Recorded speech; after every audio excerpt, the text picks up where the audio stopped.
Prologue. Namikaze Minato, the fourth fire shadow, stood on top a cliff. The blonde spiky-haired Hokage frowned at the gruesome massacre occurring before him. Kyuubi, a demon fox thought to be just a myth, had randomly appeared on the border of Konohagakure no Sato. Immediately the Yondaime had sent his best ninja, the Jonin and Anbu, to hold off the threat, and he couldn't believe how much blood there was being shed. The pressure of the Yukai the Kitsune was emitting was literally mind-numbing. Before most of the shinobi even got within range to attack, they had cowered in primal and instinctual fear. Many collapsed, and only a few of the three-man squads had overcome their instinct to flee. By the time the Yondaime was prepared, the Kitsune was already inside Konoha, wreaking death and destruction. Meanwhile, the Yondaime was situated on head of Gamabunta, the Toad Summon, clutching a small form at his side, his only child. He held back tears as he drew nearer to the demon fox and prepared the Shikifujin, an S-class sealing jutsu that would allow him to seal the Kitsune into the small bundle he held. Once he did that, he would perform the Shisho Fuin and then the Hake no Fuin Shiki so that the demon fox's chakra could mix with the child's chakra safely. He had naively hoped that the life of his son would not be too hard, but he knew he could not delude himself. He knew that once the demon was sealed, the villagers of Konoha would take any opportunity to make life a living hell for his son. He drew a weary sigh as he and Gamabunta landed with a crash in front of Kyuubi.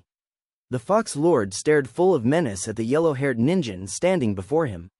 But before he could attack with one of his 9 tails, which was said to crush mountains and raise tsunamis, the Yondaime had already finished the long series of hand signs required for the Shikifujin.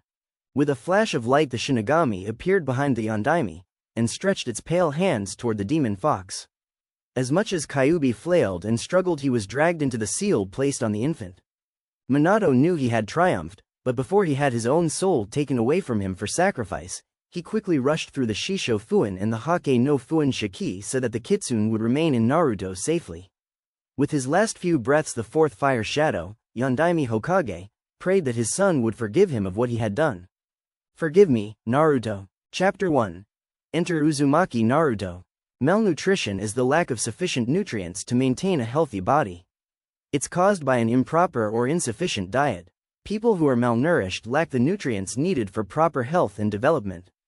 They are more likely to get sick easily and, in severe cases, may even die. A blonde child was teetering precariously on the street corner.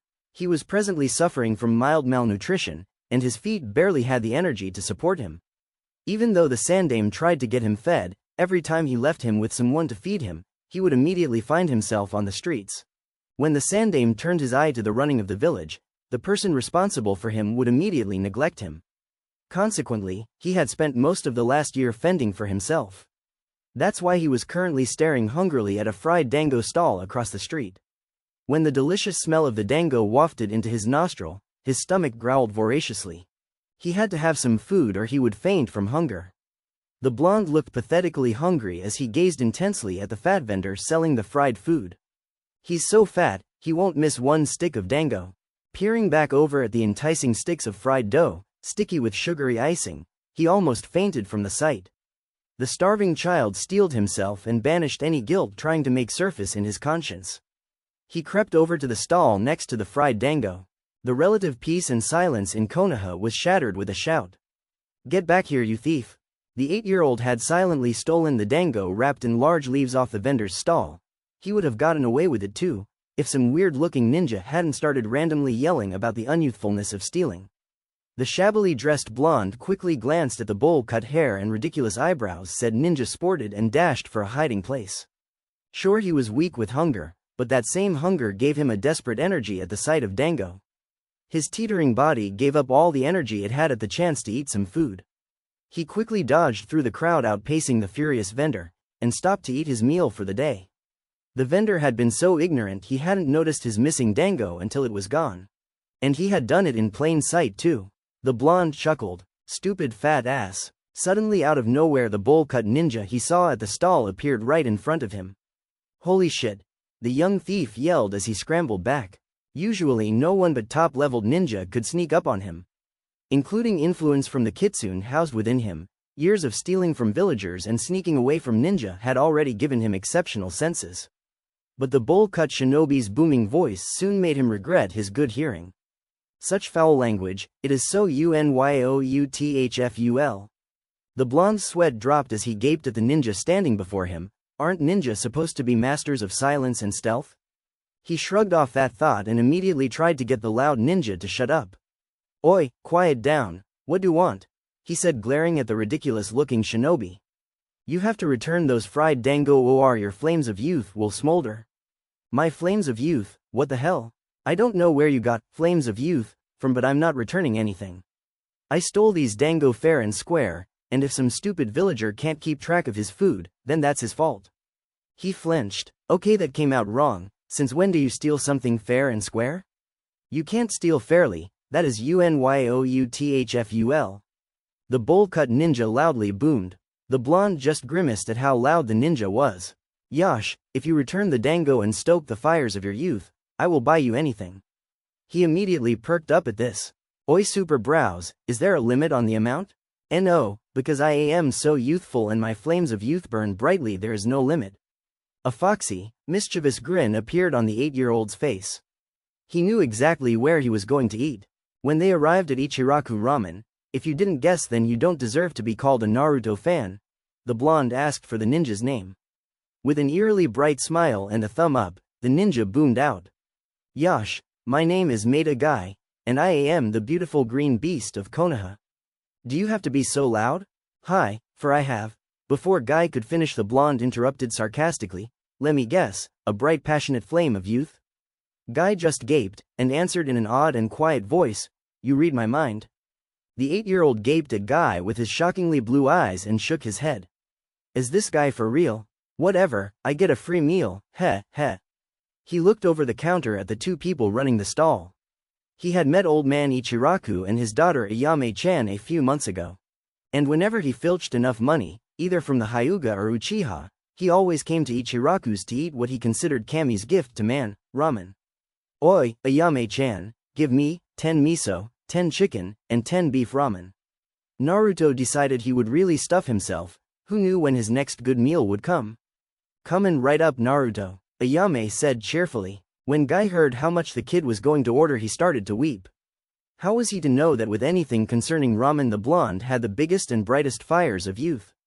As he ate, Guy started up a conversation with the blonde. Yash, I never got your name. He glanced suspiciously at Guy.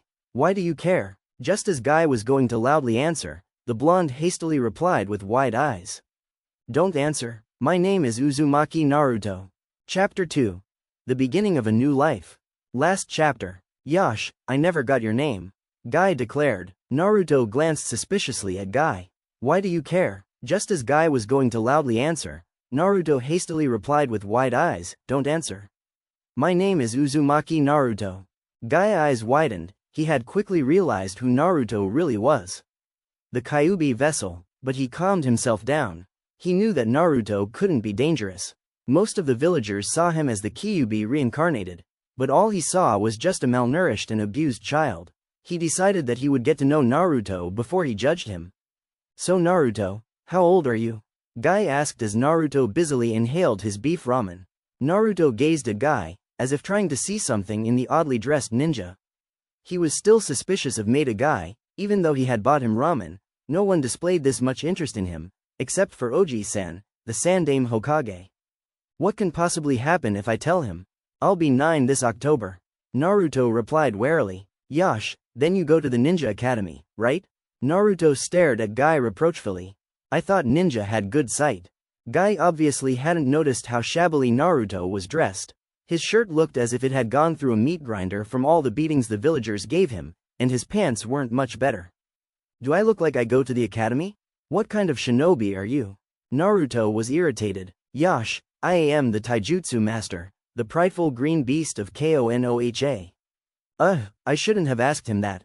Anyway, Naruto said, I'm an orphan, and the stupid orphanage I lived in kicked me out yesterday. I was gonna go to the Sandame to figure out where I was going to live. Just as Naruto finished his statement, Guy let out an exuberant yell. Yash, now I remember. Flashback. The Sandame Hokage sat at his desk, with Maida Guy across from him. He had learned earlier from one of his Anbu that Naruto had been kicked out of the orphanage. Instead of punishing the owners and putting Naruto back in it, He decided he would give Naruto his own apartment and monthly pay. He had summoned Maida Guy as he was one of the few ninja that didn't hate Naruto in Konoha. Maida, your mission is to retrieve Naruto and bring him to me. I have something for him. Guy, who realized he had a mission, no matter how small it was, boomed out. Yash, I will complete this mission, and if I don't, I will run around Konoha 100 times, and if I can't run around Konoha 100 times, then I will do 1000 push-ups, and if that's enough, Guy, just find Naruto.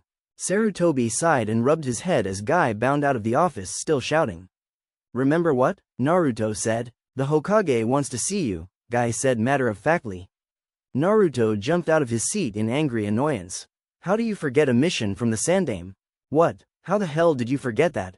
Naruto yelled out loud. Let's go. Naruto crammed the last of the ramen in his mouth and ran towards the Hokage tower, with Guy still sitting at Ichiraku's. Old man Ichiraku wanted his money, and he wanted it now.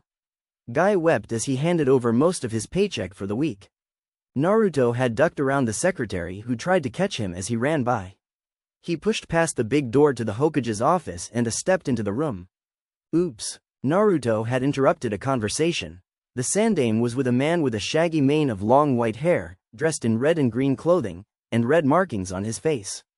Naruto, what did I tell you about barging into a room unannounced? Sarutobi said sagely. Hey, sorry Oji-san, Naruto said sheepishly. I'll talk to you later, sensei. And with a nod from Sarutobi, the white-haired disappeared with a whoosh of leaves. I wish I could disappear like that. Naruto thought to himself. Ah yes Naruto, I have something for you. Sarutobi tossed Naruto a set of keys. His blue eyes widened as he caught them. What's this for Oji-san? Why that's for your new apartment Naruto, Sarutobi replied with a grin. Last chapter. Ah yes Naruto, I have something for you. Sarutobi tossed Naruto a set of keys. His blue eyes widened as he caught them. What's this for Oji-san? Naruto asked. Why that's for your new apartment Naruto, Sarutobi replied with a grin. New apartment? Naruto breathed out, stunned. Yes, but that's not all. Sarutobi now had an even wider grin. Naruto slowly grasped the thick envelope the Sandaime held in his hand. He looked inside and his eyes widened further. In the envelope was a thick wad of bills. That's gotta be 25,000 ryu. He thought to himself. Naruto started drooling at the thought of all the money. The third Hokage chuckled at the sight before him. Naruto, Sarutobi started. I heard you had been kicked out of the orphanage. At this Naruto scowled. Wasn't my fault, dumbass villagers.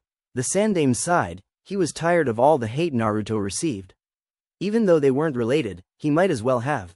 He loved Naruto like a grandson, and tried to protect him from the abuse, but there was only so much one man could do, no matter how powerful. The village council didn't make it any easier either. He sighed again, weary of Konoha's hatred. Anyway Naruto, I convinced the landlord of your new apartment that if I hear any from you about any mistreatment, he'd get an appointment with Morino Ibiki. I don't think you need to worry about being kicked out, or any mistreatment from your neighbors. Naruto had a small smirk on his face. Thanks, Oji-san. You're welcome Naruto, Sarutobi, a fatherly gaze on his face. Naruto turned to go, but before he could leave, the Hokage stopped him. Naruto, how would feel about becoming a ninja? I know you don't want to do it to protect Konoha, but it would allow you to protect yourself. Naruto's eyes widened for the fourth time that day. He thought about what it would mean if the people of Konoha were no longer a threat. No more attacks, no more pain. Wait a minute, if I was a ninja, I could hurt them. By now Naruto had a malicious smile on his face. But he abruptly shook his head. Arg, where did that come from? I'm not that sadistic, and what would Oji-san say anyway? The third had seen the emotions on Naruto's face, surprise, relief, and then a cruel visage. He decided he would ignore it for now. Well Naruto, what do you say? Naruto looked up sharply. He had a broad smile on his face. I'll go. On his way to his new apartment, Naruto thought about what his new life had in store for him. He had a place to live, money to spend, and he was going to be a shinobi. He chuckled and said to himself, basically I have a life. Some of the villagers shivered. The demon was laughing. That scared them, and before Naruto knew it he was running from the villagers to his apartment, but the sound of his laughter could still be heard. It rang merrily down the street. The sound of trilling birds woke Naruto from his slumber. He yawned, and a big smile took his face. He hadn't had a good night's sleep in forever. He got up and looked at the calendar beside his futon. It was Sunday. Tomorrow he would go to the academy and start his training as a ninja. But today, he had to get prepared. He slowly staggered over to his bathroom and groggily stared at the morning. He winced. Naruto was not a morning person. His eyes were sagging and drool was hanging off his lower lip. Early bird gets the worm, my ass. Whoever invented the morning should die. Oh well, this is definitely better than the last 4 years of my life. After Naruto got washed and ate, he wore the new outfit Oji-san gave to him. A white high-collared shirt, like Sasuke's, beige shorts and blue shinobi sandals. When he opened his door, Naruto saw something. Eh? What's this? He thought to himself. A light blue goggle with a note attached to it was on the floor. I hope you like your gift, Naruto. Anonymous. I have a secret admirer? Naruto put on the goggles and tried to think of who it could be. No one came to mind. Oh well, he said to himself, and he walked out onto the street. 10-year-old Tenten Tsurugi, AN. Ha 10-year-old Tenten smiley face lounged on the counter of her parents' ninja store. Her parents were currently at the back of the store. She was not in good mood. Stupid parents, stupid Sunday, stupid everything. She was currently being bored out of her mind. It was a Sunday and no one went shopping on Sunday, not even Ninja. Aargh. Tenten yelled, frustrated. This was what Naruto walked into when he strolled into Tsurugi's shinobi outlet. Did I come at a bad time? To say Tenten was embarrassed would be an understatement. How can I help you? Said Tenten self-consciously. I'm looking for some shinobi clothes, about 3 high-collared black shirts, 4 high-collared blue shirts, 7 black pants, 2 pairs of sandals, 2 pairs of metal-plated gloves, and some bandages. I also want some 50 kunai and 50 shuriken. You got that? Naruto asked. Tenten stared reproachfully at Naruto. Are you sure you got enough money for all that? I mean, you look like you're just 9. Tenten blurted out witheringly. Naruto glowered at this. Not like you're much older. He muttered. What did you say? Tenten, her eyes narrowed. Nothing. Naruto muttered. Right. Listen, can you get what I asked or not? I can. Tenten totaled up the cost with the cash register and with a ping she said, that'll be 15,000 ryu. That much. Tenten glanced at his astonished face. Shinobi clothes are tougher than regular clothes and they last longer. Makes sense, Naruto thought. He also knew that she probably wasn't lying, because Oji-san had recommended the shop. And with that, he handed over 15,000 ryu. Tenten, with a few hand signs, quickly sealed all the clothes in a temporary scroll. How will I get the clothes out of the scroll? Naruto asked. Don't worry, just press the button at the end of the scroll and the clothes will be unsealed. Naruto gave his thanks, but before he could leave, Tenten stopped him. You're going to join the Ninja Academy, aren't you? Naruto nodded. Then you should probably get some scrolls for beginner ninja at the library. After he quickly stashed the scroll in his apartment, Naruto decided he would take Tenten's advice and went to the library. He realized that he didn't know much about the ninjutsu, taijutsu, or genjutsu arts and he wanted to be prepared come tomorrow. At the library, Naruto looked for scrolls that could help. All right, let's see. Chakra 101 for dummies, that sounds good. Basic taijutsu for genin, nice. Kurenai's book of genjutsu for beginners? Might as well. Soon Naruto was on his futon. Scrolls unraveled before him, trying to cram as much shinobi arts as he could. When he finally slumped over, he had a contented smirk on his face. Last chapter. At the library, Naruto looked for scrolls that could help. All right, let's see. Chakra 101 for dummies, that sounds good. Basic taijutsu for genin, nice. Kurenai's book of genjutsu for beginners? Might as well. Soon Naruto was on his futon. Scrolls unraveled before him, trying to cram as much shinobi arts as he could. When he finally slumped over, he had a contented smirk on his face. It was 7 o'clock when Naruto opened his eyes. Even though he wasn't a morning type of guy, he was wide awake as soon as he got up. Today's the day, he thought to himself. Hopping on one foot to get his sandals on, and put on his light blue high-collared shirt, Naruto quickly rushed to get ready. After he secured his door with a seal, he jumped onto the curb outside his apartment and towards the academy. He weaved through the busy crowds of buyers and sellers on the bustling Konoha streets. Just as he turned the corner, he crashed into someone. He heard a small whimper as he fell. When he got up, he looked at the person he had knocked into. It was a pale, dark-haired girl about his age. She had no pupils and she had a blush on her face. Sorry, Naruto apologized. I was in a rush to get to the ninja academy. It's okay, I didn't watch where I was going. When she had answered, Naruto almost didn't hear her, and that was saying something as he had the best hearing except for the Inuzuka clan. Naruto didn't hear much else from her as she was twiddling her thumbs together. He took this as an awkward sign to leave. Bye. And with that he dashed off. What a weird girl, Naruto thought to himself. Oh well, I'll probably never see her again. When Naruto got to class, there was only one person in the theater-style classroom, relaxing with his eyes closed at his desk. He had a typical shinobi outfit and a Chunin flak jacket on. When Naruto walked closer, he noticed that the instructor had a scar running across his nose and a weird pineapple-shaped hair-do. As soon as he got within 5 feet, the Chunin's eyes opened. Are you here to attend my class?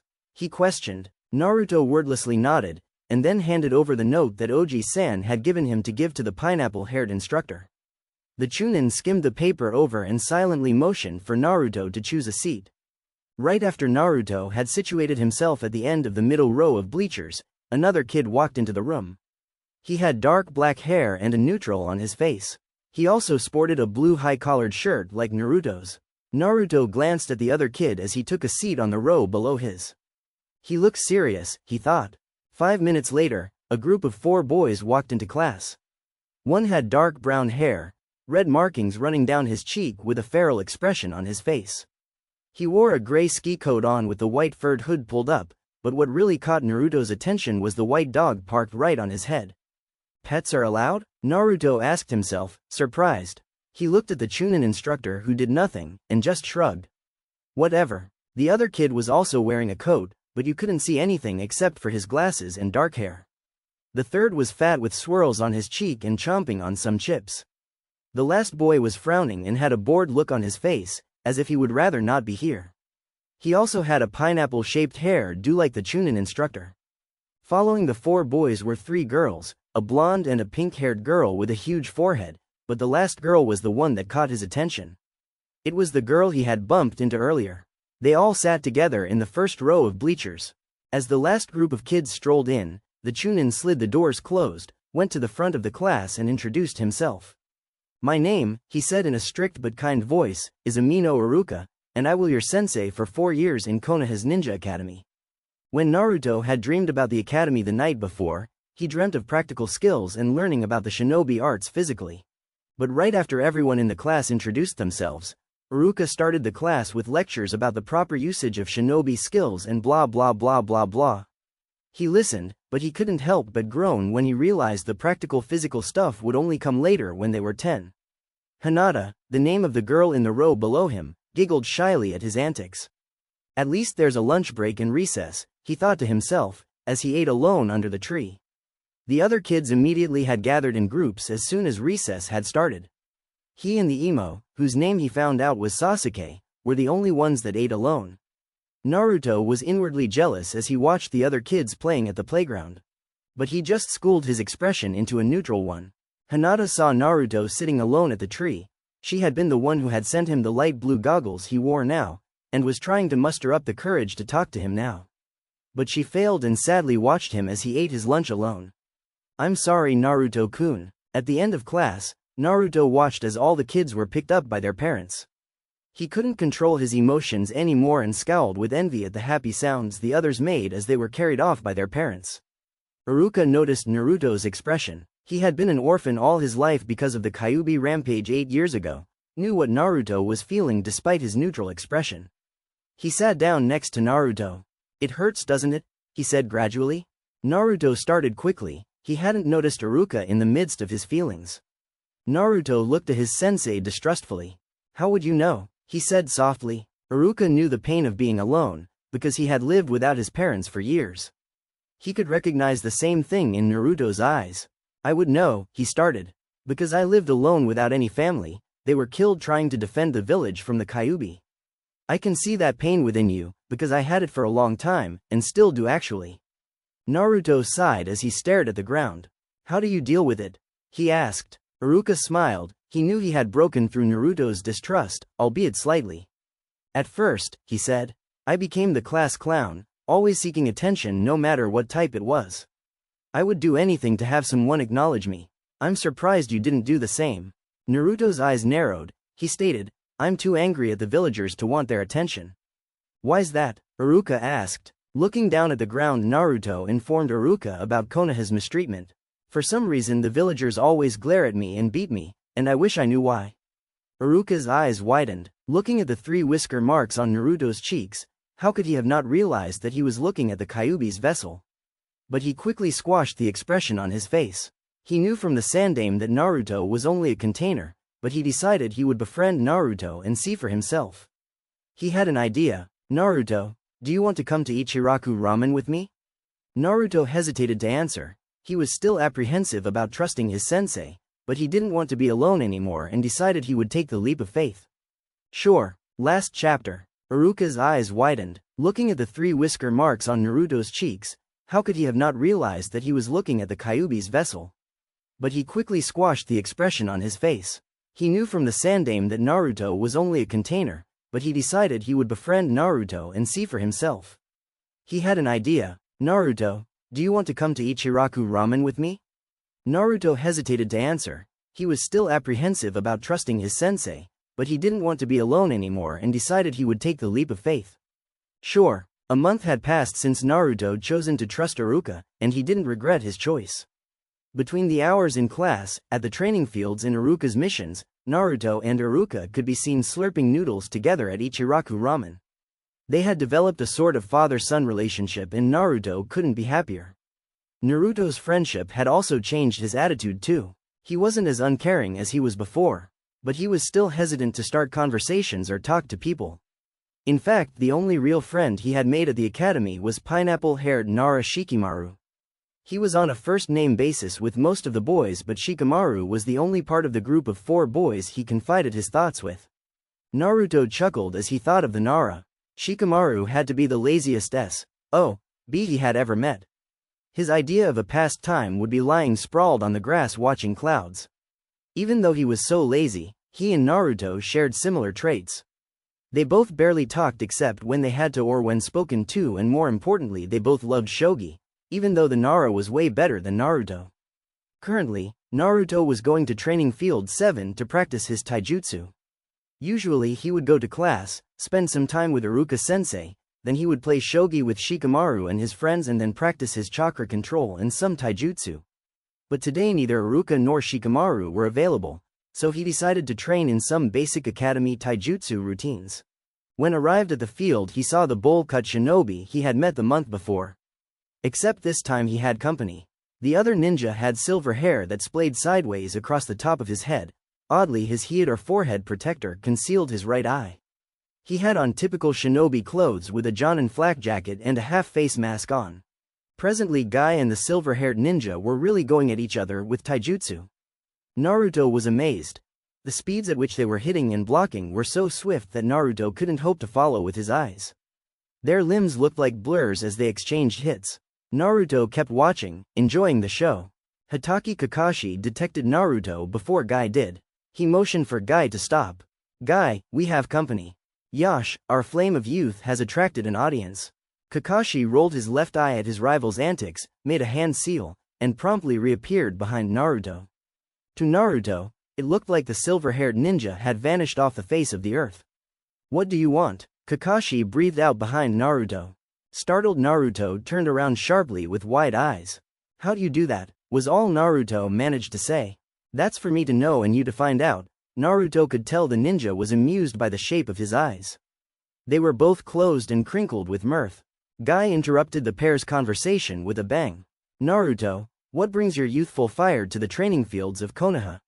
I was going to practice my taijutsu.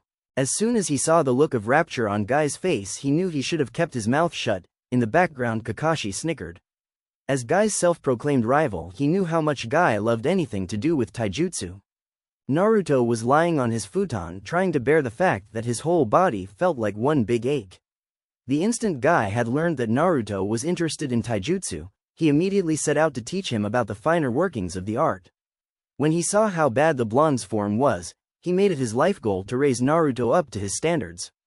Kakashi, the other ninja, hadn't been any help. In fact, all he did was whip out this brightly colored book with a man chasing a woman on the cover, and started giggling like a girl.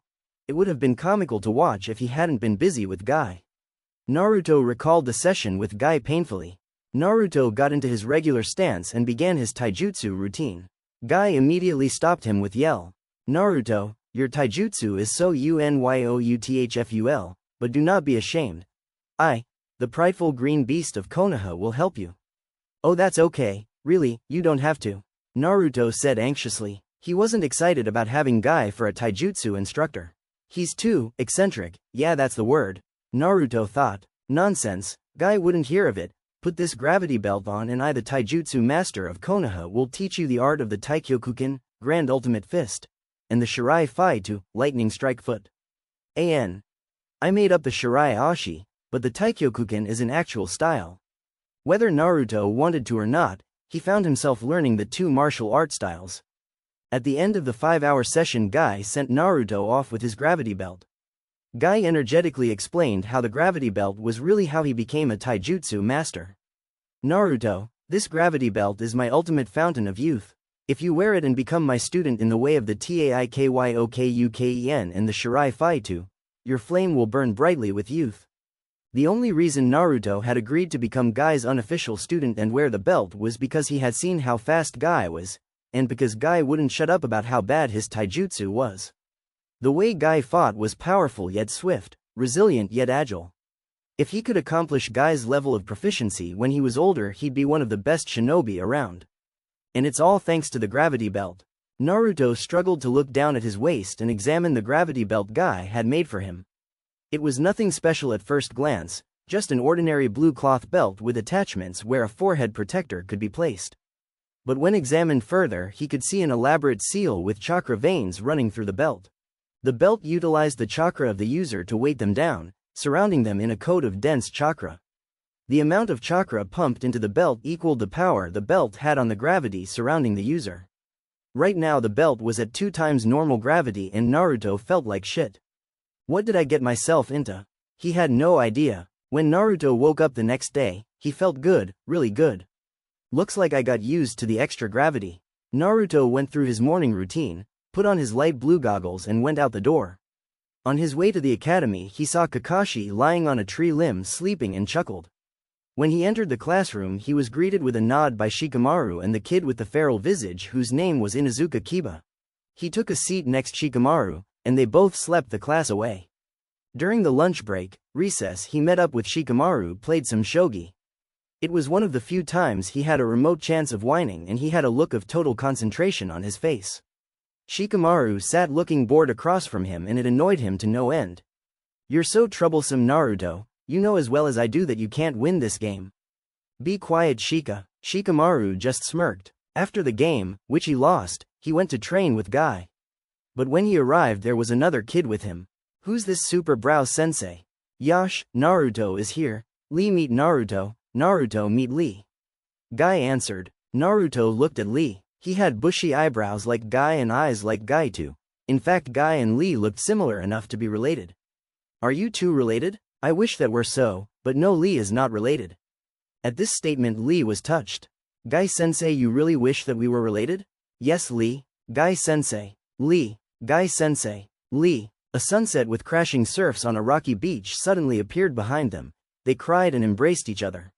I didn't see any hand seals. Where the hell did that genjutsu come from? Naruto thought. He slowly backed away from the disturbing scene in front of him. For the next 3.5 years, Naruto attended the Ninja Academy and trained with Guy and Lee. As Guy's unofficial student, his muscular strength and density had increased. Currently his gravity belt was at 6 times normal gravity, Guy-sensei's was at 50 times normal gravity and Lee's was at 3 times normal gravity. Lee got Guy to change the gravity belt settings since he couldn't mold chakra. Naruto had also become quite proficient at Taikyokuken and Shirai Fai-to. When Lee and Naruto sparred with each other at the end of the training sessions, they would flip and perform acrobatics in combat. He also received some reluctant help from Kakashi with ninjutsu. While he was being taught Kawarimi no Jutsu, Henge no Jutsu and Bunshin no Jutsu at the academy, occasionally Kakashi would be at the training fields. Naruto would pester Kakashi for hours until he gave in and offer him a useful jutsu to learn and master. They weren't much more than C rank, but they were more handy than the regular academy jutsu. He had presently pried the scrolls of the Shunshin no Jutsu, the Doden, Shinju Zanshu no Jutsu and the Kirigakure no Jutsu from Kakashi. But Naruto had problems with chakra control and he wanted to know what was wrong. In his apartment he sat down on his futon, closed his eyes and reached for his elusive chakra. When he got hold of the amount he desired he grunted with exertion and tried to mold it. As it came up and out his tenketsu or chakra points, the chakra abruptly became more potent. The normally calm chakra he had seconds ago suddenly became supercharged and too unruly to control. It seemed every time he grasped for his chakra, there would be a surge of this extra chakra he didn't want. Naruto would end up overpowering his ninjutsu and chakra would flare everywhere. Other ninja his age had problems with too little chakra but he had too much. Chakra wasn't supposed to be that volatile. Naruto brooded on his futon trying to contemplate why his chakra was so hyperactive, but no ideas came and he chose to get outside but trustworthy help. He decided he would go to Oji-san to get help with his problem.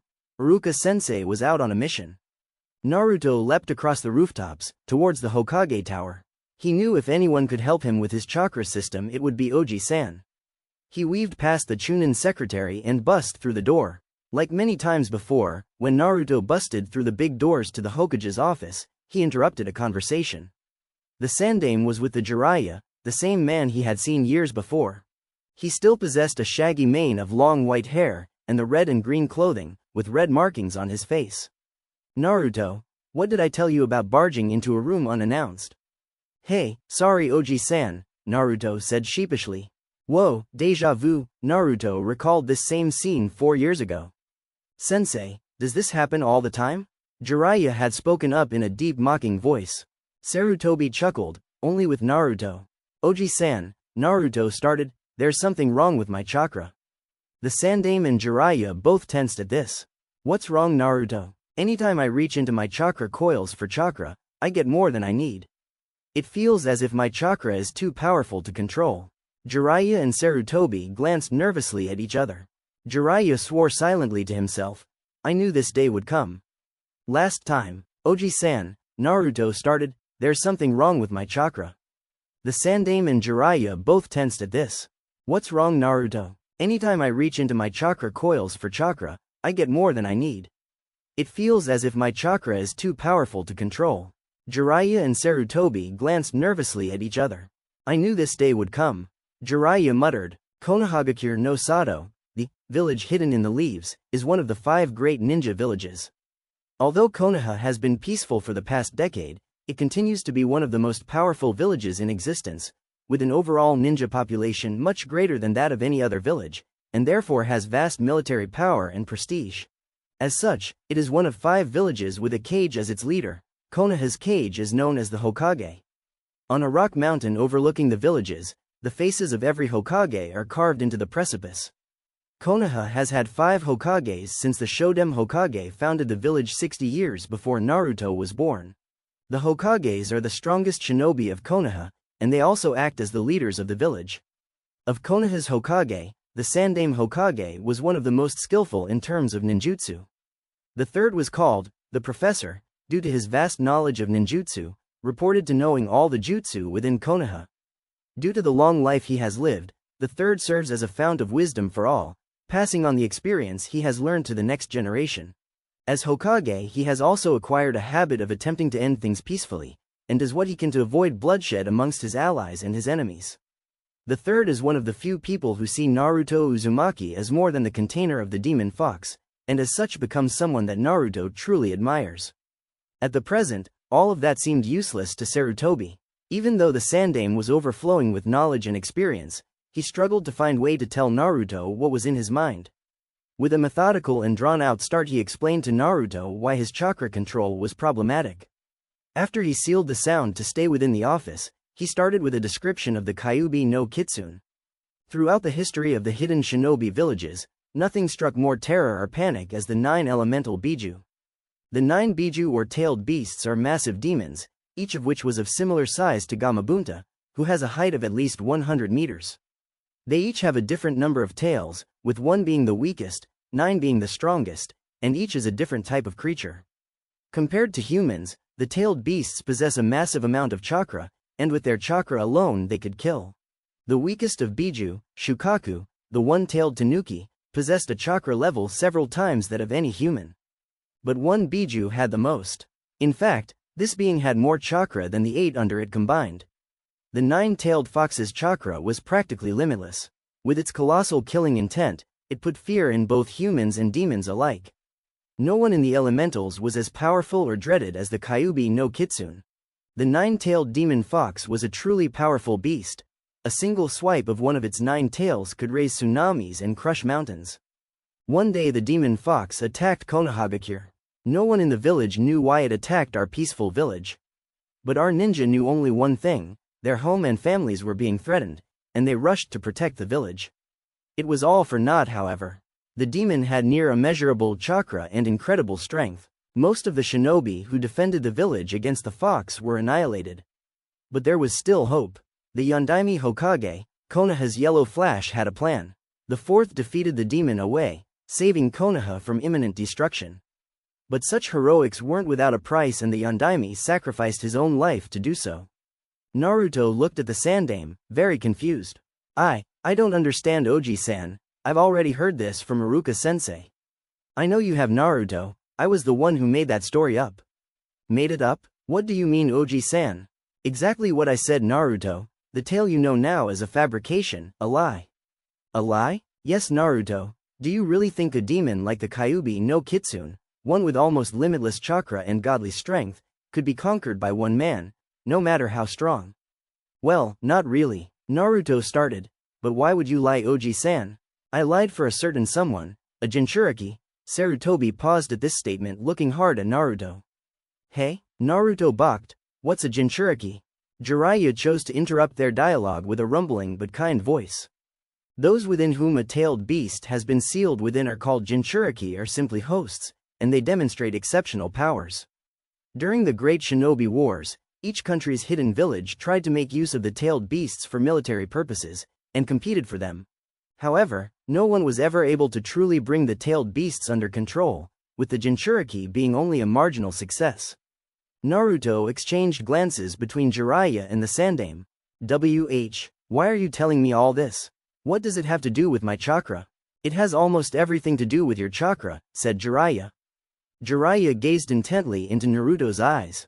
When the Yondaime faced Kyubi atop Gamabunta, he defeated Kyubi, yes, but he did not destroy it like most people in Konoha believe.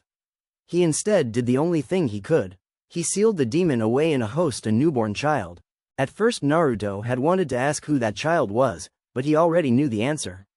As soon as Jiraiya had started about Jinchuriki and demon sealing, he already had an inkling of what Sarutobi was trying to get across to him. To say that Naruto's world was crashing down upon him would be like saying Guy was weird. As he reflected back on his past, he realized that what Oji-san was saying was the truth. So, Naruto angrily thought to himself, I am the host of the Kyubi no Kitsune. Naruto laid sprawled on his futon, he struggling to sleep, but it didn't seem to be coming easily. It was to be expected, bearing in mind the events that had taken place in the Sandaime's office. It wasn't every day that you learned that you had the Kyubi no Kitsune trapped inside your chakra coils. In a way, it wasn't as surprising as it should have been, at least to most other people. In fact, it almost made him relieved. It explained so much about the cruelty and mistreatment he received from the villagers, the living hell that was his miserable existence. All the glares and torment. Sure, Naruto was relieved. He now knew what the villagers were thinking when they saw it destroy the psyche of a young child. But that did not mean he wasn't angry either. In fact, his brain was overflowing with so many emotions he almost couldn't breathe. He sighed. Naruto stared out his window at the mountain precipice chiseled with the Hokage's faces. It was already almost sun-up the next day, and he let out yet another sigh. He had lain on his futon thinking for almost 10 hours. The more he contemplated what Sarutobi had told him, the more he became irritated, and actually more murderously incensed with the village. It wasn't a good train of thought for someone who was a shinobi. But he was angry, damn it.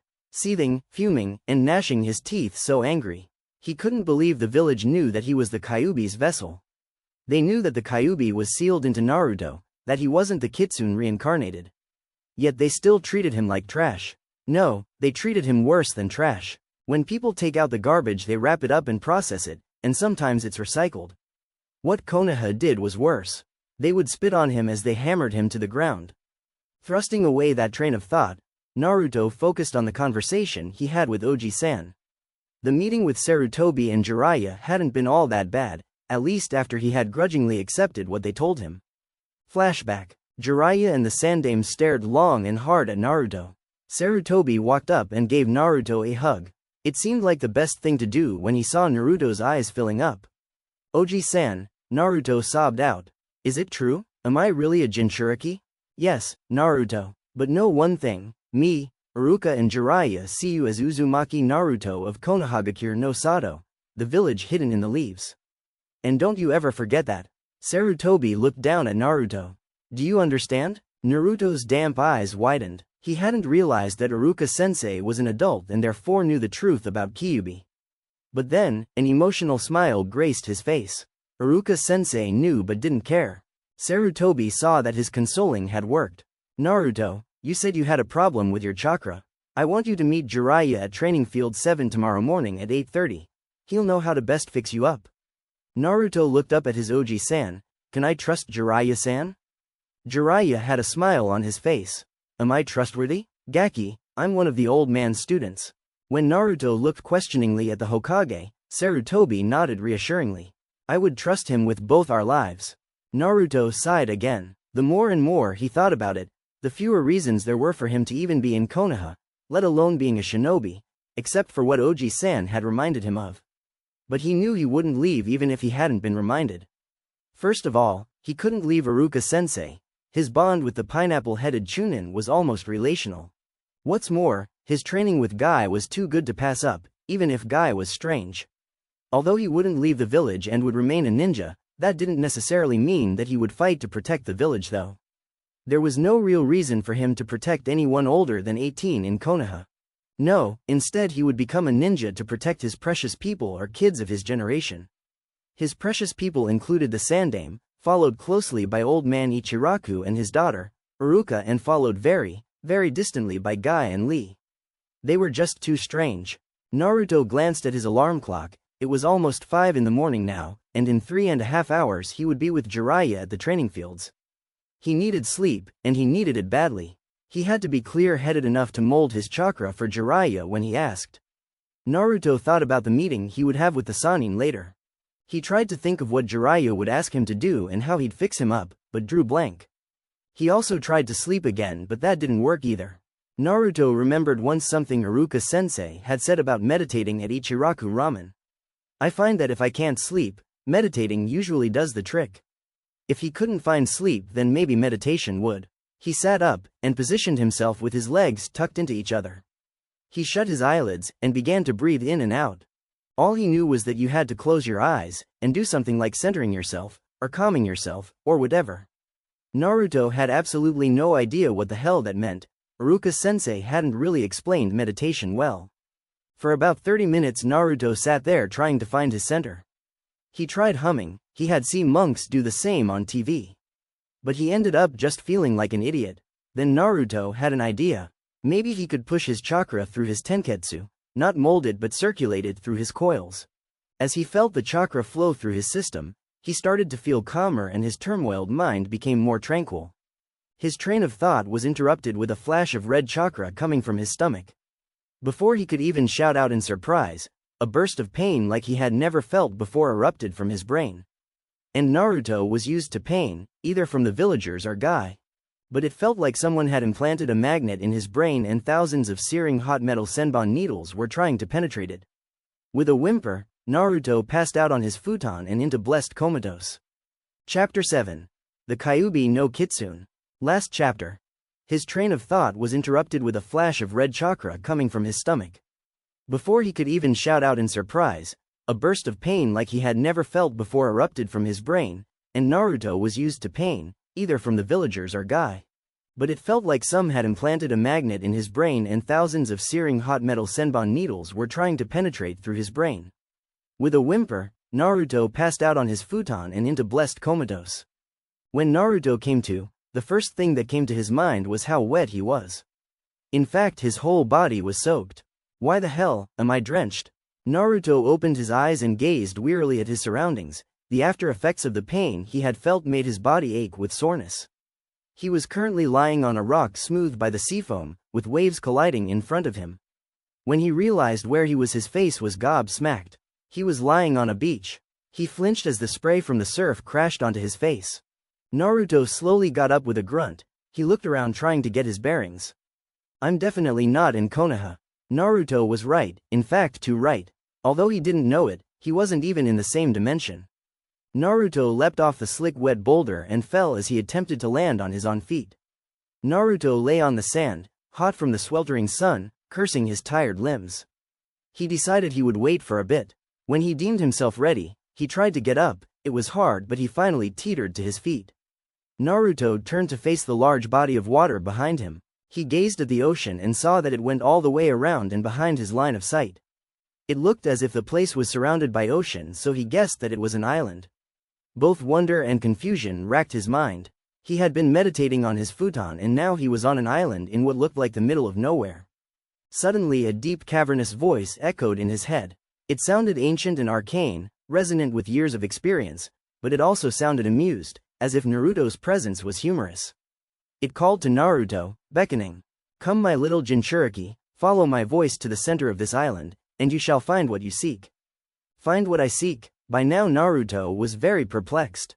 As far as he knew, the only thing he had been looking for on his futon was rest. Why in Kami's name was he on a deserted island in the middle of nowhere listening to thousand-year-old voices?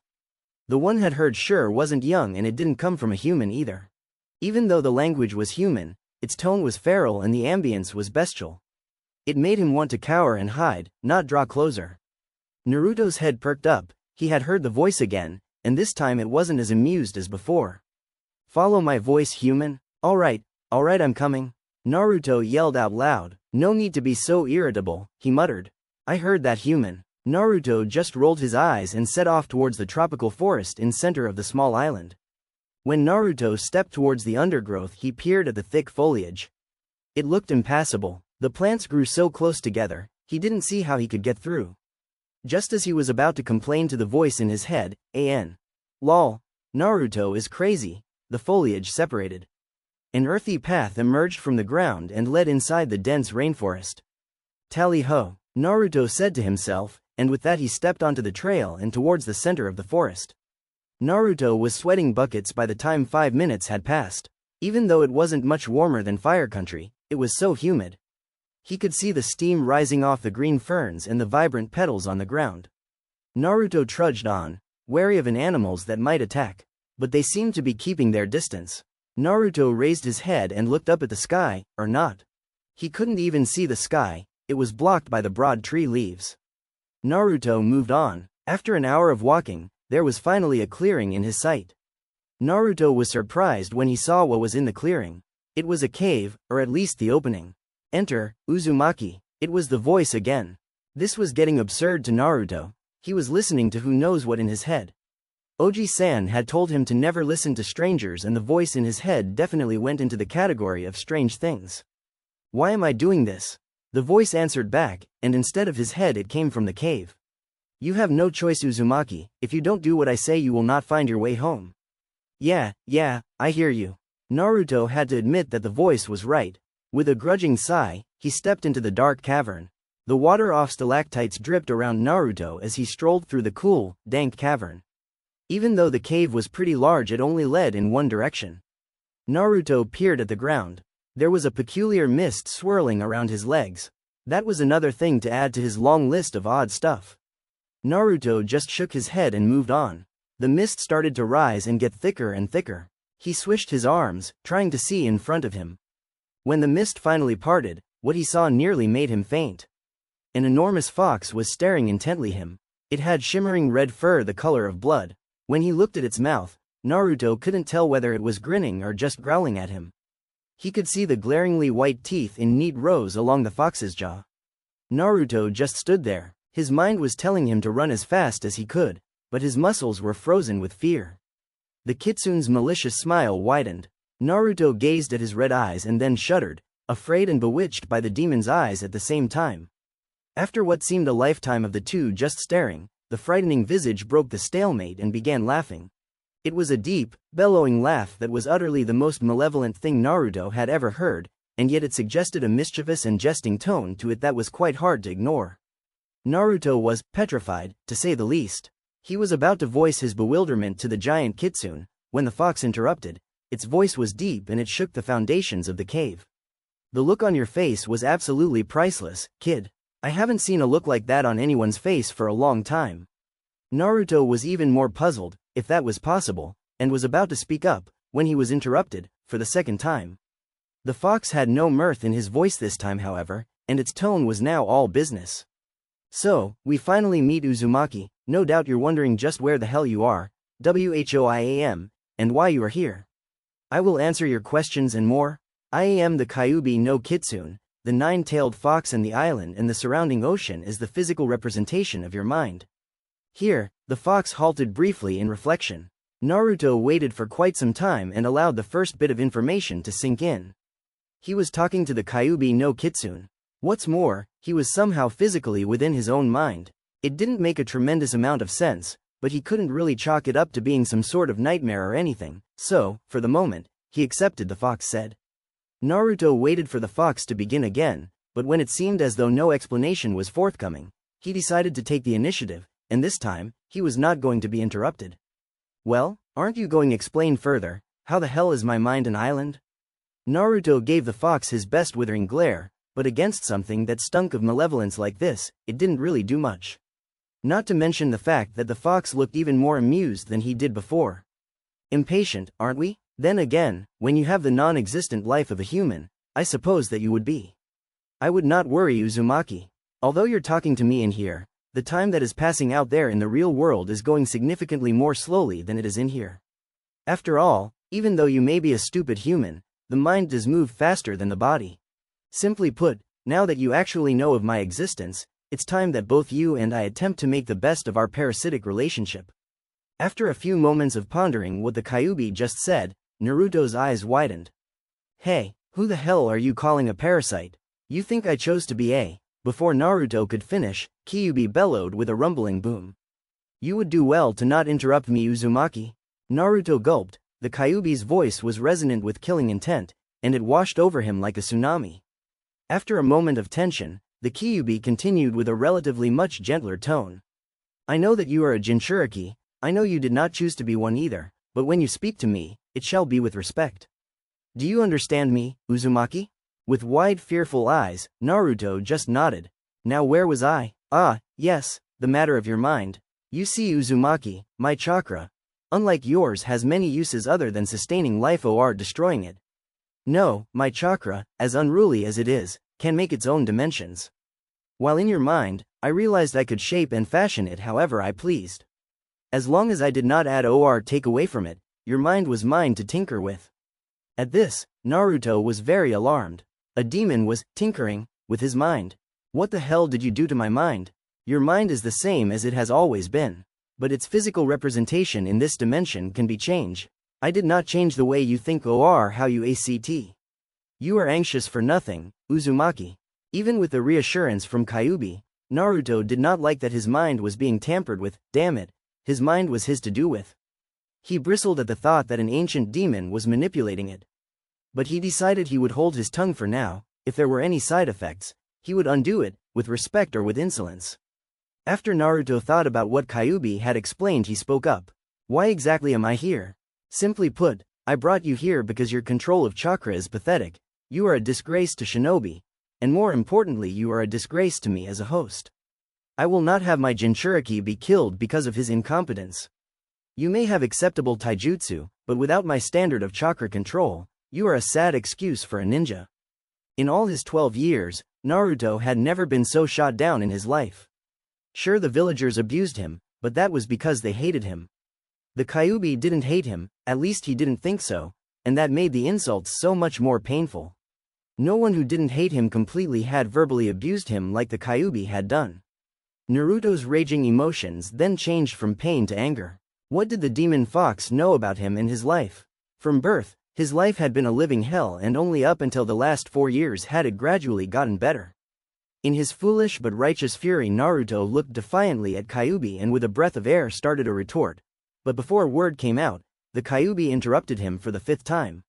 I summoned you here to help you. Naruto's was surprised. He hadn't expected the kitsune to actually offer to help him. What? He stuttered out. If you stay as weak as you are now, we will both die. So I will help you.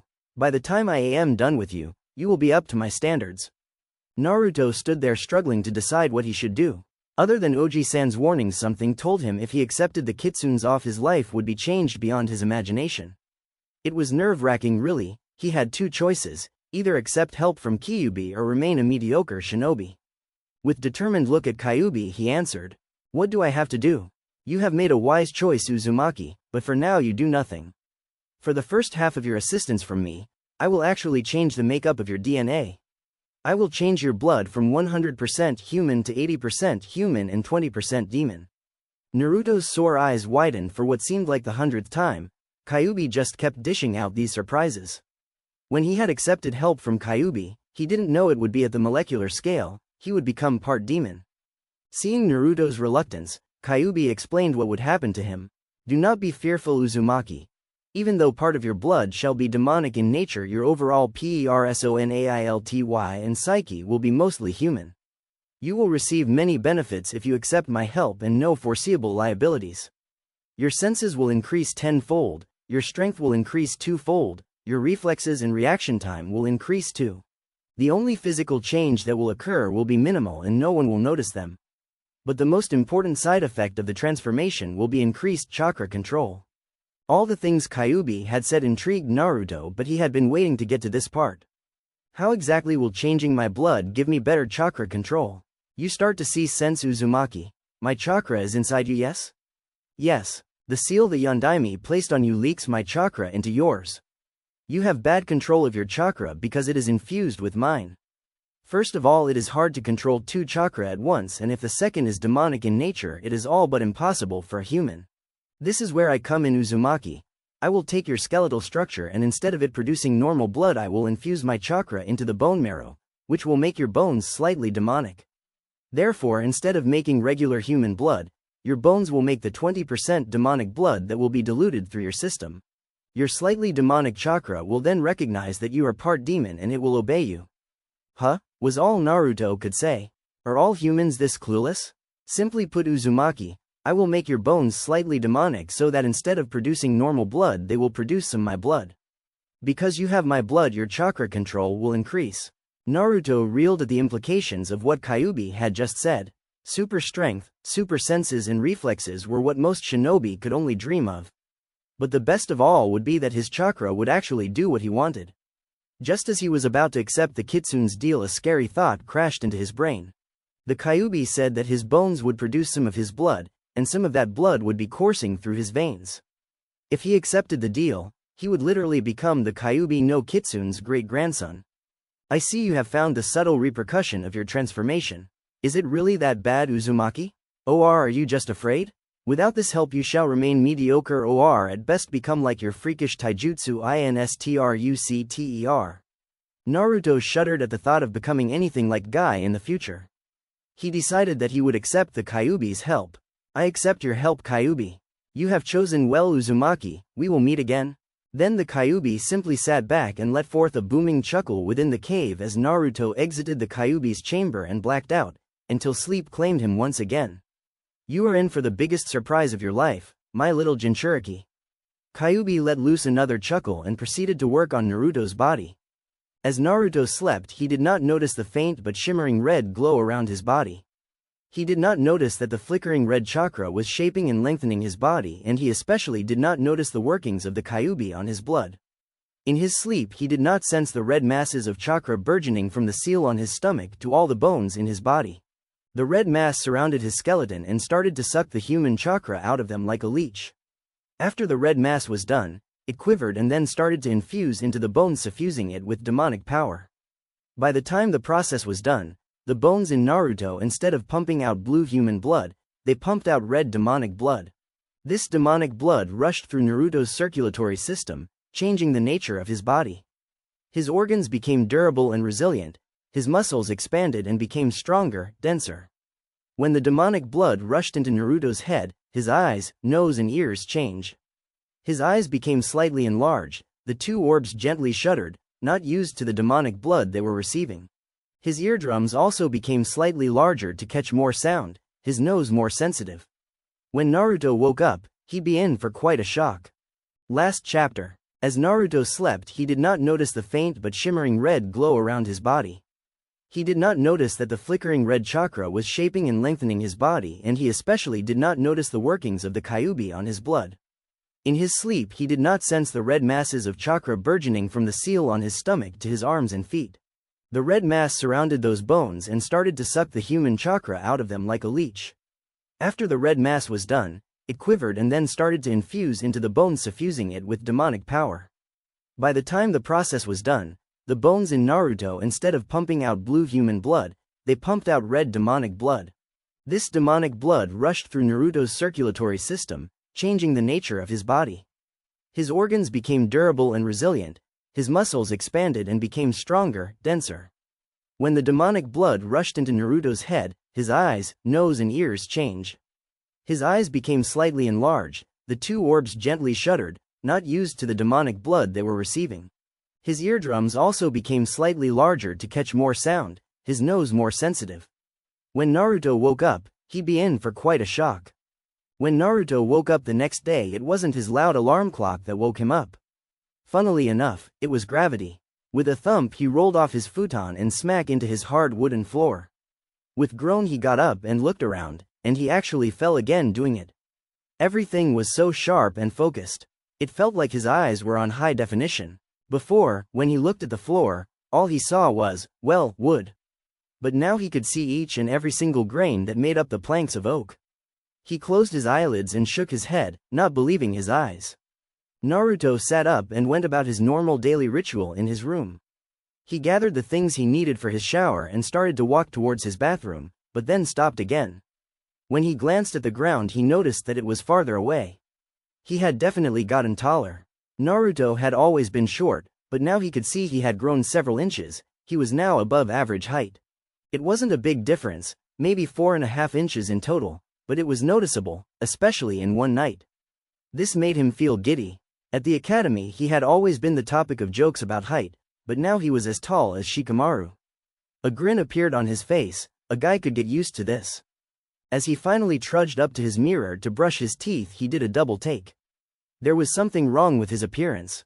There was simply something that wasn't quite right with it, but with his sleep-addled brain, Naruto almost didn't figure it out. The Naruto staring back at him definitely wasn't the same as the one last night.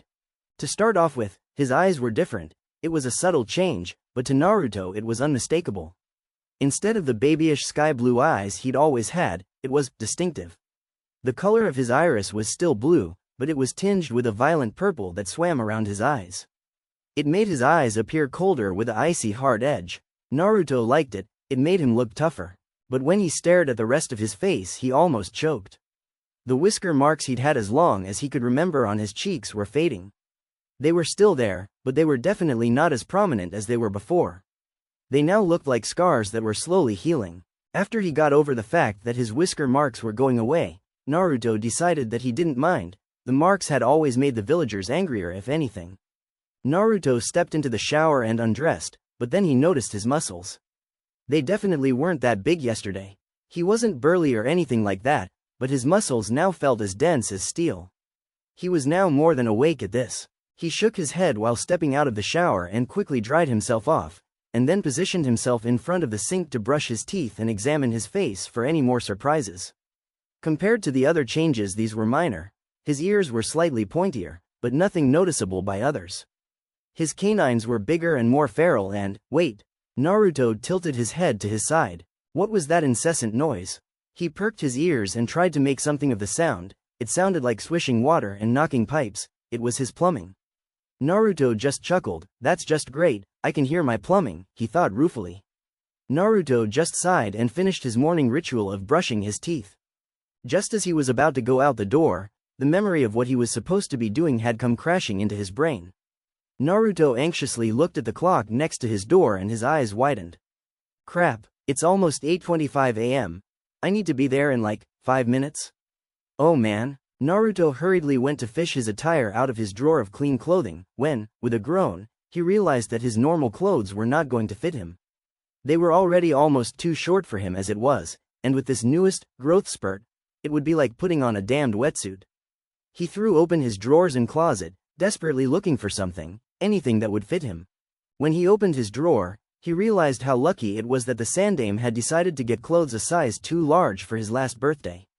Naruto unpacked the clothes quickly. He randomly chose a white shirt, a pair of blue shorts, and blue shinobi sandals. He put on his light blue goggles, and stared at his mirror. The shorts and the shoes fit, as did the goggles, however the shirt was so damned tight that it became form-fitting. Naruto sighed. It was the only thing he had at the moment, so it'd have to do. Naruto bounded out of his apartment and leapt for the rooftops, and missed the edge of the roof completely. Naruto nearly yelped in the air. Instead of just reaching the ledge as he had anticipated, he cleared it by 10 feet. And he hadn't used any chakra either. When he finally landed on the roof, he was trembling with shock. The scary thing was that he was still wearing his gravity belt. Naruto stood there staring at his body in surprise.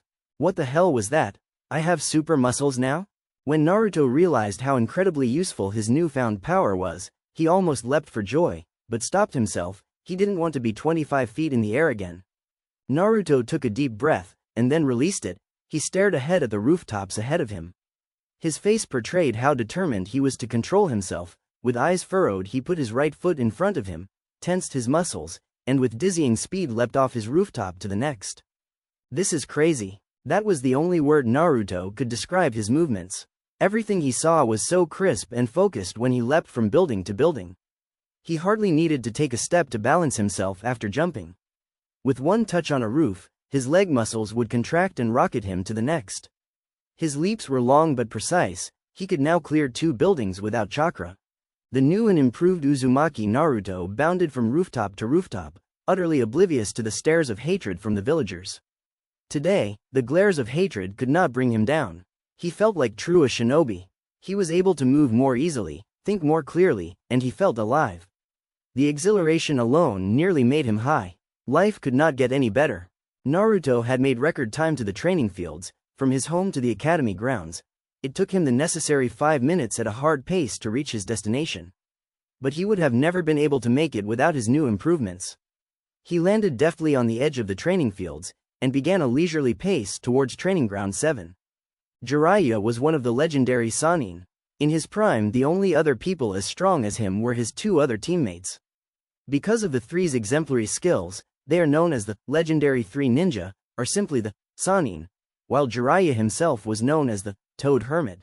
You would think that someone with such an exemplary shinobi track record would be somewhat responsible, a proper role model. But anyone who thought that would be dead wrong. Jiraiya is a self-proclaimed super pervert and a frequent voyeur, going so far as to spy on naked women without being caught, or research, as he calls it. He never actually hides his perversion, and even seems proud of it. He even told the 3rd Hokage, his teacher, about it when he was still a genin. You would also think that as his former teacher, the Sandame would try and get rid of Jiraiya's perverted nature. But you're dead wrong again.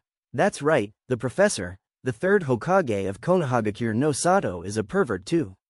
Incidentally, training ground 7 was close enough to the hot springs to distract Jiraiya from what he was supposed to be doing. When Naruto finally got to the training grounds, no one was there.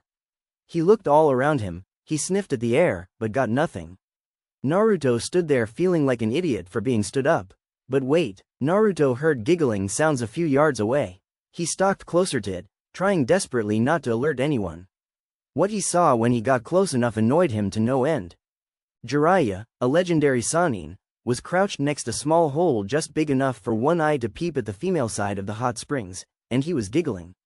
It was strange too. Imagine a little girl giggling insanely at her birthday or slumber party, and that's the sound that was coming from the middle-aged pervert.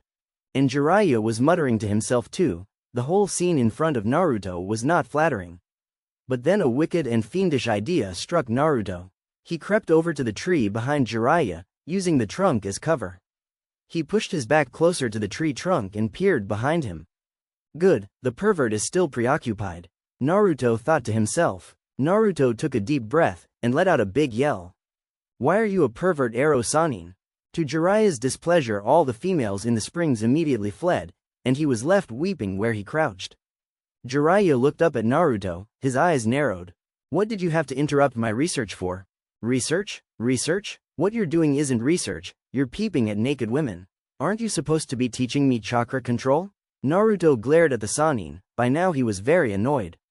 Jiraiya rubbed the back of his head, flustered at Naruto's exuberance. He shook his palms in front of him trying to get Naruto to calm down. But then he thought of an idea. This'll get the Gaki to be quiet. Naruto, if you calm down and shut up, I'll teach you a new jutsu. Naruto's head immediately perked up at this. He had always been a sucker for new ninjutsu. But he then became suspicious. Naruto didn't want to learn some stupid-ass D rank 1, he'd already had enough of those. He stared up at Jiraiya, Naruto might have gotten taller, but he's still only a 12-year-old.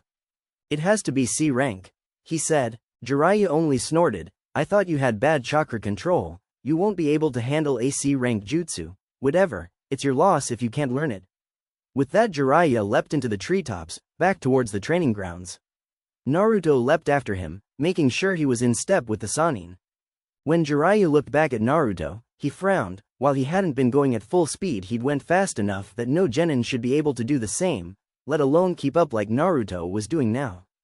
Jiraiya stored that in his memory as something to be studied later. Naruto and Jiraiya both landed deftly on training ground 7 and stared at each other. Alright Gaki, before I teach a move I want you to mold chakra for me. As much as you can before it's too hard. Naruto nodded, and put his hands together in a basic hand sign. He closed his eyes and reached for his chakra. When he glimpsed his chakra pool he was almost speechless. It was so vast. What had the fox done to him? He had more chakra than most jonin. With trepidation Naruto began to mold his chakra. The feeling of it rushing through his tenkatsu was wondrous. It was still supercharged with energy, but instead of a choppy, whitewater sensation his chakra usually had, it was obedient and now flowed smoothly throughout his chakra coils. It was a far cry from just a day ago where it would surge with extra energy. Naruto pumped more and more through his system. The feeling of contentment and satisfaction was feeding him with more confidence and he pumped even more. Jiraiya had to pick up his gaping mouth from the floor when he felt the amount of chakra pouring from Naruto's chakra coils. It astounding, but there was something wrong with it too. He squinted his eyes and examined Naruto's chakra closely. When he peered at the tendrils deluging out of Naruto like a solar flare, he gulped.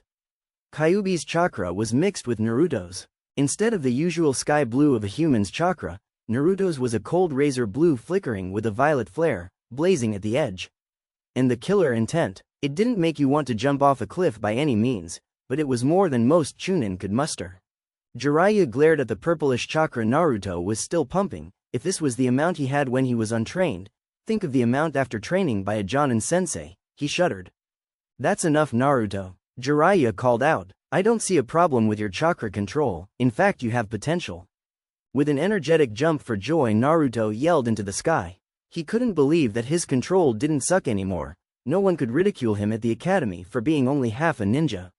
And he could learn better jutsu, but before he could ask for the new jutsu, Jiraiya spoke up. Seriously Gaki, I thought you said your control sucked. Why do you now have way better control of your chakra in only 12 hours? Shit, Naruto thought with dread. How do I explain that I basically made a deal a demon? He decided that he would just tell the truth and hope for the best. Anticipating a bad reaction from Jiraiya, he slowly explained what he did for the past 12 hours after the meeting with Oji-san. He got the reaction he'd predicted. You did what? Jiraiya bellowed out. I made a deal with Kyuubi for better chakra control. Naruto said meekly but with a little defiance. Jiraiya promptly went into a tirade about why you should never make a deal with demons. You never ever make deals with demons, there's no such thing as a free deal with demons, they'll always want something back, especially the Kyuubi no Kitsune. Damn it Gaki, you don't know if you inadvertently allowed the Kyuubi to release himself on Konoha. At this Naruto's face darkened in anger. You think I care? Do you really think I care about the well-being of the village, after all they've done to me? As far as I'm concerned, they can all burn in hell. Jiraiya and Naruto continued their anger fest at each other for an hour. When it finally ended Jiraiya replied warily at Naruto. Take off your shirt Gaki. To say Naruto was alarmed would be an understatement. With righteous indignation he pointed at Jiraiya and voiced his disgust. You're a pervert and a gay pedophile. You're sick in the head Ero Sannin, you know that? Sick. Now Jiraiya did not like anyone telling him he was gay or a pedophile. Usually, however, he would just brush off the comments. But when some 12-year-old, wannabe ninja brat chose to call him both, he decided that could not be tolerated. With a resounding smack, Naruto found his blonde matted head having a painful and unexpected conversation with the hard, arid ground. Naruto laid there, his head throbbing with pain. "I'm not gay nor am I a pedophile, Gaki," Jiraiya said, tremendously irritated. With arms crossed and a calmer disposition, he asked Naruto a question. "Whenever you molded chakra, did you ever see a seal on your stomach?" Naruto groaned as he slowly stood up. Man, for such an old man, he packs a mean right hook. Glaring at Jiraiya and full of suspicion, he answered him. "Yeah, but how would you know that?" Jiraiya was caught unawares by the question. He hastily tried to come up with a remark that would satisfy Naruto and be too discreet for anyone listening in on their conversation, but after his tirade with Naruto for the past hour, he realized that any intruder listening in on them would already know. In fact, he'd bet one of his volumes of Come Paradise on it. Jiraiya decided that he would just put it to Naruto bluntly. "That seal on your stomach contains the Kyuubi no Kitsune. I'll be able to tell if there's anything wrong by looking at the seal, got it?" Still glaring and muttering about a certain perverted ninja, Naruto took off his shirt and molded chakra. Jiraiya bent down to look at the seal slowly appearing on Naruto's abdomen. If he remembered correctly, the seal should look like a spiral surrounded by 8 ragged flame-like designs flaring outward. But when he looked at it, there was a summoning sign for foxes at the center of the spiral. What does this mean? Jiraiya thought to himself. He chose to keep silent for now, but later he would inform the Sandaime and get his opinion. With a neutral gaze, he assured Naruto that everything was okay with his seal. "Your seal looks alright, but I'll check up on it once in a while, Gaki." Naruto just put on his shirt while he glared at the Sannin in front of him. Then he remembered Jiraiya's promise. With a mischievous smile, he started his request. "Hey Ero Sannin, you said you would teach me a C-rank jutsu. Damn, I was hoping he would forget. What's a good C rank that'll take him a while to learn?" "That's it." With a flourish, Jiraiya took a red scroll from his green pants and presented it to Naruto. "All you want to know is in here. Make sure you don't lose it." Before Naruto could retort, he jumped into the air and with a whoosh of leaves he disappeared towards the Hokage Tower. Naruto just shook his head as he stalked off to Ichiraku Ramen. Yelling with the perverted Sannin had worked up an appetite. "Show off Ero Sannin," he muttered. Naruto grinned maniacally. As far as jutsu went for a genin, he'd hit the jackpot. For an hour he just practiced getting his mind and his hand to memorize the hand signs. When he felt ready to proceed to the next step, he made sure the scroll wasn't in the path of his mouth, and faced toward the edge of the mountain. He began the sequence of hand seals, stopping at sheep. He put the tips of his fingers below his lips and inhaled as much air as he could. Gathering a good-sized amount of chakra, he superheated it and forcefully blew out. The results were, well, let's just say they were interesting. He'd supposed the fireball was supposed to big, but not this big.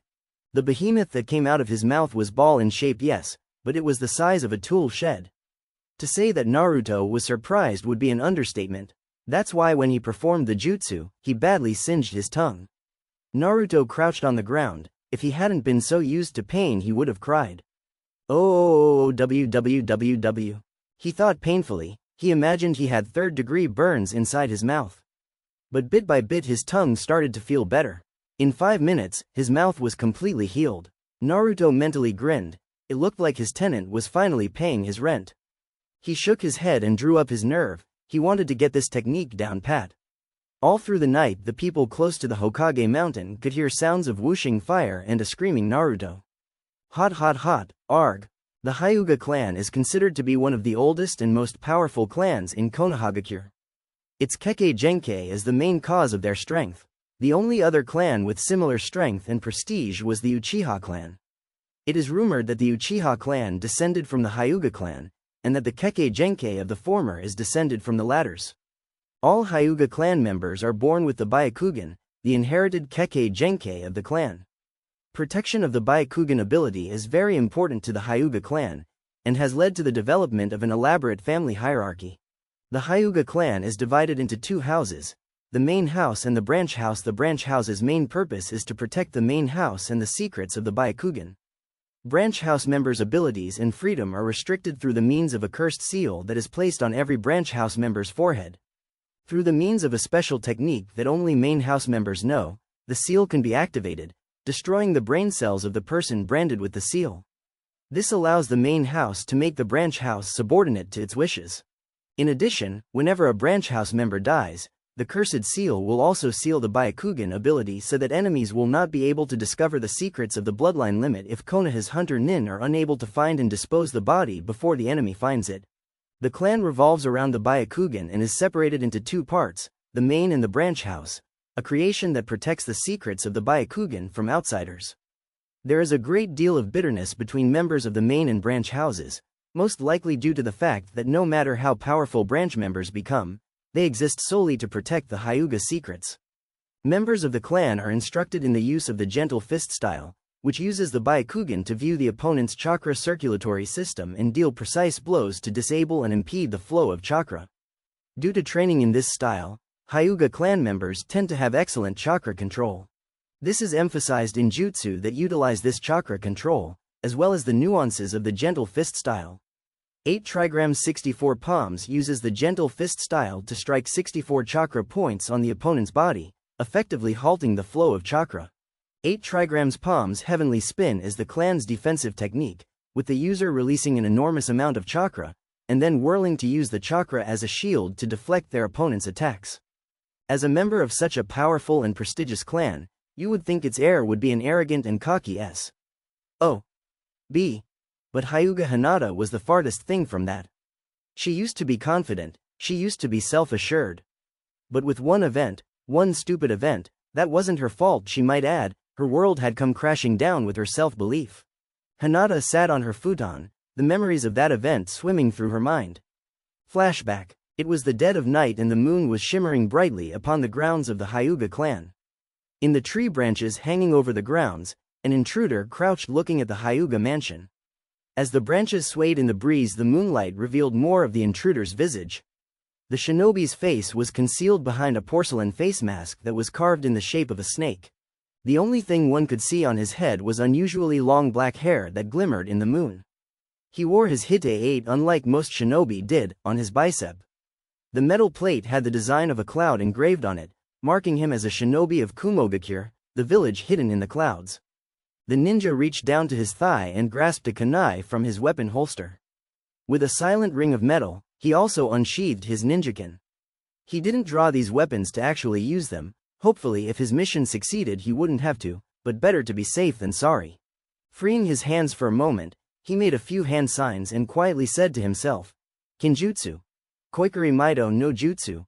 With a frigid deathly whisper, a menacing black fog wrapped around him. Soon he was covered head to toe in it. If he did the jutsu right, he would be invisible to even the Byakugan. The shinobi leapt silently off his perch and onto the grounds. His feet made no noise as he deftly ran towards the mansion. None of the guards saw him as he inaudibly passed by them. One by one, he bypassed the feeble security and got closer and closer towards the center of the mansion. When he touched down in front of a door, he smiled manically under his mask. This was almost too easy. Before he went in, he sheathed his ninjakin and put his kunai away. Without a sound, he slid the mahogany frame open, stepped in, and immediately leapt up and latched onto the ceiling with his chakra. Seconds after he did, a rain of darts appeared where he had just been milliseconds ago, poisoned no doubt. Another evil smirk crossed his face under the mask he wore. Using his mask's X-ray vision, he surveyed the rest of the room for any more traps. There were none functioning. It seemed the spy he'd sent before had done his job. Upside down, he slowly crept toward the only occupant in the room, the girl sleeping peacefully in her futon. With a soft swish, he let go of the ceiling and landed gracefully at the edge of the futon. The mysterious intruder pulled out a hypodermic needle from the pack on his back. He poised the needle over the girl's shoulder and forcefully pushed it in. The girl's eyes opened wide in pain and fear, but before she could call out for help, the shinobi clamped his hand over her mouth. In a few seconds, Hyuga Hinata was knocked out. Hinata almost trembled with grief as she painfully remembered the attempted kidnapping by the Cloud Shinobi. The funny thing was, it wasn't the attempted kidnapping that made her shudder with sorrow. No, it was the rescue that made her sad. Hyuga Hina sat up on her futon as she woke up trembling and sweaty. She looked at her hands. For some reason she couldn't stop having these dreams for the past week. Her slumber had been fitful and racked with nightmares about her daughter, Hinata. But tonight had been the worst of all. She could not remember what the dream was, but she knew something was wrong. Some motherly instinct was screaming at her to rush over to her daughter's room and do it now. She put on a kimono over her pajamas and walked quickly to her daughter's section of the building. Half a minute later, she stood at the door. But before she stepped in, she put her palms on the door and molded some chakra into it. None of the traps would release at her entrance. When she grasped the wooden frame and slid it open, her eyes narrowed. Inwardly, she was nearly faint and feared the worst. But she knew that wouldn't help. With her Byakugan and her chakra, she searched the grounds for her daughter. Her eyes widened when she sensed a foreign chakra with her daughter's close to it. The foreign chakra was suppressed, but because her daughter was in danger she felt as if she could sense anything. Before the mother ran out looking for her daughter, she sprinted towards her husband's room. Hyuga Hiyashi was woken up with a crash. When he opened his weary eyelids he saw his wife with yelling at him. "Hinata," she yelled fearfully, "Hinata, she's been kidnapped." Hiyashi was instantly awake, but before the clan head could reply, his wife was gone. Hyuga Hina's feet pattered quickly on the wooden floorboards, dashing towards the foreign chakra and her daughter. The cloud shinobi sensed her coming. He released the forbidden jutsu around him and instead hid his hostage under the black fog. Making sure she was hidden, he waited patiently for the Hyuga. When Hyuga Hina sighted the kidnapper in the woods, she frantically molded the chakra in her legs and leapt behind the intruder. Without a word she immediately struck, her body poised in a Hyuga classic, the 8 trigrams 64 palms. Her fingers were surrounded in chakra blades, blazing fast, they wrapped the back of the kidnapper like a machine gun. When she finished, the Hyuga queen realized she'd been duped. What she thought was the real thing was really a mud clone. Her enemy had used the earth to make a bunchen of himself. She scolded herself mentally. She had the Byakugan, but in her frantic haste she hadn't even stopped to examine her opponent. Still poised in the stance of the gentle fist, she waited for her opponent to make his move. The kidnapper spoke up behind her, his voice was cold and raspy, and it secretly made her want to shiver. My, there is nothing like a mother scorned, don't you agree, my pretty little Hyuga?" Not a second too soon, Hyuga Hina immediately started spinning, performing another famous jutsu, the 8 trigrams palms heavenly spin, or Kaiden as it was commonly known. Chakra spun in a blinding vortex around the Hyuga. She felt the kidnapper pushing against her, but with satisfaction, she felt her Kaiden push back.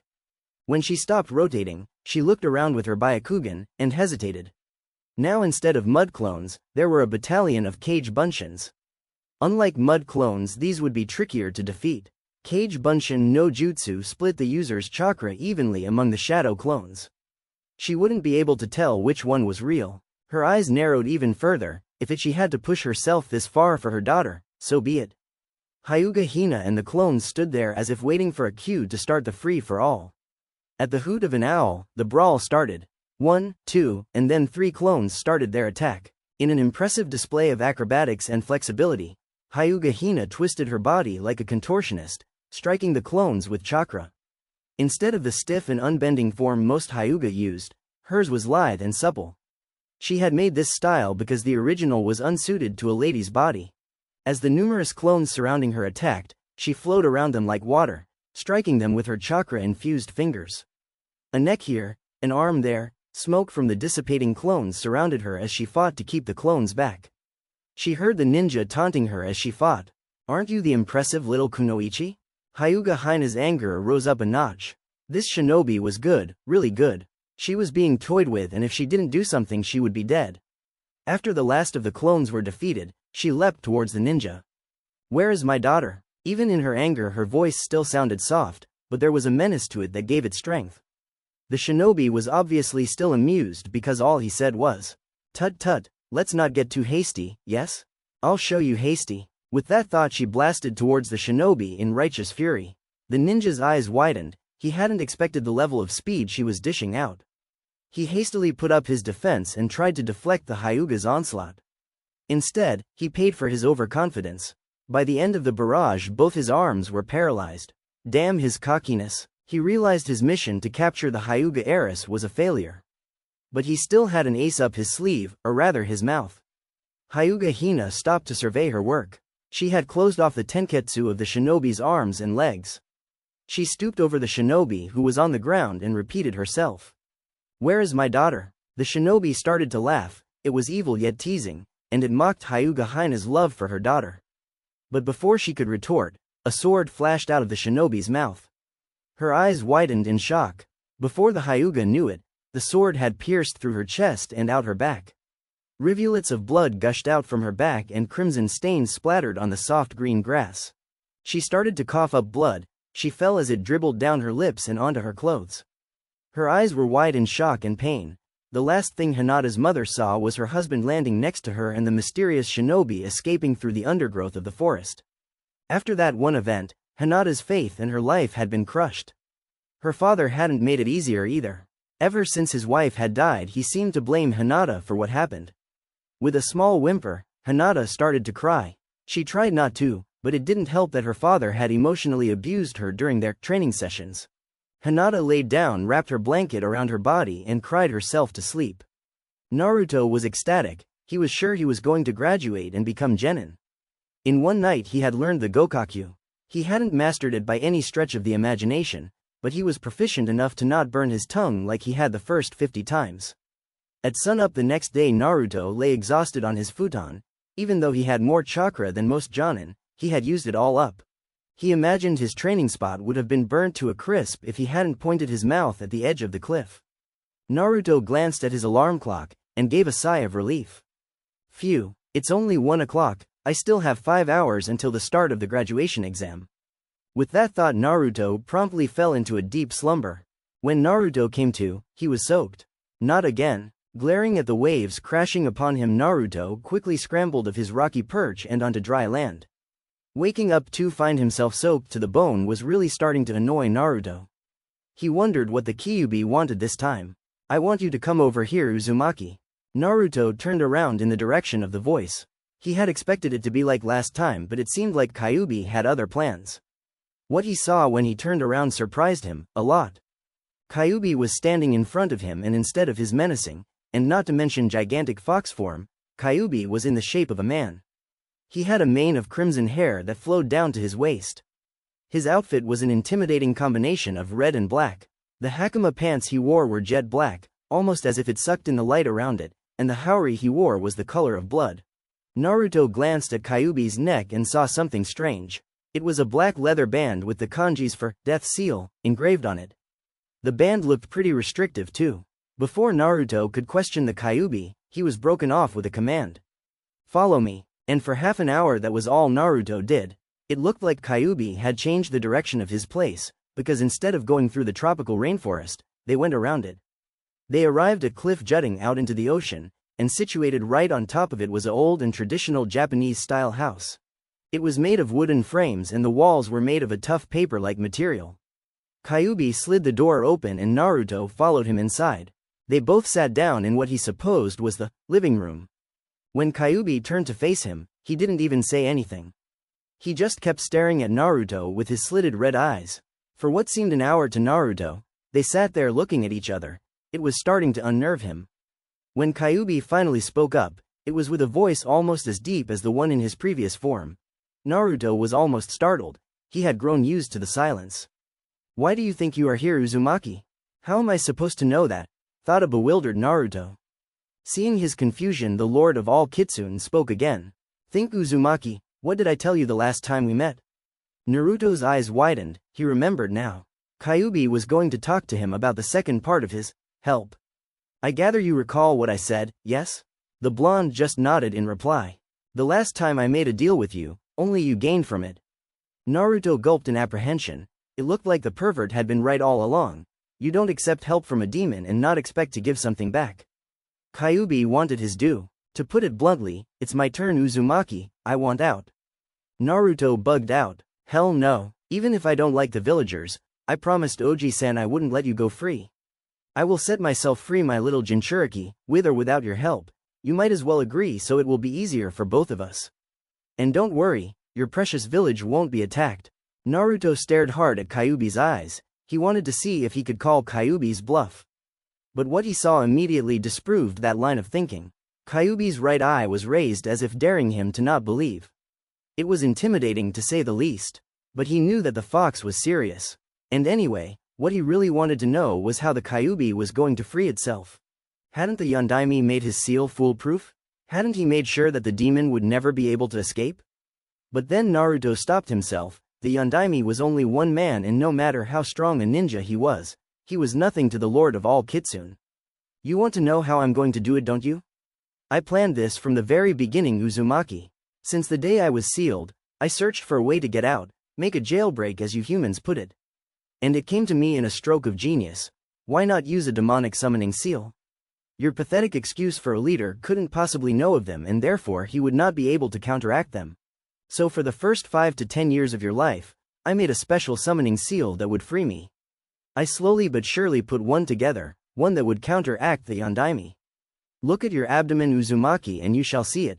Naruto heeded Kyuubi's words, and sure enough, there was a summoning seal at the center of the original seal jailing Kyuubi. However, he wanted to know exactly how Kyuubi would make a new body. How are you going to make a new body? How is that possible? I realized that once I freed myself I would need a new body, my old one was dead. But because of the Shiki Fujin I couldn't take yours, so I decided that I would make one. And it's simple really, I told you my chakra can make anything in your mind, yes? Using my chakra I will make the body of a fox in your mind. As the Lord of all Kitsune, I can add the fox I've created to the list of summons in the summoning seal.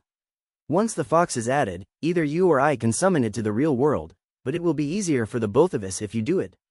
As the fox is summoned I'll imbue myself into it. As an unfortunate side effect, most of the chakra I have left will go to you, but I will regain that chakra once I'm out. Quote, Naruto was no seal master, but the way Kyuubi had planned out his escape, it sounded foolproof. The demon fox was really going to escape his cage, with his help of course, but he couldn't believe how the fox made it sound. Then, before Naruto knew it, the demon fox had his right hand in his abdomen.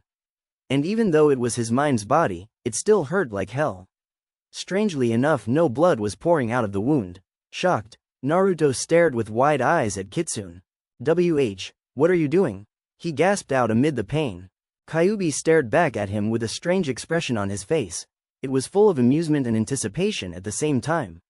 This is part of my plan, don't worry, it'll only sting for a little while. With a flash of light, a fox started forming in front of him.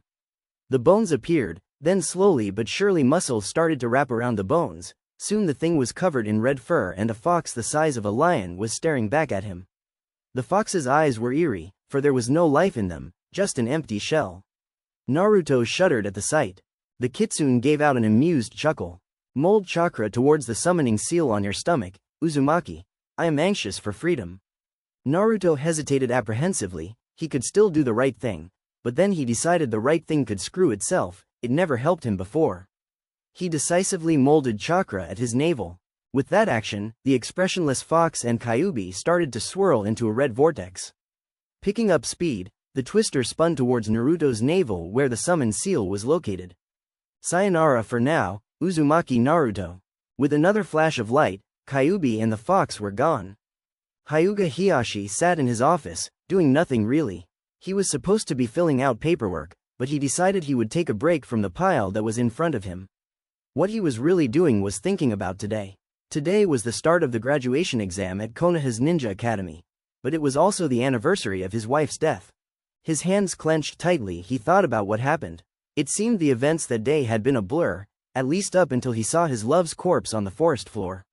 When his wife had knocked down his door to tell him their daughter was missing, it was like a frigid cold spear had pierced his heart. But before he could reply, she had already left. Flashback. The first thing Hiyashi did was alert his brother, and then he checked on his younger daughter, Hanabi. He had faith that his wife could at least stall the kidnapper long enough for him or his brother to help. Hiyashi's heart went into overdrive as he used his Byakugan to check his daughter's room. He wanted to make sure she hadn't been taken away from him either. When he saw that his other daughter was okay, he darted out of the compound after his wife. For what seemed like an hour he jumped from tree to tree, cursing how far away he was from his wife and his eldest daughter. What he saw when he finally reached his wife would haunt him forever. Hyuga Hina was bent over the kidnapper, a blade protruding out her back. The kunai she had held against the kidnapper's throat landed with a thud next to her. Hiyashi couldn't move, he couldn't breathe, but what shook him out of his trance was the cold laughter of the shinobi as he pulled his sword from her chest and leapt away. Bent over his wife, he took her pulse, desperately hoping that she was just unconscious, but she was dead. Her body was already starting to feel cold and lifeless. Seeing that his wife was already past redemption, he looked around for his daughter. He spotted her, quickly appearing by her side. He checked her pulse to make sure she wasn't dead either. She wasn't. A thud alerted Hiyashi of someone behind him. Immediately he turned around, poised in the stance of the gentle fist. But it was only his brother, Hazashi. Is Hina dead? His brother asked, full of sorrow. Hiyashi's wife had been like the sister he'd never had. Hiyashi only nodded. Hazashi stared hard at his twin brother. It was as if they were in agreement of what should be done. With a curt nod, Hiyashi leapt after the kidnapper. Vengeance would be his. Hiyashi's eyes narrowed as felt the kidnapper make a break for Konoha's border. If he didn't catch up, the murderer would escape. Putting an extra burst of chakra into his legs, he quickly caught up. With an even larger burst of chakra, he leapt and back-flipped over the kidnapper, landing on his toes and making sure he was dealing with the real thing. Hiyashi immediately started his own form of the 8 trigrams 64 palms. He ended his onslaught with a chakra strike to the shinobi's heart. In the span of 5 seconds, the shinobi was dead. Hiyashi picked up the corpse and leapt back towards the Hyuga compound. A few miles away, 2 dark figures stood on a rock bluff, staring at the moon. The shorter of the two spoke up. Did you succeed, Orochimaru-sama? The taller figure was wearing an Enbu mask carved in the shape of a snake. No, Kabuto, thanks to that fool of a woman.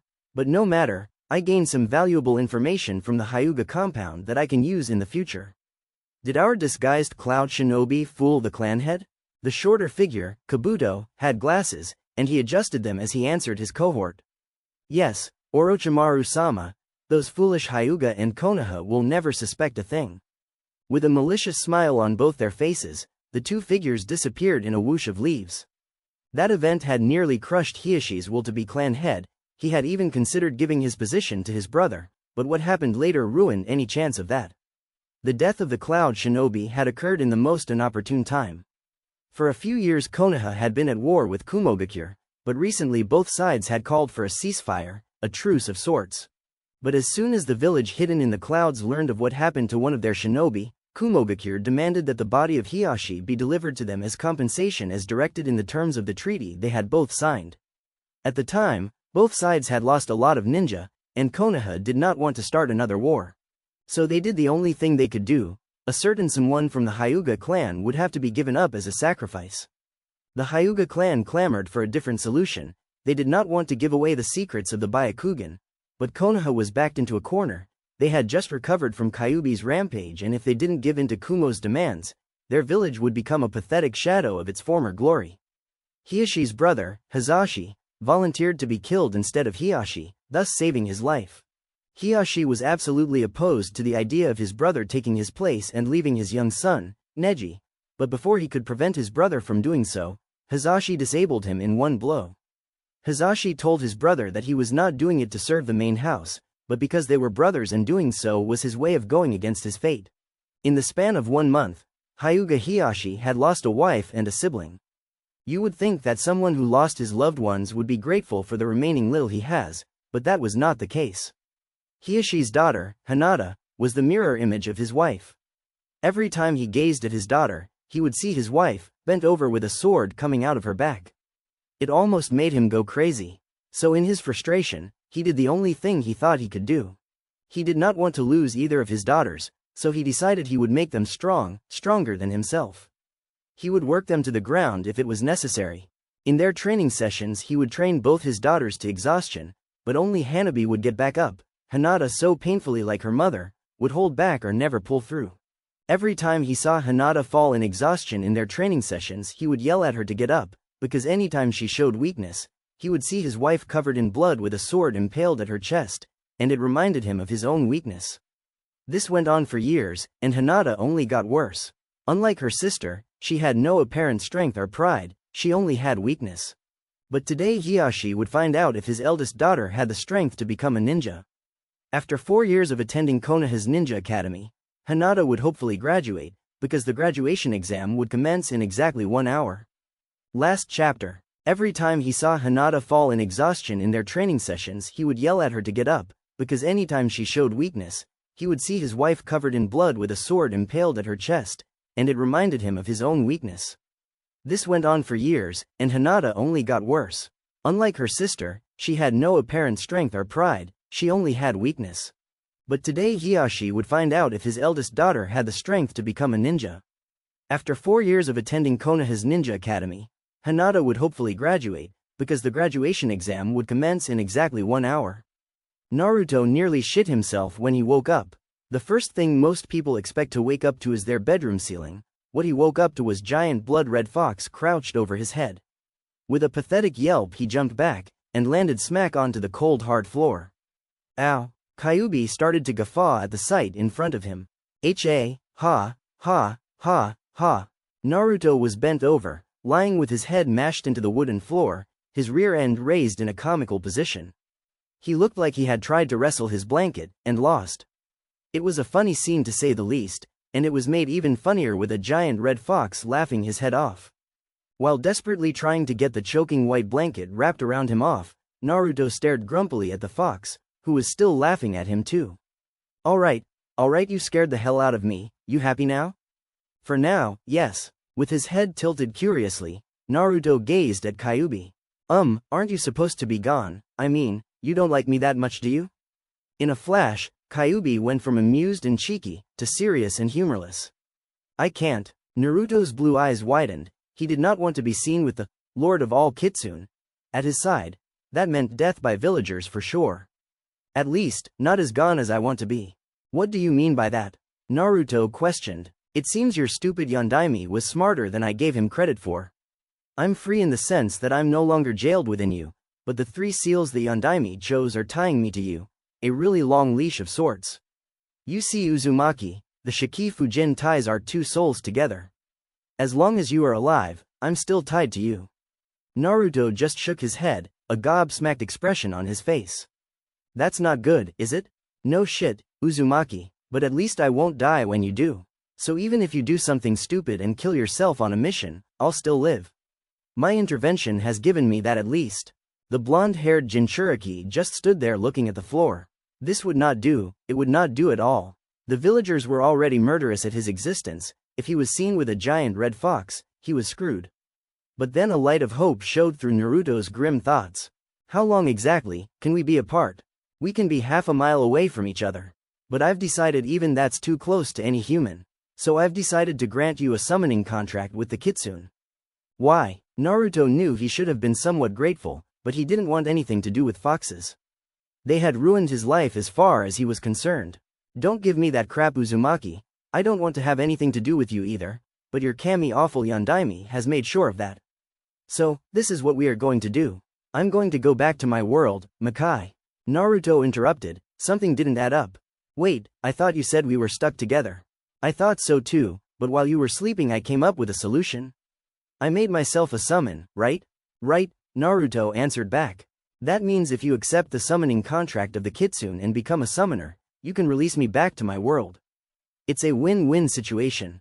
Naruto nodded at this. What the fox had said made sense and he couldn't see anything wrong with the plan. Alright, what do I have to do? All you have to do is sign your name in blood on this scroll. And with a burst of smoke a summoning scroll appeared at the Kyuubi's paws. It was blood red. What's with Kyuubi and blood? He thought silently to himself. The scroll had gold leaf ornately decorated at the edges. Naruto slowly unraveled the summoning scroll, making sure not to damage it. When he opened it up, there was only one other person who had signed his name, an Uchiha Madara. Who the heck is that? He didn't recognize the unfamiliar name. He decided he would look that up later. For now he had a contract to make with the Kitsune. Naruto raised his thumb to his large canine teeth and bit down, ignoring the pain. He quickly wrote the kanji for his name on the scroll before his thumb could heal. When he was done, his name written in blood started to glow an eerie red and slowly morph into permanent black ink. Shaking his head at the scroll, Naruto alerted Kyuubi that he was done. Finally, Kyuubi said anxiously, "To release me to my world, just put your hands in the release seal, mold chakra into the summoning seal on your stomach and say, Kai. If you need to summon me here, just mold chakra to your navel again, and yell out Kachiyose no Jutsu, You won't need to bite your tongue for blood because the seal will draw it from your bloodstream. Naruto nodded and put his hands together, molding chakra to the summoning seal. He yelled out. Kai, Kyuubi and the summoning contract were gone with burst of smoke. Naruto shook his head. Phew, what a morning. Oh shit, I can't believe I forgot the graduation exam was today. The Konoha Ninja Academy was a rite of passage for the shinobi of Konohagakure. If an academy student graduated, they would go on to become genin, or starter ninja. The new genin would then be split up into squads of 3 after their graduation and assigned an experienced jonin sensei. As Hyuga Hinata walked with her jonin tutor Kurenai, she hoped to Kami that she would be one of the few to graduate. Sure, she had been trained non-stop since the age of 7 and the exam was supposed to be a cinch for a regal Hyuga, but she didn't feel regal. No, she felt like crap. This morning her father had called her to his office for a prep talk. Flashback. Hiyashi stared down at his daughter, who looked absolutely scared. When will she get a backbone? He thought. With a frown he asked his daughter a question. You know what today is, Hinata? Yes, father, Hinata stuttered out. Well then, you know that as a Hyuga you should graduate? I expect nothing less from you, do you understand? Yes father, Hinata stuttered out, again. I will see you later. Hinata bowed to her father and slowly backed away to the door. When Hinata thought about it, the meetings with her father were sad, in the pathetic kind of way. Her father would do most of the talking and all she would say would be, yes father, or no father. It truly was pathetic. In fact, her whole life was pathetic when she thought about it. Her father hated her, at least she thought so. She knew her cousin Neji hated her, and her incessant stuttering got on everybody's nerves, not to mention hers. Hinata's depressing thoughts would have kept spiraling downwards if it weren't for a certain blonde. Watch out! Hinata perked her head up. A yellow-headed blur was barreling towards her. Taking a hint, she sidestepped the blur. That was a close one, Hinata stared at the person standing in front of her. Naruto had his arm behind his head, scratching it sheepishly. She noticed that he had his blue goggles on and a blush slowly appeared on her face. She couldn't believe he'd still kept wearing that after 4 years. Naruto stared at Hinata. She was a weird girl but she was really nice. She was one of the few people he went out of his way to be nice to. Hey, Hinata, can I walk with you to the academy? Hinata blushed even harder, inventing a new shade of red. She looked over to her escort, inwardly pleading for her consent. Can Naruto-kun come with us? Kurenai grinned at Hinata. She and Naruto would make a cute couple. Even though Naruto was cold to most people, he could really be kind when he wanted to. Of course he can. And with that, Naruto walked with Hinata to the academy. Talking with Hinata was more fun than he realized. He could say almost anything that was on his mind, almost. But his good mood was crushed when he got to the academy. What put him in his sour mood was one person and just one person only. Sasuke Teme? At first the Uchiha had been shy but kind-hearted during the first day of the academy. But after the Uchiha massacre, his attitude had taken a nosedive. Soon the village had given him a nickname, Uchiha Sasuke, the last Uchiha. Naruto just scoffed when he thought of how much the Uchiha was spoiled by the villagers. They lavished him with praise, as if he was some godsend. The brat acted like such a victim. Like life was so bad. Naruto had to admit that losing your clan to your brother would be painful, but he thought the Uchiha should really get over his obsession. Compared to his life, the Uchiha was living it up. But even that wasn't what really irritated Naruto. No, what really irked him was the Uchiha's attitude. Sasuke acted like he was superior to everyone, as if just because he was an Uchiha, he should get everything. It put a foul taste in his mouth. He remembered vividly the first time he'd met the Uchiha. Flashback. Naruto sat on the bleachers bored out of his mind. Who knew that the academy would be so boring? Naruto stared lazily at the rest of the class. Almost everyone else looked as sleepy as he did. 2 of them actually were sleeping, the fat one and the pineapple-haired one. Naruto chuckled silently. They were shameless. After recess, Iruka, the Chunin instructor, formed them into groups, some crap about ninja being able to work with strangers. Naruto was paired up with the emo and Pinky. Pinky introduced herself first. She had the high innocent voice of a child who didn't know how hard life could be. Hi, my name is Sakura, what's your name? Name's Naruto, he gruffly replied. The emo didn't even reply, he just grunted. Naruto rolled his eyes. The 3 kids just stood there awkwardly gazing at each other, or in the case of the emo, into space. For 10 minutes Naruto stood there watching the other kids start off warm relationships while his group was colder than a block of ice. Naruto realized he would have to do something, because the teacher was starting to glance in his direction. First he would need the emo's name. Alright, you, what's your name? The dark-haired kid stared at him with cold eyes. Hello, anyone there? Naruto said with cheek. My name is Uchiha Sasuke.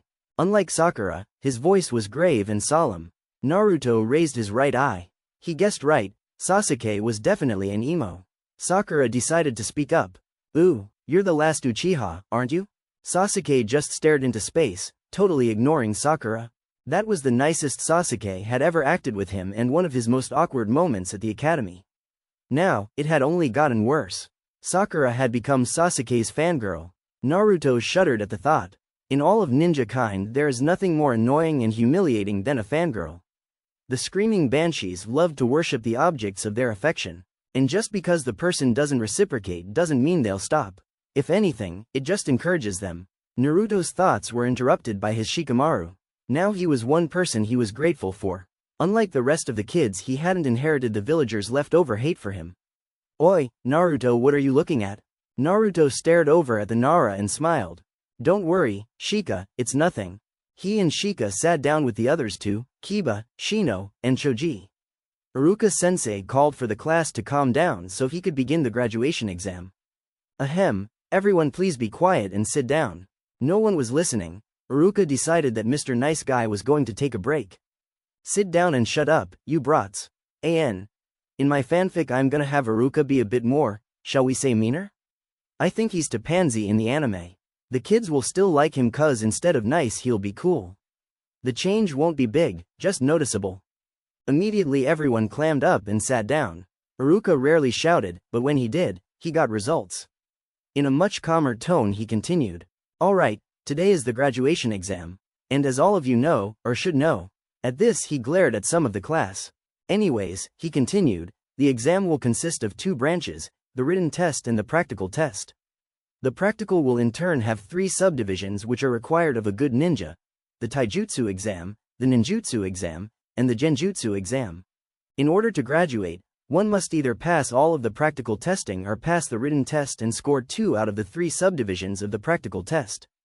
Naruto grinned. Before he had doubts he could pass the graduation test, but now with his improved control he wouldn't have to worry as much. Iruka continued his explanation of the graduation exam. This year, a new Rookie of the Year will be named. Last year's was Hyuga Neji. The Rookie of the Year will have to have received the highest marks on the written test and score the most points in the practical test. You will get scored on how well your taijutsu form is, how well your ninjutsu is performed and how well you can dispel low-level illusions and disrupt them. Iruka then started to divide the class in groups according to alphabet. And just as luck, Naruto's last name was grouped with Sasuke's. When Naruto and Sasuke were called for their taijutsu testing, they glared at each other. Sasuke spoke up first. May the best man win, Dobi. He said mockingly. I plan to Uchiha, I plan to. The 2 rivals glowered fiercely at each other, but inside they knew they were going to enjoy the test. Of their class, Naruto and Sasuke were the best at taijutsu. And they both knew it. When they got to the back of the academy, where the taijutsu test was located, they both smirked in anticipation. The taijutsu instructor introduced himself as Katetsu Hagain, but neither Naruto nor Sasuke cared about that. They were anxious for their fight to begin. Katetsu spoke the terms of the match loud and clear. For 30 minutes you will fight until someone either forfeits or knocked out, no killing. This will be a clean match. There will be no ninjutsu or genjutsu, just taijutsu. If I deem someone defeated I will end the match. Got it? Naruto and Sasuke nodded. Alright, face each other at opposite ends of the field. Naruto faced Sasuke at his end of the field. He relaxed his tense muscles, and thought of the can of whoop ass he was gonna give to Sasuke. It would be oh so sweet. Even with his gravity belt, Sasuke would never be able to match him with his training under Guy and Kyuubi's touch-ups. He put his legs in the stance of the Shirai Fai-Tu and his torso poised the form of the Taikyokuken. Sasuke frowned at Naruto's choice of taijutsu. He'd felt it before and it was painful. Naruto's legs were bent shoulder-width apart, and he was tensed forward on the balls of his feet. His arms were spread apart, the hand facing him open and palms out. The arm bent farther away was also palms open. If you look up, Shodem, on Google, there'll be a picture of him in a taijutsu stance. That's what Naruto looks like except with palms wide open. Sasuke steeled himself, as long as he kept up with Naruto's speed he would be okay. Hajime, Naruto shot forward a split second before Sasuke. Before Sasuke knew it, Naruto was in front of him, his right fist reared back. Sasuke's eyes widened at Naruto's speed. He hastily brought his arm to block the punch. Soon Naruto's left fist followed close behind the right, then his right foot and then his left. For a while, Naruto pressed on the attack, using all his limbs to perform acrobatic combos, and Sasuke would try and block or dodge. Kotetsu's jaws dropped as he watched supposed academy students tear it up on the taijutsu field, the blonde-haired one especially. Since the beginning of the match he'd been pressing Sasuke backwards. Naruto flowed expertly from stance to stance, and Sasuke moved to meet him. The blonde's taijutsu was almost instinctual, as if he learned it from birth. Years training with Guy had paid off well for Naruto. But although Sasuke felt clumsy compared to Naruto, he found that he could anticipate his moves fairly well. What Sasuke didn't realize was that his eyes were changing. His usually onyx eyes were flickering a deep red, with a tomo mark appearing gradually. Sweat poured from Sasuke's face, despite the coolness of the day. Wiping his head with his backhand, he prepared himself for Naruto's next barrage of taijutsu. Naruto had a smirk on his face. So far he had been holding back, mostly using his arms to fight, and the emo had been doing fairly well. But it was time to turn it up a notch and introduce Sasuke to the finer workings of the Shirai Faitu. Naruto quickly dashed towards him. One moment he was a few yards from Sasuke and the next he was in the air, right foot cocked back to smash Sasuke's face. Sasuke had to block the leg with both his arms. Naruto landed quickly crouched on the ground. He pivoted on the leg he landed with and with his other leg swept it under Sasuke. His opponent jumped over it, not knowing that's what Naruto really wanted. Before Sasuke knew it, Naruto had drawn level with him in the air. Naruto grinned cheekily at Sasuke when he kneed him harshly in the gut. Sasuke's eyes bugged out with the hit. It felt like a sledgehammer. But he didn't have time to think because right after the knee, Naruto used Sasuke as leverage and flipped in mid-air, slamming Sasuke's head to the ground with his heel. Sasuke was out cold. The taijutsu examiner tried to pick up his mouth from the floor. He was astounded at the feat of taijutsu Naruto and Sasuke had just displayed. They could kick his ass. Shaking his head ruefully, Kotetsu looked at his examination sheet. He checked off Naruto and Sasuke's names. The two had passed with flying colors. After Sasuke came to, for the rest of the examination, Naruto and Sasuke competed for the title of Rookie of the Year. But Sasuke ended up whining. But the only reason Sasuke had won was because he had come second in the written test, beaten by Sakura. Naruto had won the taijutsu test but tied with Sasuke in both the ninjutsu and genjutsu test. It turned out that even though Naruto had more chakra, Sasuke had better control even with his improvements. Naruto decided he didn't care about the award. Smashing Sasuke's face into the dirt had been a reward all on its own. It turned out 27 academy students had graduated. Shikamaru, Kiba, Shino and Choji had passed their test. Only 3 girls he knew had passed: Hinata, Ino and Sakura. The first thing he did when he was handed his Hite 8 was go to Hinata to talk to her about what they were going to do as genin. But she was with her father. "You graduated as befitting an heir. You haven't disappointed me yet so far," Hyuga Hiyashi said condescendingly at Hinata. Naruto glared at Hiyashi when he heard the way he talked to his daughter. He knew he shouldn't be insolent with the head of the Hyuga clan, but anyone who treated their relatives poorly, especially his daughter, was despicable in his book. Hiyashi felt someone gazing at him. The elder Hyuga turned and saw Naruto glaring at him. He just gazed back, and without a word walked away towards the Hyuga compound, his daughter following meekly behind him. Naruto celebrated his graduation with Iruka-sensei and Oji-san at Ichiraku Ramen. After he said his goodbyes, the blonde strolled down to Training Field 7 to train with Guy and Lee. He now sat on a training log, happy that he was finally a ninja, albeit a lowly genin. But he would remedy that soon enough. Naruto reluctantly took off his light blue goggles. He gazed at both pieces of headwear, his forehead protector in his left hand, and his goggles in his right. Naruto didn't want to part with his goggles just yet. It had been his first gift from someone other than Oji-san or Iruka-sensei. He decided he would leave the goggles where they were for now. The new genin took the metal plate off the Hite-Ate's cloth and with a metallic click he snapped it onto his gravity belt on his waist. Satisfied, he waited for Guy-sensei and Lee. It was time to get some taijutsu training in.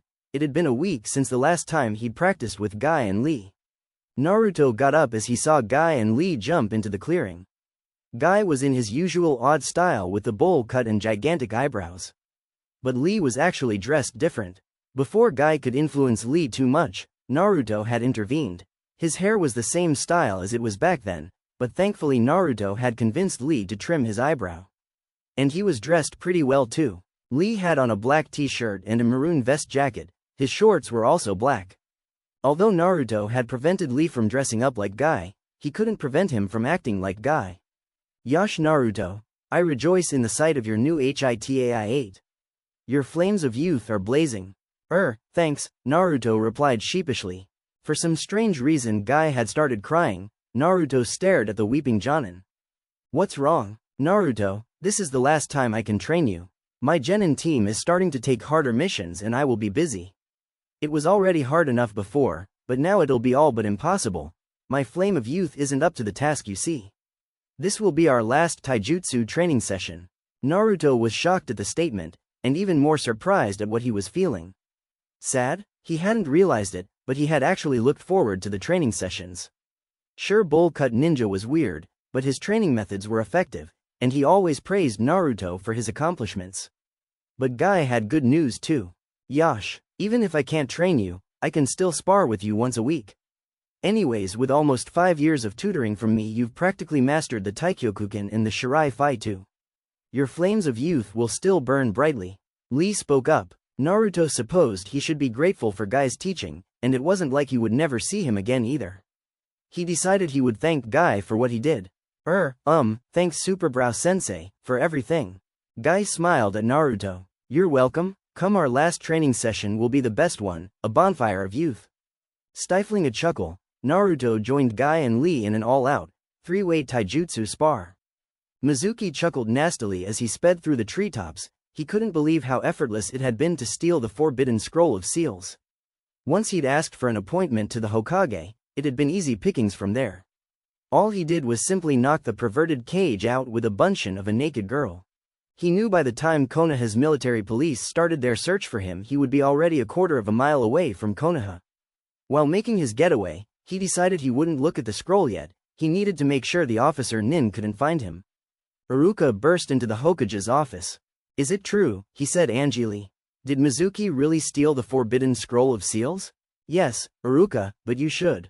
The Sandaime didn't get to finish, because yes, Iruka was already gone. The window he jumped through swinging slowly. The old fire's shadow sighed wearily. Iruka leapt from tree to tree in search of Mizuki. A look of fury was on his face, but betrayal was in his eyes. That bastard, I can't believe I was fooled for so long. Fueled by anger, he put more chakra into his legs and with a burst of speed sped into the treetops. Mizuki stopped to rest, tired from sprinting non-stop for an hour. He decided he would take a short break. The purple-haired Chunin, now missing Nin, wiped the sweat off his brow. He was satisfied with the time he'd made, but his satisfaction was abruptly replaced with pain. Iruka leapt out of a tree and with a flying kick, buried his heel into Mizuki's face. With a bone-crunching smash, Mizuki went sprawling back and smack into a tree trunk. The forbidden scroll of seals went bouncing back several yards away from the two Chunin. Iruka glared resentfully at Mizuki. You traitor, he spat out. Mizuki got up in a sitting position on the tree. With his back hand he wiped the excess blood spilling out of his mouth. Looking mockingly at Iruka he grinned maliciously. So you found me, Iruka, well done, well done. Mizuki's grin then flashed from a smirk to a sadistic sneer. But I hope you don't think you can defeat me. Because then you would be sorely mistaken. Mizuki reached both hands over his shoulder and pulled out two giant Fuma shuriken. In his hands he started to rotate them at faster and faster, until they looked like a circular discs. Cocking his arms back, Mizuki launched the windmill shuriken at Iruka. Naruto was walking home quietly. When he heard the alarm, it was like a foghorn, only an octave higher. He leapt towards the Hokage Tower as Konoha's non-shinobi populace rushed into their houses. Something was wrong. Only Konoha's military police used that alarm. Whenever that alarm rang, Either someone went missing nin, or something important was stolen. At the last stretch of his destination, Naruto paused. He saw Iruka-sensei leap into the Hokage tower, and then a scant moment later, burst right out of the Sandame's window, a look of intense fury on his face. He was headed towards the woods. Naruto turned his head towards the Hokage tower, and then back at Iruka-sensei. He decided he would go with Iruka. Originally, he would have gone to Oji-san to find out what's happened, but something told him that Iruka-sensei would have a part in what was happening. And if there was something that Naruto loved to do, it was getting a piece of the action. Naruto leapt after Iruka, making sure he was far enough that the enraged pineapple-haired Chunin couldn't sense him, but close enough to follow. Iruka and Naruto had been jumping through the forest for what seemed an hour. But he wasn't bored. Naruto marveled at his Chunin instructor's tracking ability. Iruka had lead them safely past traps, dead ends, and fake trails. He was good, really good.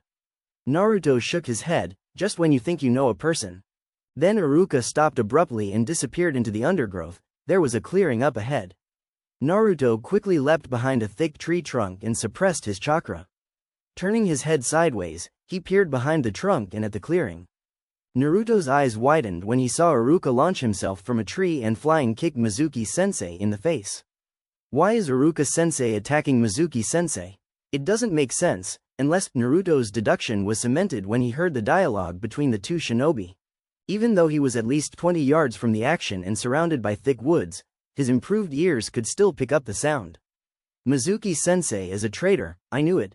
Naruto had sensed strange vibes from the lavender-haired Chunin. He hadn't used anything extraordinary, other than his common sense.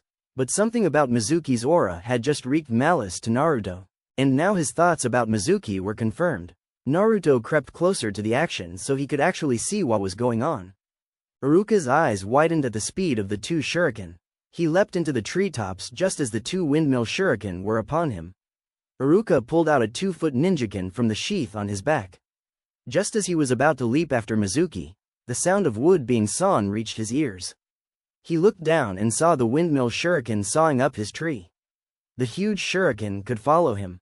How? Iruka looked quickly at Mizuki, and examined him closely as he leapt from tree to tree dodging the windmill shuriken.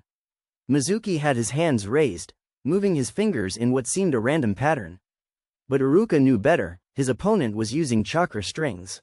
While Iruka and Mizuki were duking it out, Naruto had noticed a huge scroll a yard away from him. It was the biggest scroll he'd ever seen. From the ground it reached his elbow. Naruto peered back at the fighters, making sure they were still preoccupied. That done, he quietly opened the scroll. It read, "The Forbidden Scroll of Seals."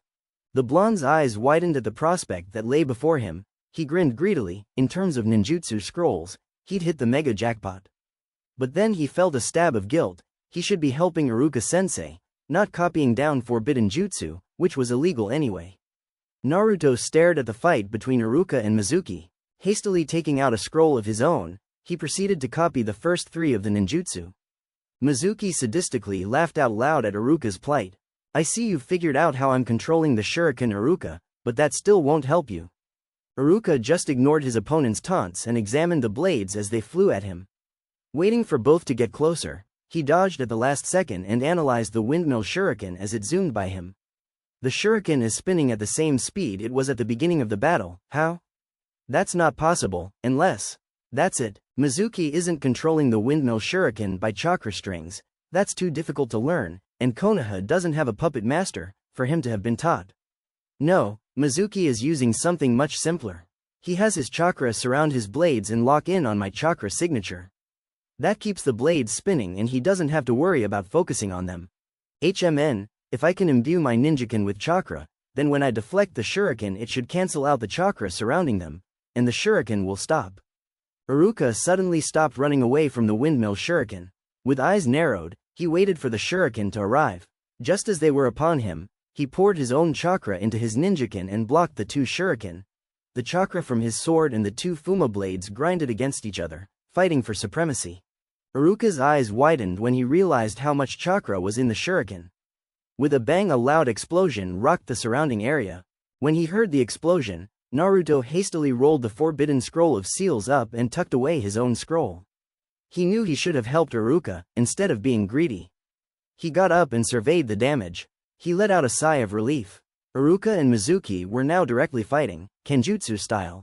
And Iruka-sensei was winning. The Chunin had another surprise up his sleeve, his proficiency with a sword. Even though Mizuki had a katana, and thus had a longer reach, Iruka-sensei was faster, much faster.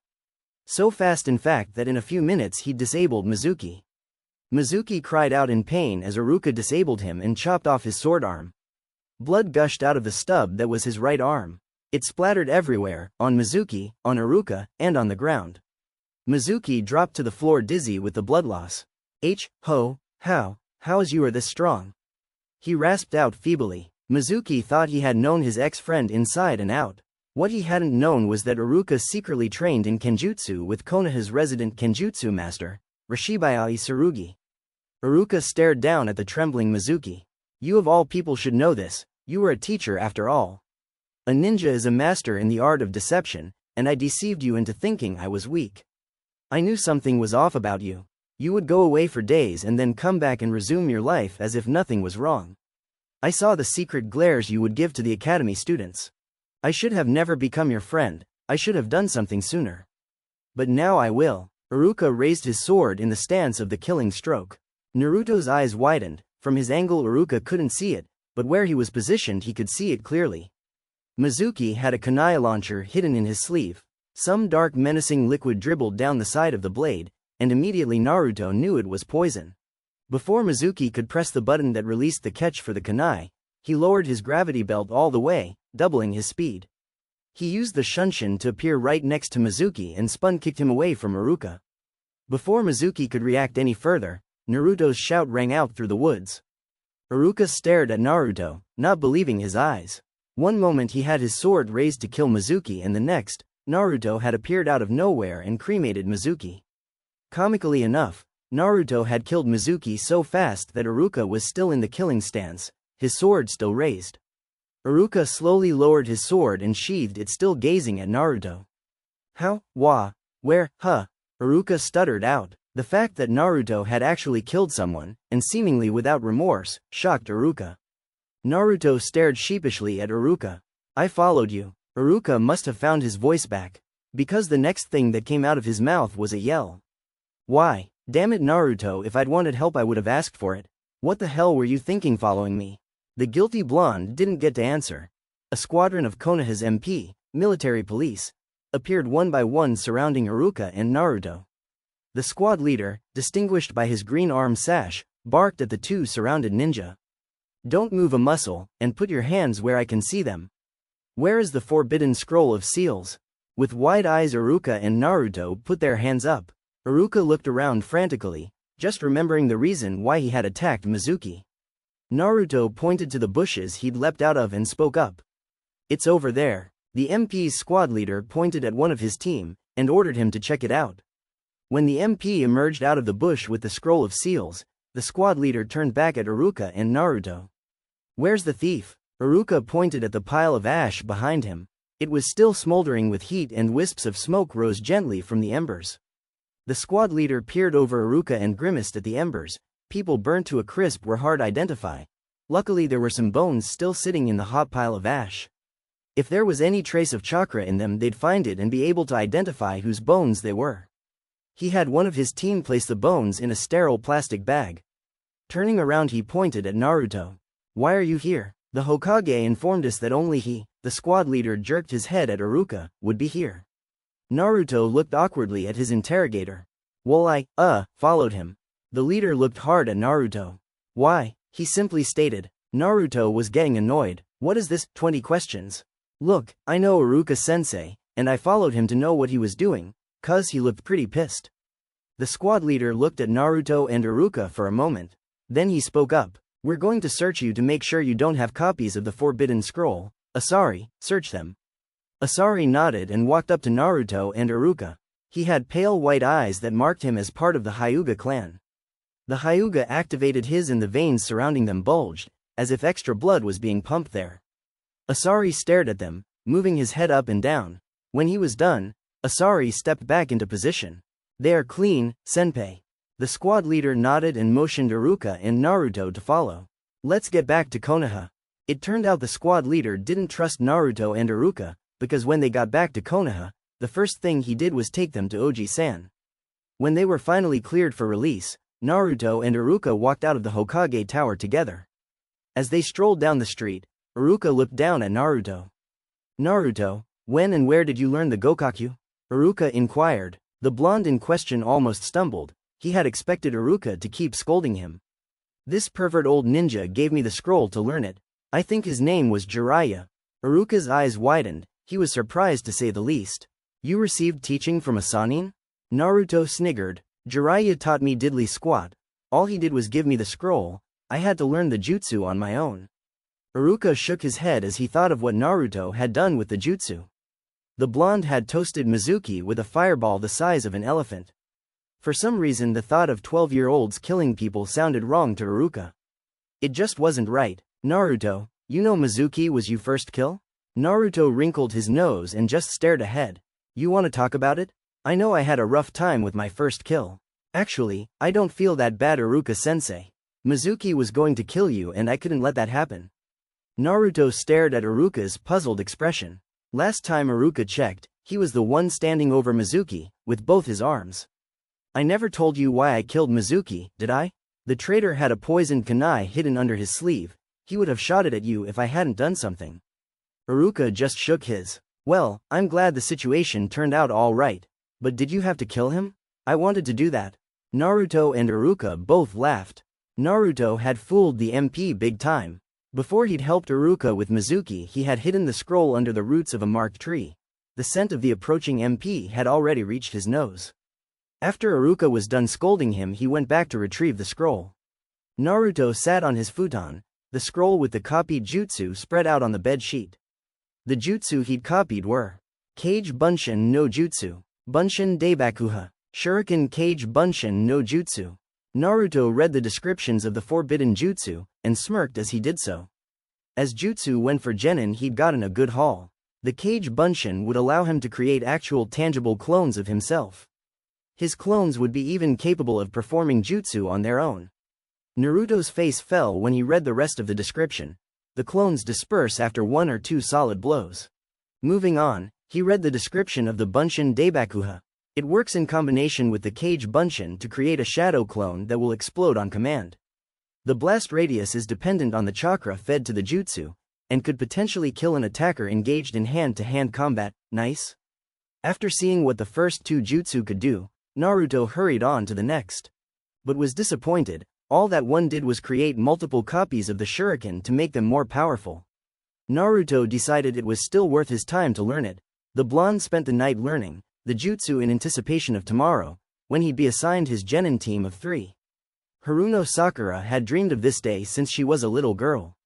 It was one of the most important days in her shinobi career, the day that she would finally become a genin, and by doing so, win over Sasuke-kun. But then, by some unfortunate stroke of bad luck, she had managed to meet up with Ino Pig on the way to the academy. It was supposed to be a day without any interference. She sighed internally. She supposed that true love with Sasuke simply wasn't meant to be. "Damn it, Sasuke-kun is mine," inner Sakura raged on, and with a determined visage, Sakura raced Ino all the way to the academy. Sasuke Uchiha stared at the wall mirror in front of him. More specifically, he was staring at his reflection. Even more specifically, he was staring at his face. And more precisely, he was staring at his eyes.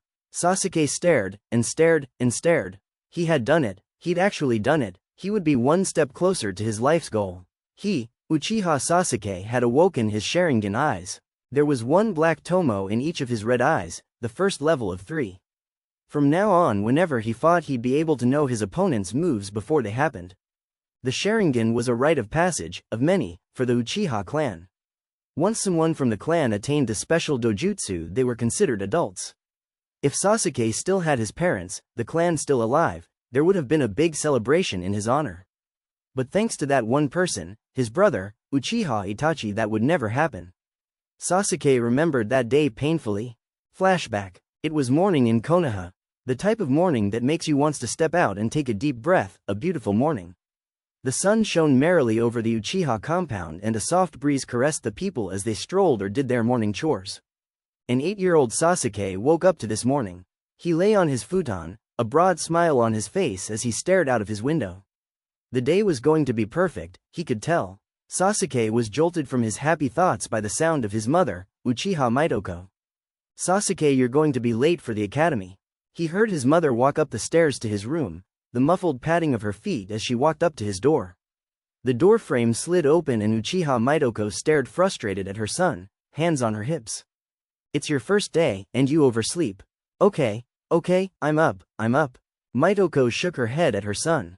You are just like your father. Sasuke looked up startled, but before he could ask his mom for more info, she was already moving down the steps.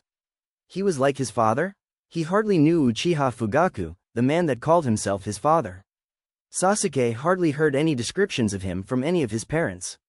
All he really knew was that his father was captain of the Konoha military police. He also knew that his father was so serious that Sasuke couldn't see how he was related. He thought he was more like his mother, who was kind-hearted and friendly. Sasuke shook himself from his thoughts. He had a ninja academy to attend. He quickly put on his blue shirt and pants and hopped about trying to get his sandals on.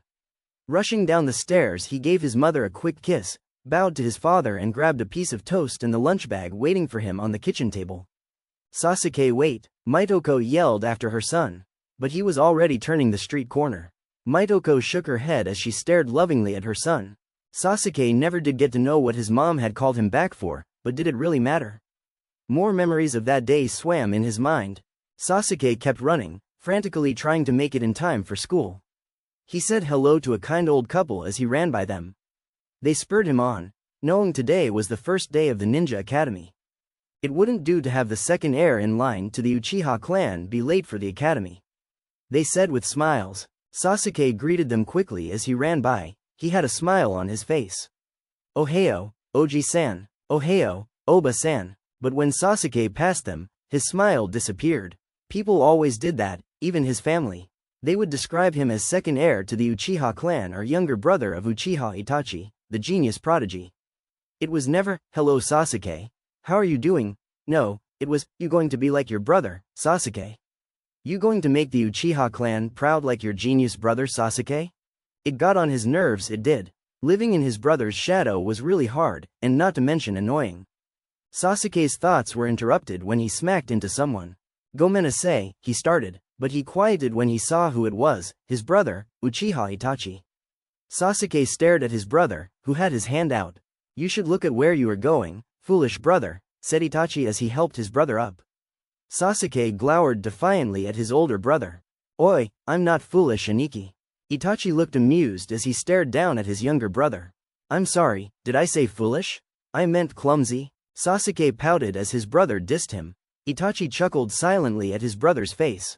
You are too serious, foolish brother of mine. Tell you what, if I walk with you to the academy and help you with your kunai practice later, will you lighten up? Sasuke smiled at this. He hardly got to spend time with his Aniki, and he relished the times he did. You promise, Aniki? I never go back on my word, Sasuke, you know that. Come on. Sasuke took his brother's hand and the both walked to the ninja academy. It was now evening, but the sun still shone brightly, and the wind still blowing. Sasuke ran home a smile on his face. He couldn't wait to tell his mom about the academy and train with his Aniki. Sasuke put on an extra burst of speed, anticipating spending some time with his family. Remembering back on that day, Sasuke stood there and struggled to recall the first signs of something wrong. Was it the fact that the whole Uchiha sector of Konoha had been dead silent? Was it the fact that people lay strewn all over the road, body parts hacked apart, their blood dyeing the roads a haunting crimson? Sasuke couldn't remember. Sasuke stared with teary eyes at the gruesome image in front of him. All over the road, the Uchiha clan lay dead. Some were hacked apart, some burnt, their skin peeling off, like orange rinds. Sasuke choked as he saw the old couple with blood still dripping out of the murderous holes in their guts, not his grandparents. Sasuke ran on, stumbling over dead body parts, almost numb from all the blood. Sasuke landed on his hands as he tripped, not wanting to look at what he tripped on, but still drawn he looked over his back. What he saw would revisit his nightmares for the rest of his life.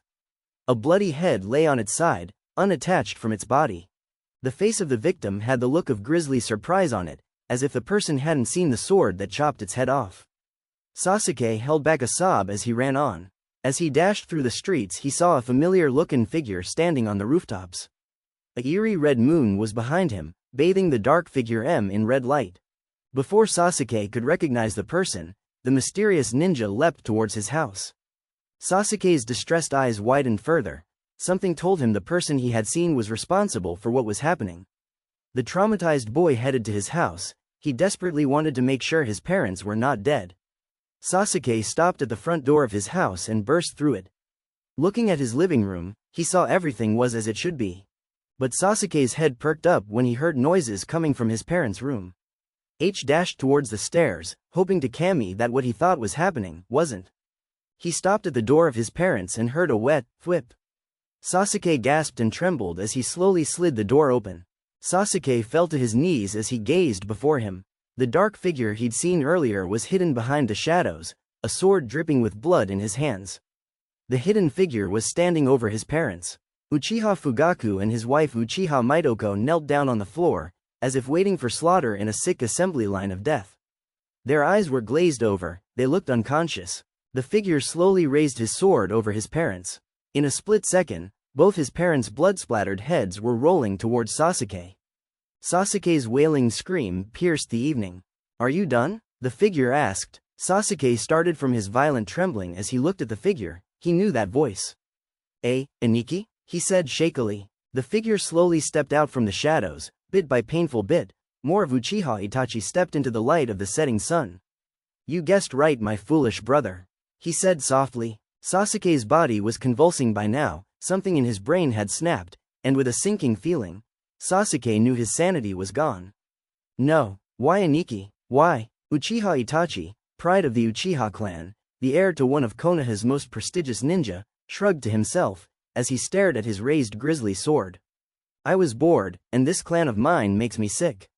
I needed a challenge, and our repulsive clan gave me that," he said matter-of-factly, as if killing of your whole clan was an everyday event. Sasuke clutched his head with both his hands, his eyes were bloated with tears, his face red. "Yo, you mean to say that you killed our family, as some sort of sick entertainment?" "Why yes, my foolish brother of mine. In fact, I'm wondering whether I should kill you now, or wait when you get stronger and fight me. What do you think, brother?" Sasuke's already wide eyes leapt out of their sockets. With a loud bang, Sasuke burst past his parents' bedroom door, out the front door and onto the street. He had to get away. His brother was insane. Sasuke dashed through the streets of the Uchiha compound screaming his shaking heart out. "Help, help me." Sasuke slipped on blood and fell into a puddle of it. His brother was standing on the rooftops looking down at him. "Your screams are pointless, but don't worry, I won't kill you, yet." Sasuke's face was now covered in blood, but he didn't care. He was terrified of his brother. Please don't kill me," he stuttered out. Itachi shook his head at Sasuke, as if reprimanding the 8-year-old of something he had done. "My foolish little brother, I said I wouldn't kill you, didn't I? I never go back on my word. No, I have decided that I will let you live." Itachi's voice went from soft to murderous. "Hate me, Sasuke, hate me so that it consumes your life. When you have become strong because of your hatred, seek me out for revenge, seek me out for retribution for our pathetic clan. Then, my foolish brother, we shall fight to the death." Right after he was done speaking, Itachi activated his Mangekyo Sharingan. His red eyes locked gazes with the black of Sasuke's eyes. In 1 second he had tortured his 8-year-old brother for 3 days. And with a whoosh of leaves, Uchiha Itachi was gone. Sasuke had kept screaming even when the Anbu had arrived. Sasuke trembled and clutched his head as the memories and disturbing images rocked his feeble sanity. But as he stared at his Sharingan eyes, a minuscule amount of relief steadied him. He would get revenge, he was going to get retribution. "I will kill you, Aniki. If it's the last thing I do." The new genin twittered full of excitement. The day had come, the day that they became official ninja. Naruto sat with Shikamaru and the others as they animatedly discussed what being a ninja would be like. Pictures of grandeur and fame came foremost in their heads. Naruto turned his head over to Shikamaru. "So, Shika, what are you going to do as a ninja?" Shikamaru was currently asleep, his head resting on his arms and feet on the table. All he said was, troublesome?" Naruto shook his head and chuckled at his friend's antics. His mirth was immediately replaced with a pained grimace when Sakura and Ino walked into the room. "I got into the room first, Ino pig. No way, forehead girl, my foot is at least an inch ahead of yours." Naruto clutched his head at the relentless screeching. Ino kept shrieking, but it was all lost on Sakura. Her attention was diverted elsewhere. With a pathetic look of sappy adoration on her face, the pink-haired fangirl made her way over to Sasuke, who had been sitting alone. Thankfully, to Naruto's relief, Sakura spoke a lot more quietly. "Sasuke-kun, can I sit next to you?" "No," Sasuke said quietly. For a split second, Sakura looked sad. I mean, even with his demonized eyes, Naruto just barely caught it. But Sakura had seemingly shaken this off, for she sat on the seat anyway. Naruto shook his head, almost pitying Sasuke. "Almost. All right, brats, listen up. The 9 of you have graduated, and I'm actually proud of you. The next step is to split you 9 into 3 squads of 3 and put you with a Jonin to teach and train you. The squads are like this. Team 7. Sasuke Uchiha." Both Ino and Sakura crossed their fingers, hoping to Kami they were on Sasuke's team. Haruno Sakura. Sakura literally leapt for joy. CHAA. Love conquers all. Inner Sakura yelled with a fist upraised. Ino, however, had a look of total dejection and cried. Iruka shook his head and continued. And last but not least, Naruto Uzumaki, your Jonin instructor is Hitaki Kakashi. Naruto had a look of utter horror on his face.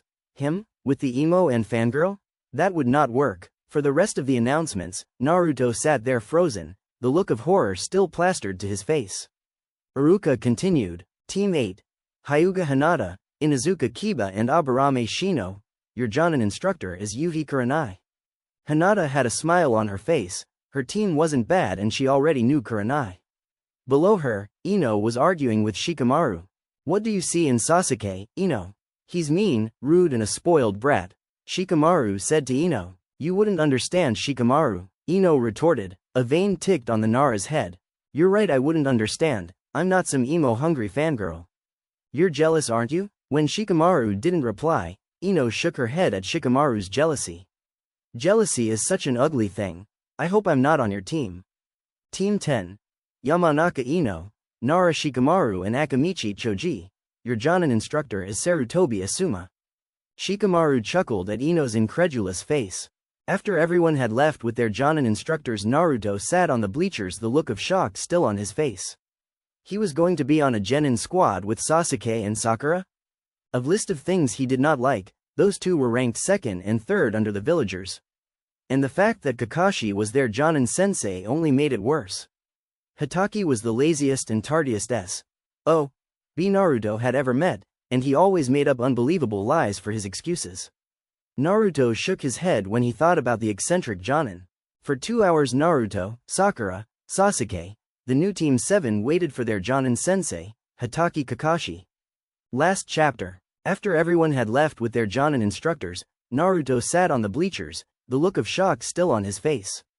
He was going to be on a Genin squad with Sasuke and Sakura? Of list of things he did not like, those two were ranked 2nd and 3rd under the villagers. And the fact that Kakashi was their Jonin sensei only made it worse.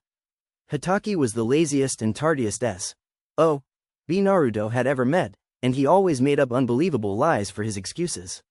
Naruto shook his head when he thought about the eccentric Jonin. For 2 hours Naruto, Sakura, Sasuke, the new Team 7 waited for their Jonin sensei, Hitaki Kakashi. A soft ray of sunlight shone through the open window of a small, but well-furnished apartment bedroom. The apartment only had 2 rooms, a bedroom outfitted with a small bathroom and a cross between a living room and kitchen, a bachelor pad of sorts. In the bedroom, the bathroom door lay open and items of clothing flung lazily on the floor led from it to the futon. A gentle breeze from the gaping window blew across the room, caressing the futon's sleeping occupant. He lay sprawled on his back, mouth wide open, a pool of drool gurgling as his chest slowly rose and fell with each breath. A brightly orange-colored book with the words, "Come Come Paradise" written on the cover, lay next to him. The man had blood slowly leaking out of his nose, his face flush from his perverted dreams. The sleeping pervert suddenly held in a breath. His obviously perverted dreams were becoming more lecherous, and more drool was being manufactured from his mouth. A small trickle of it even overflowed to the side of his face. As the wind blew idly into the bedroom window, it ruffled Sleeper's silver-white hair. The man snorted as tendrils of the hair tickled his face. This turned out to be not such a good idea. Incidentally, as he snorted, he breathed in some of the drool in his mouth. His eyes flung themselves open as he desperately tried to cough up his dribble. Kakashi shook his head as he realized what he was choking on. At first he thought he was being suffocated from a ninja attack. But instead he had awoken to drool all over his chest. Even though there was no one looking, Kakashi was embarrassed.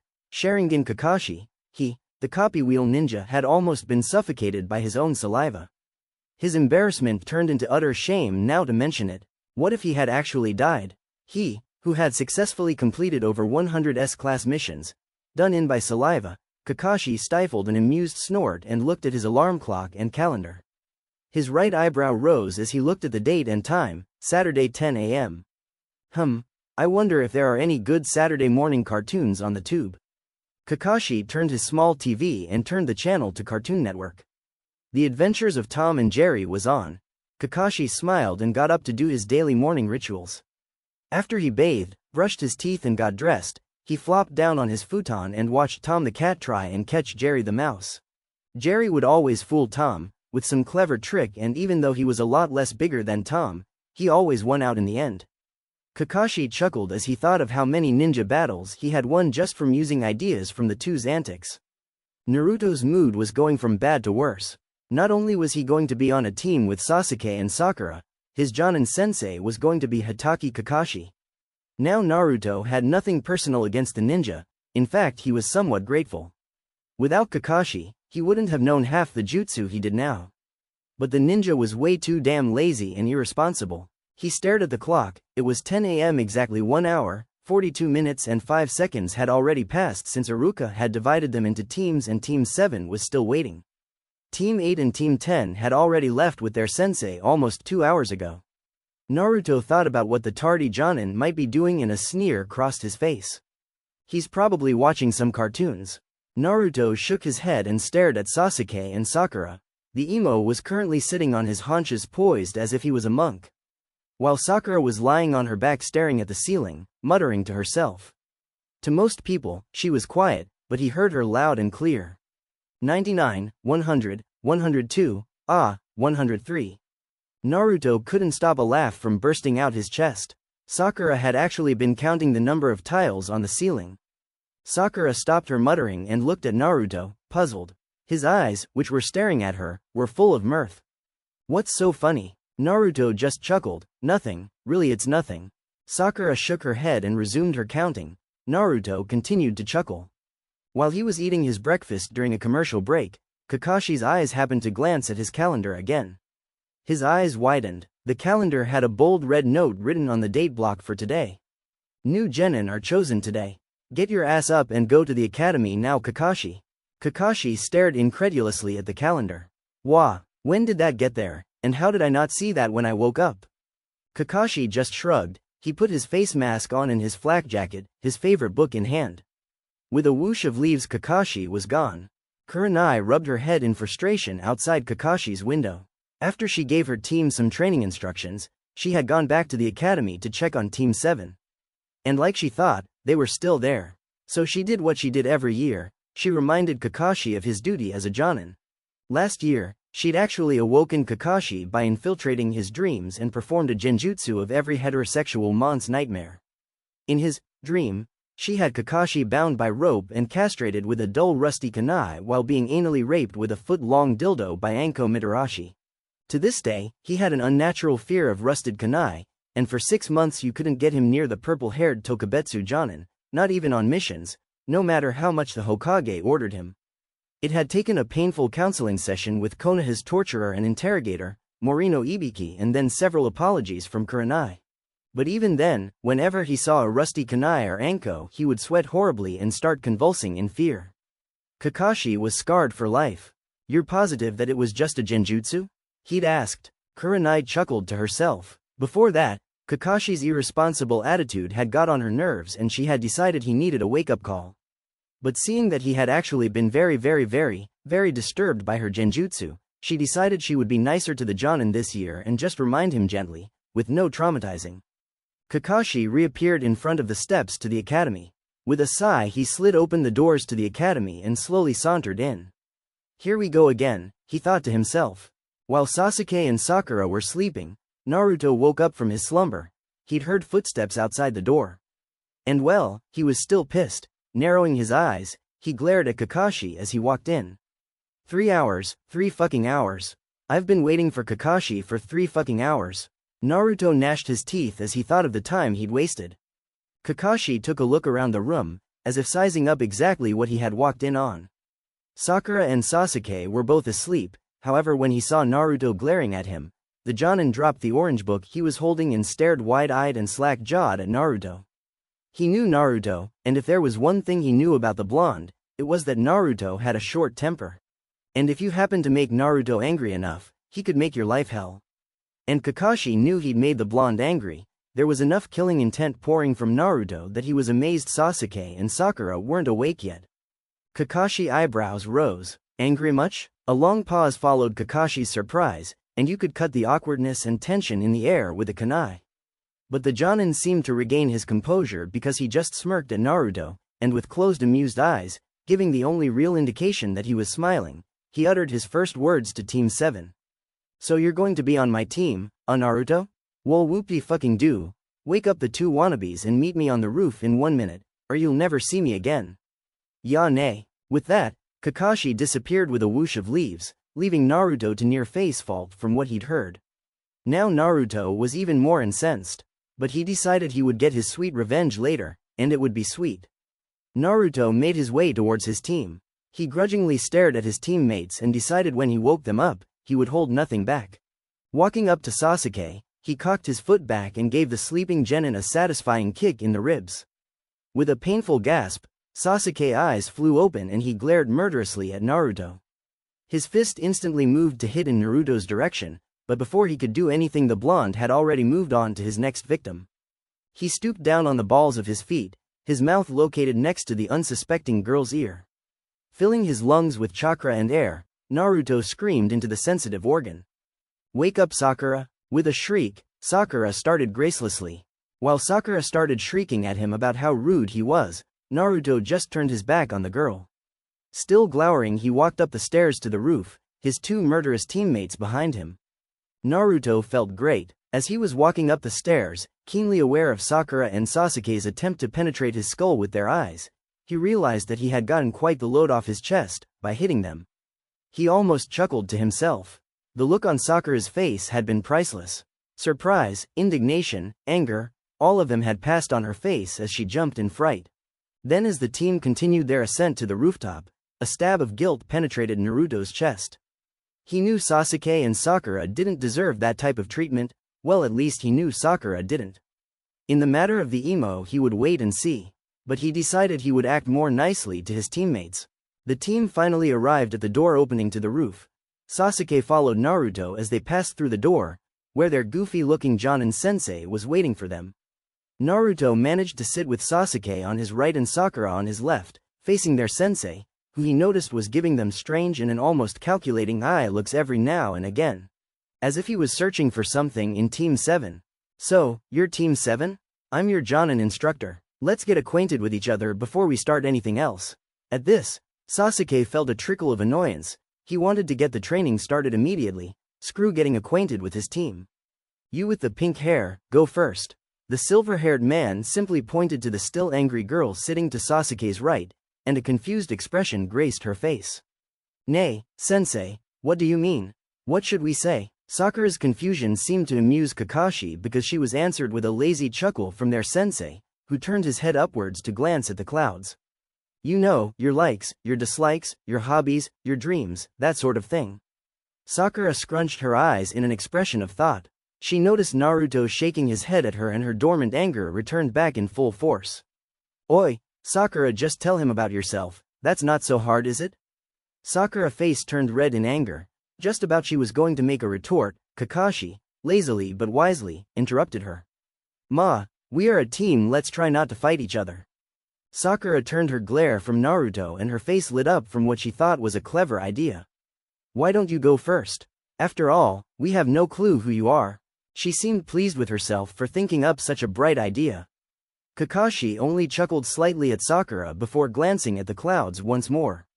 He rubbed his head, as if he had to think just to remember his name. Okay, let's see here, I'm called Hatake Kakashi. I am fond of a lot of things, I dislike some stuff. Kakashi paused again and sighed.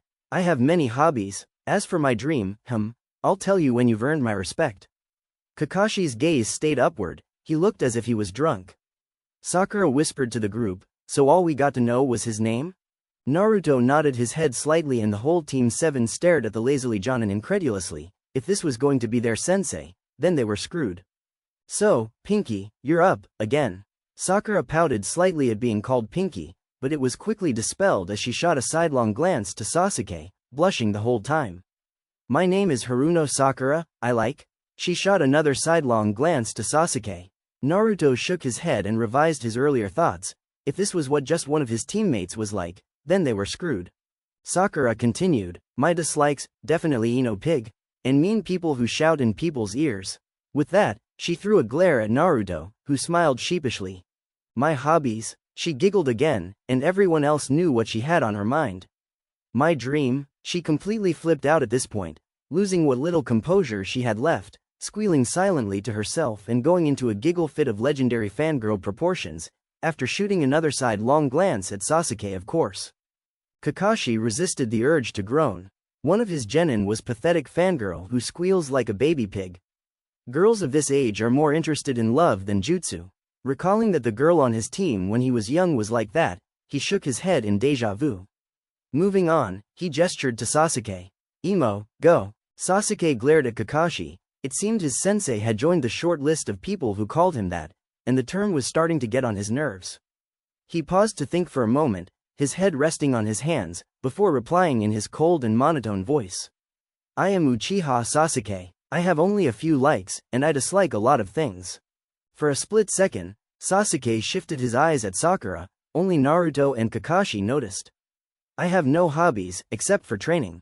As for a dream I have, an ambition. To revive my clan and to kill a certain man. Sasuke finished on a cold note, and at reviving a clan, Sakura's incessant giggling started up all over. Kakashi simply stared at the boy. An Avenger. This is going to be pain in the ass, I just know it. He put his thoughts aside for the moment, and finally pointed to the person he was truly curious about. Even though he had already met Naruto and even taught him a few jutsu, he hadn't really made an effort to get to know him. Naruto, go. Naruto didn't answer for a second. He knew he had a lot of dislikes and very few likes, but he didn't want to sound like the emo sitting to his right. Whatever, he thought, screw whatever they thought, it had never stopped him before. Staring at Kakashi, Naruto started his brief and small bio. As you already know, my name is Uzumaki Naruto. My likes are the few people in this village who treat me with respect and love and training. My dislikes, most of the people in the village hidden in the leaves. At this Sasuke and Sakura both gave him a surprised stare. His tone was almost as cold and hard-hearted as Sasuke's, and to hear that he didn't like the village, it was startling to say the least. My hobbies, I don't really have any. My dream, Naruto closed his eyes for a second, trying to contemplate what his dream really was. Up until last week before he changed, his only dream was to gain acknowledgement, and not be ridiculed for bad chakra control. Now, however, things were different, he had better control. Now he was a genin, a ninja, and as such it meant that he was a protector of the village he hated. He knew Oji-san loved the village, but he couldn't figure out why. He still wanted respect from the village and his peers, he still wanted them to recognize his power, but he also wanted to know why someone could love Konoha, and more especially he wanted to be able to call it his home. A small frown crossed his visage, but he continued with the last part of his discussion. My dream is to make this village see just exactly who I am, but more importantly, my dream is to understand the Sandame's love for this godforsaken village, to understand why I should die for it as a ninja.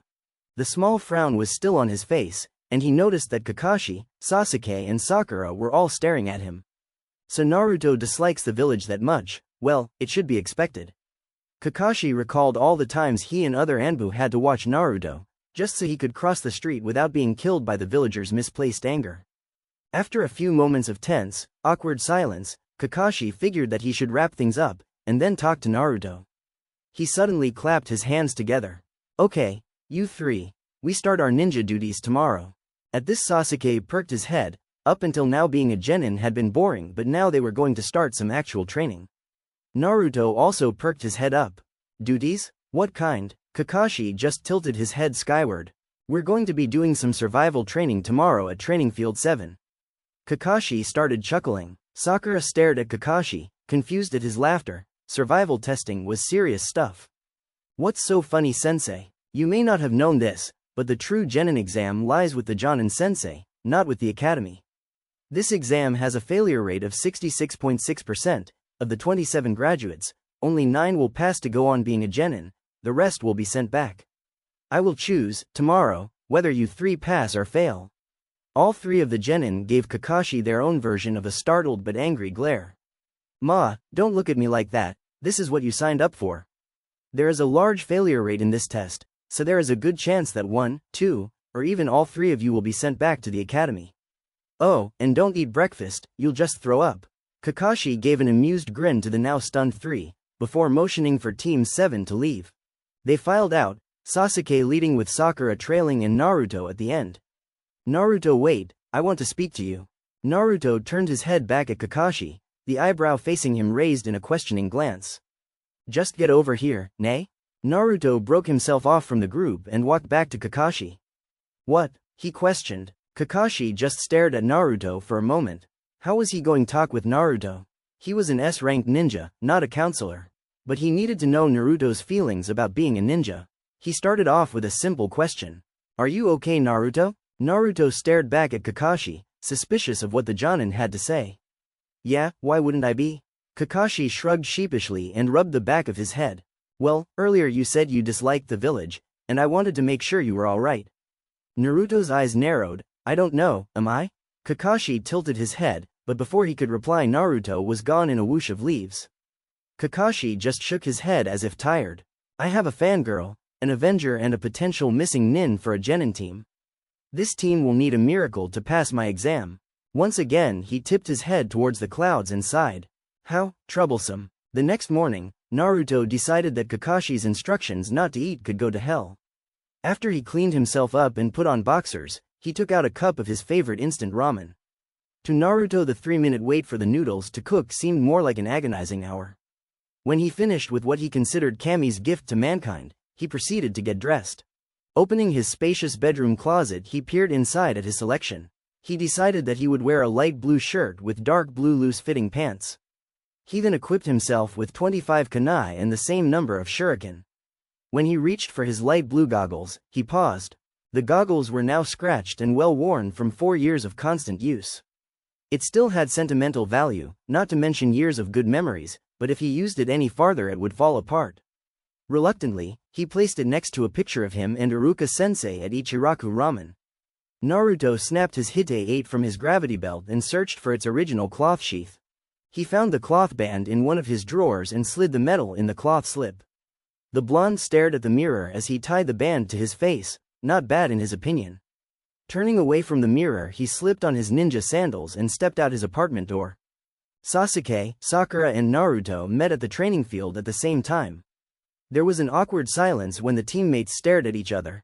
They had only been on a first-name basis with each other at the academy, and now they had been thrust together to become a team. To get away from the uncomfortable silence, Naruto walked to a nearby tree and sat down. Sasuke and Sakura seemed to like Naruto's train of thought because they went to their own tree and lay down, eyes closed. Team 7 remained like that for 2 hours before a poof sounded in front of them, and their seemingly continually late sensei appeared from under a veil of smoke. Yo, you're late. Sasuke and Naruto both were clapping their ears shut at the outburst from the pink-haired banshee in front of them. Naruto winced in pain. It felt like someone had taken a power drill to his eardrums. Only Kakashi seemed to be amused by Sakura. Sorry I'm late, but an elderly lady needed help crossing the street and... His explanation continued, but Naruto tuned it out. Whatever it was obviously a lie. I mean, come on. He'd never helped an old lady, for fear of being yelled at by the villagers, but he knew it couldn't take 10 minutes, let alone 2 hours. He would have to find out exactly what caused his sensei to be late every day. He was broken from his musings on Kakashi's tardiness when he heard Sakura give another outburst of liar. He had to rub his ears once again from the pain. Before Naruto could tell Sakura to shut the hell up, Kakashi cleared his throat and pulled out an alarm clock from his backpack. He set the clock down on a tree stump in front of him and produced 2 bells from his shuriken pouch. Naruto, Sasuke and Sakura stared at their sensei, full of confusion. Here are 2 bells. Your task is pretty simple. You 3 are to come at me and try to get these bells from me before noon. Those who cannot get a bell by noon, get no lunch. Whichever of you don't, will not only have the punishment of being tied to one of the stumps behind you, but you also get to watch the others eating. Sakura and Sasuke's stomachs grumbled, while Naruto's own was completely silent. At that very moment, he was glad he had listened to his gut instinct instead of Kakashi. He would need all the energy he could get. There are only 2 who will succeed, so one of you will definitely be sent back to the academy.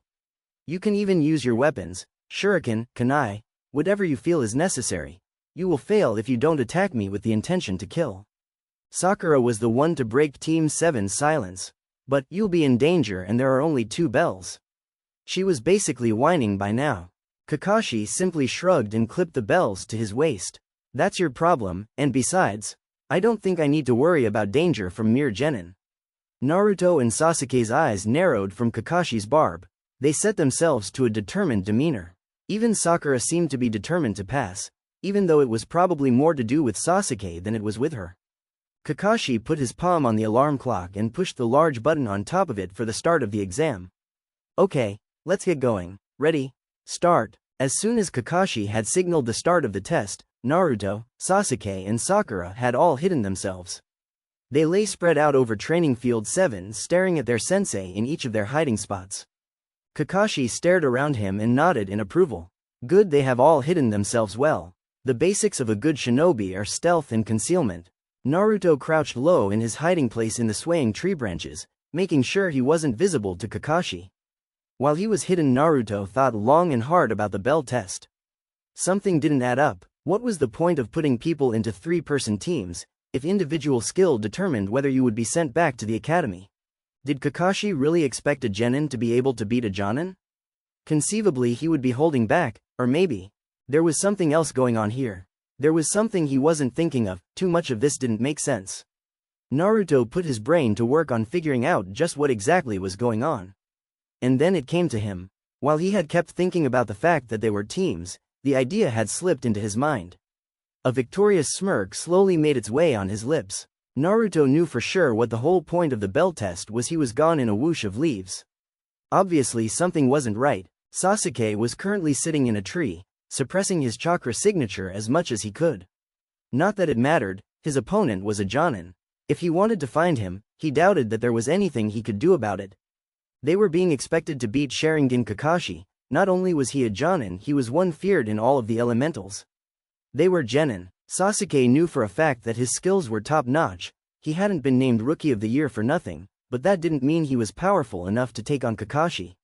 His thoughts were interrupted by a slight whooshing sound below him, and without thought, Sasuke swiftly leapt down from his leafy perch to attack whoever was behind him. With wide eyes, Naruto dodged Sasuke's speeding kunai. Naruto righted himself and glared at the kunai that had landed with a thud in the tree behind him. "I'll pretend that didn't happen," he muttered. Sasuke just tilted his hat in his annoyingly superior fashion. "What do you want, Dobi?" Sasuke made sure to add that last part. Even though Naruto had beaten the shit out of him countless times, he did it anyway. Naruto's eyes narrowed viciously with Sasuke's taunt, and unconsciously a little bit of his killing intent began to leak out. Ever since his deal with Kyuubi, his chakra had become fiercely more aggressive, not to himself, but to whomever he directed it. And right now it was directed at Sasuke. But Naruto decided to calm down and ignore Sasuke's insult. He would add Sasuke to the list of people to prank later on. Look, this whole shitty survival test is all about teamwork. Sasuke furrowed his eyes in thought and motioned for Naruto to go on. There is no way any of us could take out Kakashi alone, even me. Sasuke sneered to himself, even though he knew Naruto was an exceptional taijutsu user. A twinge of jealousy and irritation came forth. "I propose we work together with Sakura to nab the bells." Sasuke was at an impasse. His pride as an Uchiha demanded he work alone and claim all the glory, but his common sense told him to agree and work together with his teammate. "If I get one of the bells, then I will help you." Naruto just rolled his eyes at Sasuke's selfishness and simply gestured Sasuke to follow him. "Come on, I have a plan and we need to find Sakura and clue her in." Naruto leapt through the treetops, trailing Sakura's scent with Sasuke close behind. He had a plan that he knew would get the whole team to pass, but before that could happen, he needed a third person. He needed Sakura. Naruto's musings were abruptly interrupted by a scream from Sakura somewhere deeper in the forest. He stopped and stared back at Sasuke. They both nodded to each other and put an extra burst of speed in the direction they had heard Sakura scream. He sighed in exasperation. His plan had included Sakura being conscious, but from the sound of it he would need to think up a new one. Kakashi shook his head in disappointment. He had found Sakura first in his search for Team 7. While hidden from the pink-haired Genin's view, he had decided he would test the girl in genjutsu. Let's just say her performance had been less than satisfactory. With a simple academy-level illusion, Kakashi had knocked the girl unconscious. It was pathetic, really. Kakashi shook his head again at Sakura's defeat, and waited for Naruto and Sasuke to arrive, as he knew they would. When Naruto arrived at Sakura's location, he twitched his nose in confusion. Even though Kakashi's scent was close to Sakura, it was nowhere near enough to knock her out into subconsciousness. He must have done a genjutsu and she fell for it, he said back to Sasuke. What do you think he got her with? Sasuke questioned. Naruto sniggered, probably a genjutsu of your death. Sasuke wasn't laughing. Kakashi gazed intently at the two boys from his hiding spot behind the tree trunk. He covered his illusion with an elaborate illusion, one that no genin would be able to break. It blocked sight and sound, but unfortunately not smell. But he wasn't worried, as far as he knew the only genin that could smell that well was Kiba. A moment later, just like he had predicted, the boys had rushed over to help Sakura, but in their haste, they didn't realize that they had waltzed right into a trap. He smirked as he thought how green-horned new genin were. It was laughable. Naruto turned away from Sakura and twitched his nose at the air. Although Kakashi-sensei didn't know it, Naruto knew exactly where the genin was, thanks to his freakish sense of smell. Naruto racked his brain, searching his mind for a way to fill in Sasuke about the trap, but nothing practical came. Kakashi had the Sharingan, and if Naruto so much twitched towards his teammate the genin would know. He decided he would just plain out tell Sasuke. Sasuke, Kakashi is hidden in the bush at 5 o'clock. Split up, then he won't be able to take us out at the same time. Resort to plan B. At first, the Uchiha had gazed back at him, the "how would you know" look on his face, but after he heard the rest of what Naruto said, a look of understanding appeared in his eyes. Immediately he leapt towards the foliage, away from Kakashi and Naruto. While he and Naruto had been headed towards they had though up a quick plan B. Plan A had gone down in ruins with Sakura's demise. Kakashi's eyes widened in consternation. He jumped out from his hiding place, a look of indignant annoyance on his face. His trap had gone to ruins before it even started. How did you know I was hidden in a genjutsu? There's no way a genin could break that illusion. Naruto grinned cheekily at the frustrated genin. His face mocked Kakashi's confusion. That's for me to know and you to spend years finding out. With the mocking smile still on his face, Naruto took off his gravity belt, and with a soft whip it landed on the forest floor. Kakashi raised his left eyebrow in confusion. Usually when someone took off a weighted piece of clothing in a battle it landed with a heavy thud. But Naruto's blue cloth belt had just landed softly. Kakashi had to break this line of thought, because in his peripheral vision he saw Naruto put his fingers together in a cross sign. The blonde molded some chakra but some of it still escaped his grasp, and despite his improved chakra control, it wisped around his body in a soft but fiery inferno. Kakashi's already raised eyebrow rose higher. As far as he knew a human's chakra was supposed to be a soft sky blue, not the malevolent fiery purple of Naruto's. And the amount of chakra Naruto was emitting was more than most genin. What the hell was Naruto to use this much chakra? Kage Bunshin no Jutsu. Naruto's already broad teasing grin became wider as he stared at Kakashi's confusion. With a noisy bang, a huge burst of light gray smoke surrounded the small clearing. What Kakashi saw appear from the haze made even his Sharingan tremble. As a breeze blew the smoke back, 100 shadow clones surrounded Kakashi and Naruto. They filled the small clearing. It was a tight fit and about half of them were in the trees. Kakashi slowly gazed around him as 100 Narutos started bad-mouthing him. Jeers and insults like, "Up yours, sensei," and "We're gonna shit on you, sensei." They were lame, but when you had 100 of them surrounding you and flipping you the bird, well, it got pretty annoying. "Hey Kakashi-sensei, I have a technique for your Sharingan to copy and store in your memories forever." The clone that said this was on a tree limb. Pants down, his rear end faced Kakashi. The damn clone was mooning him. Kakashi's eyes twitched in anger. The Naruto clone laughed as he slapped his naked ass at the Jonin. He bobbed it up and down at the Jonin. Kakashi swiftly quieted the laughing clone with a flick of his wrist. The kunai landed in the clone's ass crack and with an "URK." The clone disappeared in a burst of smoke. The silver-haired Jonin shook his head and once again stared around him, taking stock of the situation. 100 shadow clones? Even I can only do 50 at full power. The amount of chakra Naruto has, it is frightening. This calls for my Sharingan. I won't be able to keep up without it, stupid guy for mentoring Naruto. Kakashi stared at his student. 100 shadow clones, impressive. The Jonin cracked his neck loose. Alright, let's go Naruto. He said this cockily. He gestured with his fingers for Naruto to bring it on. Naruto was feeling euphoric. His gravity belt was on the ground and he felt as light as a feather. His muscles felt as if they could propel him without the slightest effort. Even after 100 clones, he knew he could make thousands more. Naruto's broad teasing grin morphed into a devilish and triumphant smirk. He was gonna relish watching his clones beating the crap out of Kakashi.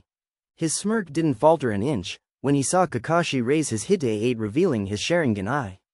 He'll need it, he thought, and his smirk became even more gloating. A gentle draft of air blew lazily around the combatants. Naruto and 99 shadow clones stared at the Jonin in their midst. One by one they grinned sadistically. Kakashi shivered as he gazed back at the wide eyes of the clones. They almost looked hungry for his blood. He saw all of the Naruto clones raise their kunai in anticipation. Kakashi spread his leg out farther, the dirt crunching as he widened his stance. You know how the saying, the shot heard around the world? The free-for-all between the clones and Kakashi was started with the shout heard around the world. Kamikaze. As soon as Kakashi saw the clone in front of him coming for him, he disappeared with a whoosh of leave. A split second later, he reappeared behind said clone, his fist buried in the clone's yellow-mopped head. It disappeared in a burst of smoke. Kakashi hadn't noticed. He had already moved on to the next clone. But the clones seemed to be as smart as the original because they weren't caught unawares the second time around. It would take 2 or 3 fast attacks to take out a clone, and it was hard to pull that off because while he was dealing with one clone, another 4 would launch themselves at him. They were like the kamikaze, suicide soldiers. He had to be constantly on the move, dodge a jump kick, sidestep a strike at his neck, shunshin 10 yards away. It was tiring to say the least. 10 clones surrounded Kakashi as he paused for a breath, but his breather was cut short. In what seemed like slow motion, Kakashi saw 10 fireballs barreling towards him. The temperature around him skyrocketed and Kakashi felt his hair start to sizzle as the inferno drew closer. Kakashi widened his Sharingan and frantically pulled off a Kawarimi just in time. But the clone had anticipated that. Just as Kakashi reappeared 10 yards away, a clone shunshined right in front of him and tried to uppercut him. Jarring pain shot up Kakashi's jaw. Not getting any time to rest, Kakashi desperately blocked and dodged the clones surrounding him once again.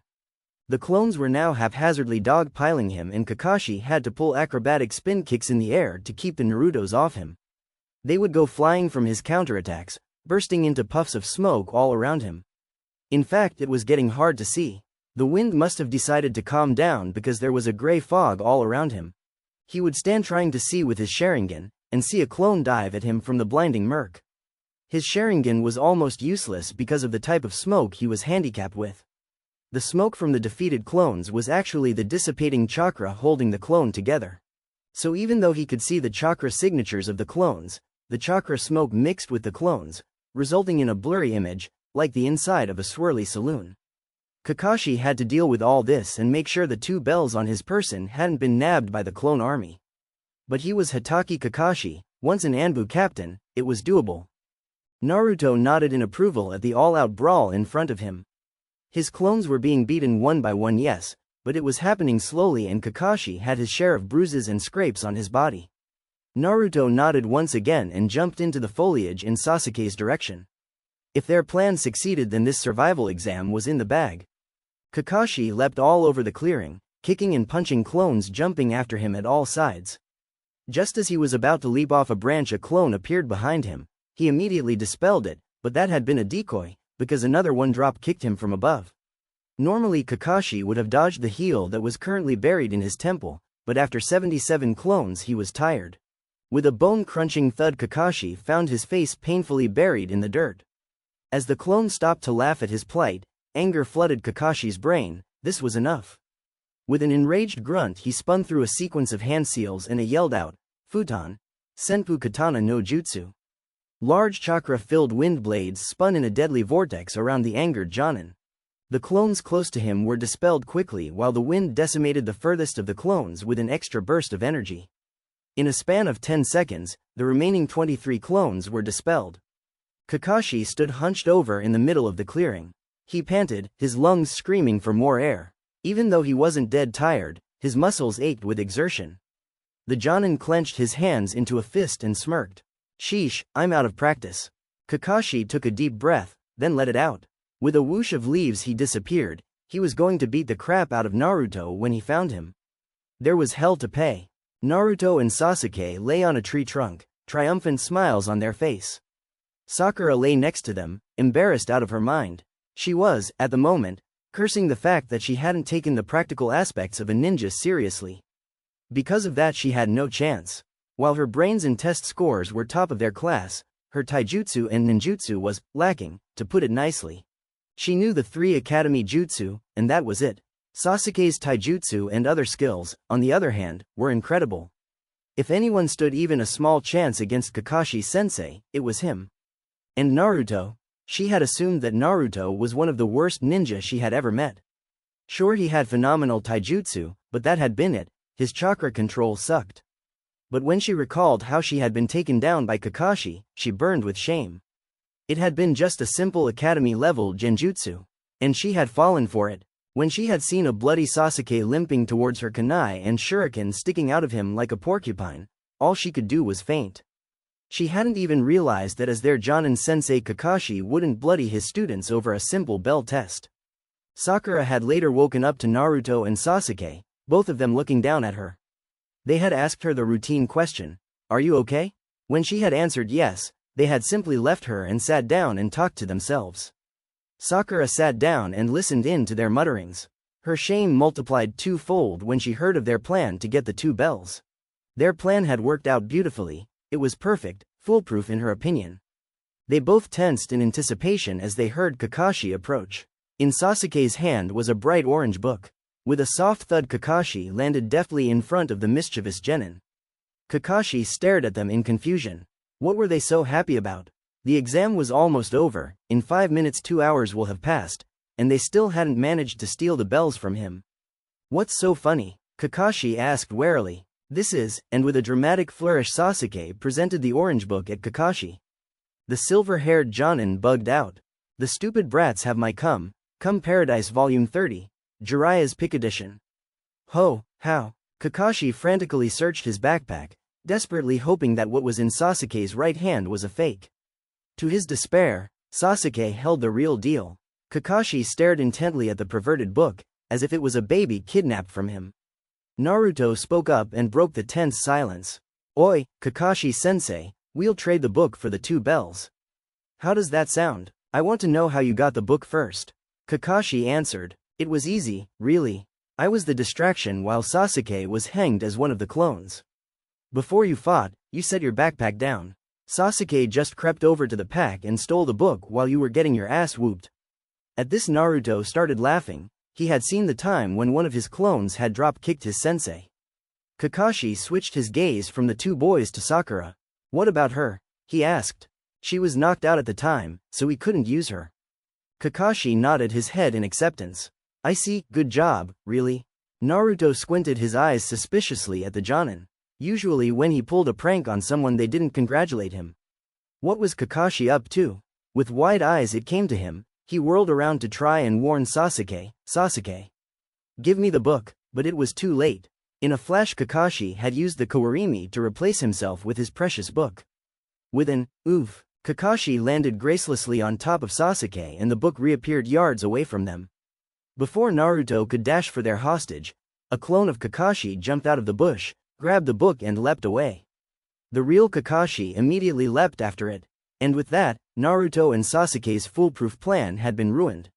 A loud ding from the alarm clock far off in the woods alerted Team 7 the end of the survival exam, and maybe the end of their short careers as shinobi.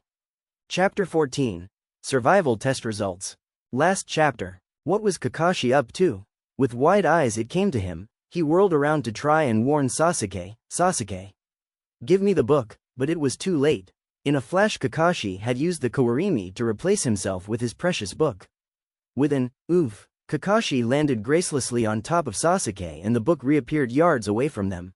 Before Naruto could dash for their hostage, a clone of Kakashi jumped out of the bush, grabbed the book and leapt away. The real Kakashi immediately leapt after it, and with that, Naruto and Sasuke's foolproof plan had been ruined. A loud ding from the alarm clock far off in the woods alerted Team 7 the end of the survival exam, and maybe the end of their short careers as shinobi. As the dreaded alarm rang throughout the trees, Naruto decided he didn't care that the test was over. Screw the damn bell test, Kakashi needed feel some pain. In one bound, he crossed the distance between him and Kakashi, his fist aimed at Kakashi's temple. The Jonin eyes widened in surprise, none of the genin in the past had dared to attack him after the test. It was unprecedented. Kakashi's surprise left him wide open for a fierce right hook. He reeled back from its viciousness. Naruto had put all his power into the punch. The Jonin staggered back, more in surprise than pain. But he was more than ready when Naruto tried to follow through. As the blonde twisted his torso for a spin kick, Kakashi expertly ducked under the foot. As it flew by him, the Jonin grabbed the foot and spinning around he launched Naruto into a tree. He then shunshined back and started a sequence of hand seals. Doden. Shinju Zan's. Sasuke stared at Kakashi and the blonde was dazed from Kakashi's disappearing act, wide open for the jutsu Kakashi had on his lips. Sasuke contemplated the merits of covering Naruto's back. What would it get for him? Nothing, that's what, at best the blonde would say thank you. Sasuke decided he would stay put and see what happens. Sakura stared at Kakashi's unprotected back, and then her blonde teammate. Without warning, the blonde had attacked Kakashi in a fit of rage. At first Naruto had claimed the upper hand, but now Kakashi had turned the tables. Although the exam was over, and although she didn't like Naruto, he was a teammate, as such she was supposed to help him. But he's so annoying, Sakura thought, but remembering her Ka-san's advice about helping your teammates flashed through her brain. Flashback. Remember Sakura, the pink-haired and middle-aged mother said sagely, always look out for your teammates, even when you dislike them. You may one day find yourself in their gratitude. Yeah, Sakura said hurriedly as she raced out the door, I'm gonna be late for the survival test, mom. Bye. Haruno Sakura chuckled and shook her head as her daughter ran out the door. Arg, stupid moral values. Sakura clenched her fist in determination, and dashed forward. Kakashi stopped in mid-sentence. Soft pattering like the taping of a foot came closer and closer, quickly approaching behind him. Curious, he looked back over his shoulder. He saw a pink blur running at him. Sakura was attacking him too? What was with these genin? The female genin attempted a swipe at Kakashi with her leg, but calmly, he jumped over the appendage. Although she had the advantage of surprise, Sakura was nowhere as fast as Naruto. But her attack had served its purpose. Naruto had reoriented himself and was already in Kakashi's face. With an uplifting battle cry, the blonde took his chance and let loose a barrage of fists and kicks. With each exchange with his opposition, the thrill of battle started to envelope Naruto. He felt an exhilarating rush as he dodged or blocked Kakashi's counter. He hadn't had a good taijutsu spar in a while. Kakashi decided he'd had enough with Naruto's temper. It wouldn't do to have the blonde always going against him, especially in a real shinobi battle. It could get either him or his team killed. With a burst of speed he rarely used, Kakashi quickly broke past Naruto's guard. Carefully using a minute amount of chakra, he sent a small bolt of debilitating electricity through the vulnerable nerves of the blonde's body. The blonde froze with shock, literally and figuratively. Before Naruto knew it, he was paralyzed from the neck down. He slumped down limply, his body lay sprawled, an unsupported mass of jelly. Kakashi grinned cheekily at Naruto's wrathful visage. Just to make sure there would be no more surprises from Team 7, Kakashi ran through a sequence of seals. In a couple of seconds Naruto, Sasuke and Sakura found themselves buried up to their throats in the ground. They were lined up next to each other facing Kakashi. Sasuke and Sakura stared at the ground inches away their nose and then back up at Kakashi. They had look of total astonishment on their faces, they hadn't seen this coming. The Jonin eyes were closed in mirth. He obviously found their reactions very funny. My, you three are shall we say, interesting?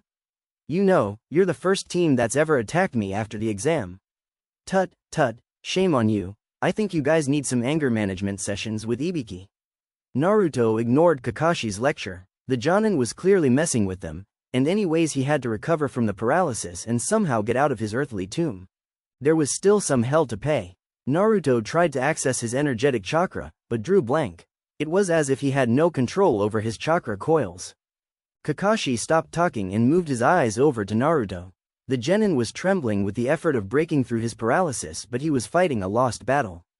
The technique he'd used to cripple Naruto was effective and only the user could dispel it. The downside was that it was temporary, and if you knew how, it was very easy to block. But Naruto didn't need to know that. Kakashi shook his head in amusement. Some people just don't learn to quit. He would have to teach Naruto when to consolidate his losses and retreat. It was a lesson he'd learned the hard way. Kakashi stared at the clouds in nostalgia. Then he looked back down at Team 7. He decided that Team 7 had passed. They had shown a satisfactory amount of teamwork, and even though they hadn't stolen the bells, Naruto and Sasuke had shown a good amount of resourceful thinking. He had to admit, holding his come paradise hostage had been genius. He stared over at Sakura and decided that she would pass as well. Initially she had performed dismally, but when push came to shove, she had covered Naruto's back. She had shown an unusual care for her teammate, especially one she disliked. But before he gave them the good news, he decided that he would give them another test. There was one more thing he wanted to see from Team 7. Alright you three, I've come to a conclusion. You three show good teamwork, yes, but as my students you need to show me more. So I've decided I'm going to let you guys free, but Naruto will still be tied to the tree stump. What? Why? Naruto was filled with outrage. He had performed way better than the emo or Sakura, especially Sakura. If anyone deserved to be tied up, it was her. Kakashi just stared at him calmly, still filled with amusement. Because, you annoy me? Isn't it obvious? In retort, Naruto loudly coughed up the largest loogie he could and spit it at Kakashi's feet. The Jonin raised his eyebrow at the disgusting discharge at his feet and shook his pointer finger at the insubordinate genin. Tisk, tisk, such attitude, it is unbecoming of you, Naruto. Up yours, Naruto muttered. Kakashi chuckled in amusement. Although Naruto didn't know it, Kakashi found Naruto's personality refreshing. It was a contradicting mix of mock anger and mischievousness, brazen cockiness and conviction. Kakashi chuckled again. Ah, the arrogance of youth. Sasuke and Sakura sat on either side of Naruto. He was tied firmly to the tree trunk, a look of pure loathing directed at Kakashi. Sure, before today he and Kakashi had been on good terms, and even now the blonde really didn't hate the Jonin, per se. But Naruto was immensely annoyed. You guys, I'll give you a second chance. But after lunch, I won't hold anything back. Sakura gulped in fear. Those of you who still want to be on my team can eat lunch, but don't give any to Naruto. I think I'm still annoyed with him. Yes, that's right, I'm still annoyed. Kakashi gave a playful, teasing glance over to Naruto. Think of it as punishment for your insubordination. Anyone who gives him food will fail immediately. With that somber note, Kakashi disappeared. Naruto glared ahead, ignoring Sasuke and Sakura. He stared at nothing in particular. Hunger wasn't on his mind anyways. No, revenge was. When this exam was over, Kakashi was going to pay. Sasuke glanced over at his blonde-haired teammate. At first he'd wanted to do the survival test on his own, but when Naruto had convinced him of the point of the test and thought up a decent plan, well, his view of Naruto had raised up a notch, a little insignificant notch in the grand scheme of things, but a notch nevertheless. He knew he'd do well to have Naruto on his side at full power. Without a word, he coolly proffered his bento box to the blonde. Sakura spoke up. Sasuke-kun, sensei said we shouldn't give him any food. You'll fail. Sasuke rolled his eyes at Sakura's obedience. Don't worry, I can't sense him anywhere near here. And anyways, without food he'll be in the way even more of Adobe. Naruto shook his head at Sasuke. Even when the emo tries to do something nice, he's still cold. Sakura thought about what Sasuke said, and after a moment decided to offer her own food too. Naruto smiled in appreciation and maybe a sliver of gratitude. Even though he really wasn't hungry, it was the thought that counted. His opinion of Sasuke and Sakura rose up a little, just a little. Just as Naruto was about to refuse the bento box being offered to him, smoke blew up around them. Kakashi's form approached angrily from the burst. He looked pissed as hell. Instead of his usual black pupils, his eyes had flickering flames burning inside them. He bent towards them. You guys? Sakura stared at Kakashi with wide, frightened eyes. Sasuke got up in a fighting stance. Pass. He said this softly, as if his voice hadn't been loud enough to wake the dead just a second before. Sasuke and Sakura face faulted while Naruto just scoffed. As a prankster, he was used to dramatics. Other thoughts were in his mind, revenge for instance. Sakura looked speechless. She had expected failure, but instead they had passed? What the heck was going on here? Sakura spoke up in her bewilderment. Pass? But, how? She stuttered. Kakashi smiled under his mask. He thought of the numerous genin before this one that hadn't displayed the life lesson that Team 7 had. You are the first team to pass from my test. Instead of caring for their comrades, like you two did, they would just do what I said like robots. Those who break the rules and laws of the ninja are called trash, but those who abandon their comrades, they are worse than trash. Naruto smiled in understanding, and then he laughed silently. What's so funny, Naruto? The Jonin's eyebrows wrinkled together in confusion. Kakashi thought what he said had been insightful, but then he saw Naruto laughing. Naruto still had the smile on his face. It's just that, who would think that such a goofy character like you could think of something so thoughtful? Kakashi's sweat dropped, and he shook his head. Sakura and Sasuke smirked at Naruto's statement. Kakashi abruptly straightened himself out, and cleared his throat. Seriously though, what I just said, I hope you three learn to live by it. Kakashi smacked his palms together loudly. Sakura started with a yelp. Okay, that's the end of it. Tomorrow Team 7 begins its duties. Kakashi, Sakura and Sasuke walked off towards Konoha, leaving Naruto still tied up to the stump. Naruto stared at his bonds, and then the departing ninja. He had a look of surprise on his face. They dared to leave him tied on the stump? A mischievous smirk graced his face. At first Kakashi had been on his hit list, but now it seemed Sasuke and Sakura would have to be added. He smiled ruefully and shook his head in pity. He almost felt sorry for his soon-to-be victims. What he had in store for them, well, let's just say it would be memorable. With a satisfied nod, he made a shadow clone. He ordered it to free him and then disappeared in a whoosh of leaves. Naruto walked down the bustling, merchant-filled streets of Konoha. People of all types filled the intersecting roads and corners. Merchants, ninja, the rich, the poor.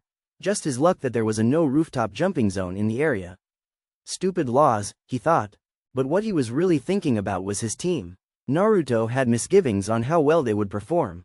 In fact, he doubted Kakashi's faith in Team 7 altogether. Sure, Sasuke had worked with him, but that was because the stubborn Uchiha had no choice. It was either lose to Kakashi or partner with his teammates and at least get a sliver of a chance. If there had been another way to get a bell without his teammates, Sasuke would have immediately seized it. And Sakura, did Naruto even have to think hard about Sakura? The girl was a total dead weight. His dislike wasn't personal, he just didn't want the fangirl to get him killed from her incompetence. Sooner or later, the girl would have to drop her shallow personality and face the music or Team 7 was doomed. But he had to give credit where it was due. In his time of trouble she had come through for him. Unlike Sasuke, she had helped him willingly, well as willingly as Sakura could be to help Naruto, but anyways, Naruto had to give her an A for effort. Naruto further contemplated Team 7's dynamics as he turned the corner. But his thoughts were interrupted by a high-pitched laugh. Naruto perked his head up from his thoughts. A kid was running towards him. A ninja 2 blocks away with a chair stuck to his rear and a bucket clanking on his feet was hobbling after the kid yelling. Konohamaru, get back here. The youngster had his head turned over his back laughing at his comical-looking chaser. He obviously wasn't watching where he was going because he kept on running towards Naruto. With a fiendish grin Naruto sidestepped the little kid and stuck his foot out. But just before the kid got to his protruding ankle he tripped on himself. The kid cut a comical figure as he frantically windmilled his arms trying to regain balance. With a startled shout his face pounded into the hard cement. Ack! Naruto laughed at the kid's faceplant. What a klutz, he was about to trip the kid and he'd done it for him. He looked down at the brat sprawled on the cement sidewalk. He wore a beige t-shirt with Konoha's leaf symbol on the front and green shorts. He also sported a large blue scarf worn like a cape and a gray helmet thing. Naruto chuckled in amusement at the kid's choice of wear. It was strange to say the least. The kid clutched his forehead as he groaned in pain. OWW? Konohamaru stared up at Naruto, who was still laughing. He glared and quickly got up, his face contorted in indignation. He sharply jabbed his pointer finger at Naruto. You. His voice was shrill and whiny. His face was red from anger and embarrassment. Naruto raised his eyebrow in amusement and gazed at the kid's finger. Me? He asked, pointing at himself. Naruto had a look of mock innocence on his face. He looked surprised that Konohamaru would accuse him of doing such a thing. Yeah, you tripped me. If you don't say you're sorry, I'll, Konohamaru shouted. He wasn't going to fall for it. He used the innocent puppy dog face way too many times on the Sandame, his Oji-san, to be fooled by Naruto's acting. Me? Say I'm sorry? To a little brat no less? Naruto's reply was blunt. He effortlessly picked the kid up by the scruff of his scarf and narrowed his eyes. You'll do what, brat? Besides, I didn't trip you. You fell over yourself, you klutz. Konohamaru grit his teeth and rashly started to yell back at Naruto. Just as Konohamaru opened his mouth to reply, the ninja that had been chasing him arrived. He wore a blue loose-fitting jumpsuit, circular sunglasses and a blue bandana on his head. Konohamaru let out a breath in relief, saved by his annoying teacher, Ebisu. Drop Konohamaru-sama this instant. Ebisu gasped in righteous indignation. That Konohamaru-sama should be manhandled in such a way, by the nine-tailed punk no less. It was preposterous. He moved his gaze over to Konohamaru. Are you all right? Naruto stared incredulously at the ninja. Konohamaru-sama? He chuckled in amusement. Did you just call this scrawny gaki Konohamaru-sama? Naruto looked at the brat in his clutches and then at the ninja. Shouldn't it be the other way around? No, that's the Sandame Hokage-sama's grandson. Your filthy hands aren't fit to touch him. My filthy hands aren't fit to what? Oh boy, what a loser. Naruto shook his head and stared back at Konohamaru, who was still in his clutches. So this is Oji-san's grandson. What a brat. He is nothing like his grandfather. Konohamaru's teeth were clenched, but Naruto could trace a leering smirk on his face. Go ahead, punch me, I dare you. Now that he knows who I am, he won't do jack. He's probably the same as everyone else. Naruto narrowed his eyes at the kid's face. Apparently Konohamaru thought he wasn't going to do anything. Naruto grinned. Apparently Konohamaru didn't know that Naruto was no one's bitch, especially some spoiled brat. Before the Hokage's grandson knew it, his face met the hard pavement for the second time, courtesy of Naruto's fist. I don't care who you are. Before Ebisu could react, Naruto stalked off. The blonde genin walked down a different set of streets as he thought about Konohamaru. He's just a spoiled brat with a stupid sense of fashion. What was that, a helmet? Naruto sniggered, probably needs to wear it in case he trips like last time. But as Naruto walked down the street amid the villagers' glare and cold eyes, he had to concede that to him, every little kid was spoiled. Compared to him, their lives were heaven. Ignoring the hatred surrounding him, he walked towards his apartment. Just as he was about to jump to the rooftops, he detected someone following him in his peripheral vision. It was Konohamaru. He turned around, his eyes twitching in agitation. Why are you following me? But he wasn't answered. Instead, he saw Konohamaru hiding behind a blanket with a fence design. Konohamaru's attempt at camouflage was already bad enough, but it was made worse by the fact that the fence lines were horizontal and not vertical like a normal fence. Naruto's eyes twitched, not in agitation anymore, but in disbelief. His mouth was open in amazement at how horrible the camo was. Who was the kid trying to fool? What kind of camouflage is that? Konohamaru smiled as he stepped out of his supposed disguise.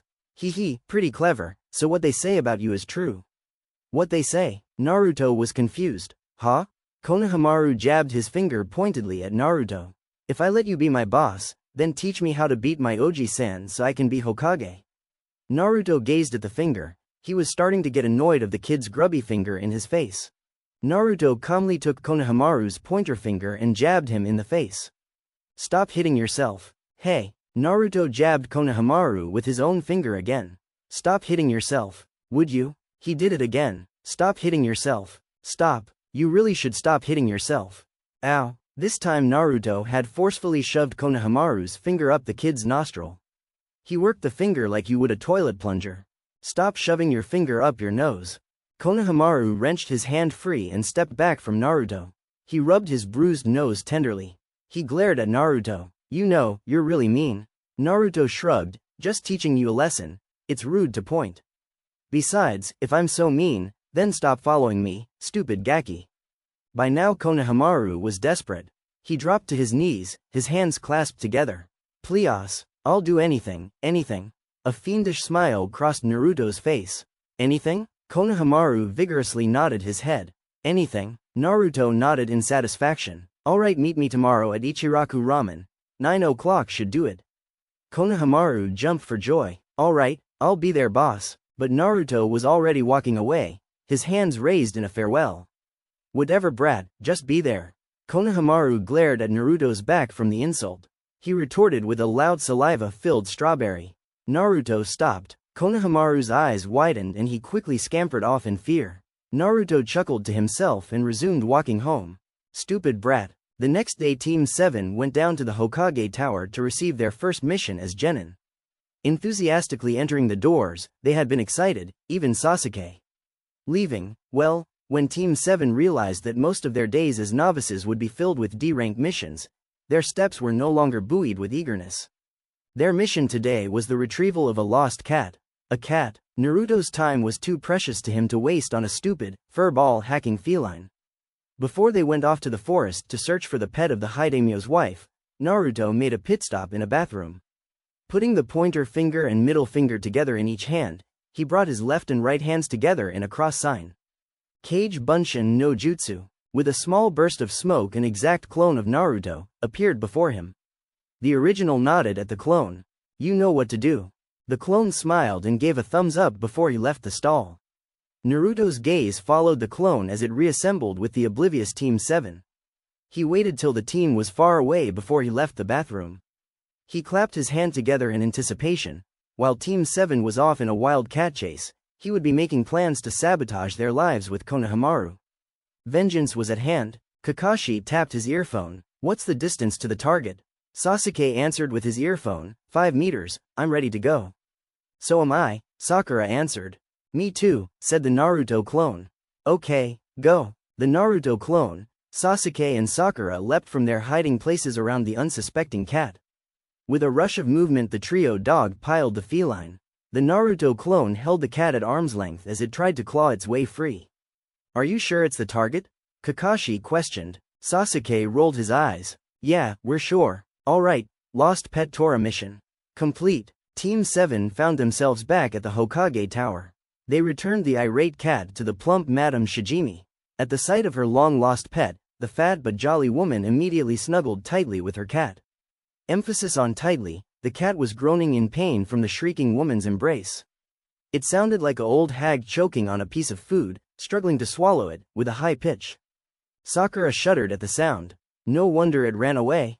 Alright Team 7, the venerable Sandame spoke up. Your next mission is, babysitting a council member's grandson, digging up some of a farmer's harvest and draining a clogged septic tank. Everyone's eyes widened, including Kakashi. Wait, that's Team 10's job, sorry. Your last job is doing some shopping. Team 7 sighed in relief. Naruto, the real one, he had replaced himself with the clone once he was done with his pranking, listened to Oji-san. As soon as he understood what they were going to be doing for the rest of the day, he decided that D-rank missions could go to the several burning infernos of hell. No, he said. The Sandame looked up from his notes. What? I said no, there is no way in hell I'm doing these missions, they're pathetic. Seriously, why isn't the municipality doing this? I thought we were trained to be ninja, not public servants. Sasuke nodded in agreement. Even though he disliked the Dobi, he knew Naruto was right. Why were ninja doing the jobs of the citizens? Kakashi sighed. I knew this would happen. Iruka burst from his desk beside the Hokage. Naruto, you're just a genin. Everyone begins with these simple tasks and works their way up. That's enough, Iruka. The Sandame said softly. Iruka grudgingly sat down. The old Hokage turned his gaze over to Naruto. It seems like I have to explain why you receive these menial tasks, even though you should know from your lessons from the academy. Naruto blushed. He'd spent most of his time in the academy sleeping.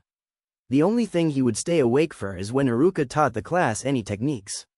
Anytime Iruka lectured on history or facts, he'd promptly fall asleep. Every day, Konoha receives missions from either Fire Country or other hidden villages. These missions range greatly, from D-ranked shopping to S-ranked assassinations. The reason you get stuck with the shopping, Naruto, is because we divide the missions among our ninja by difficulty.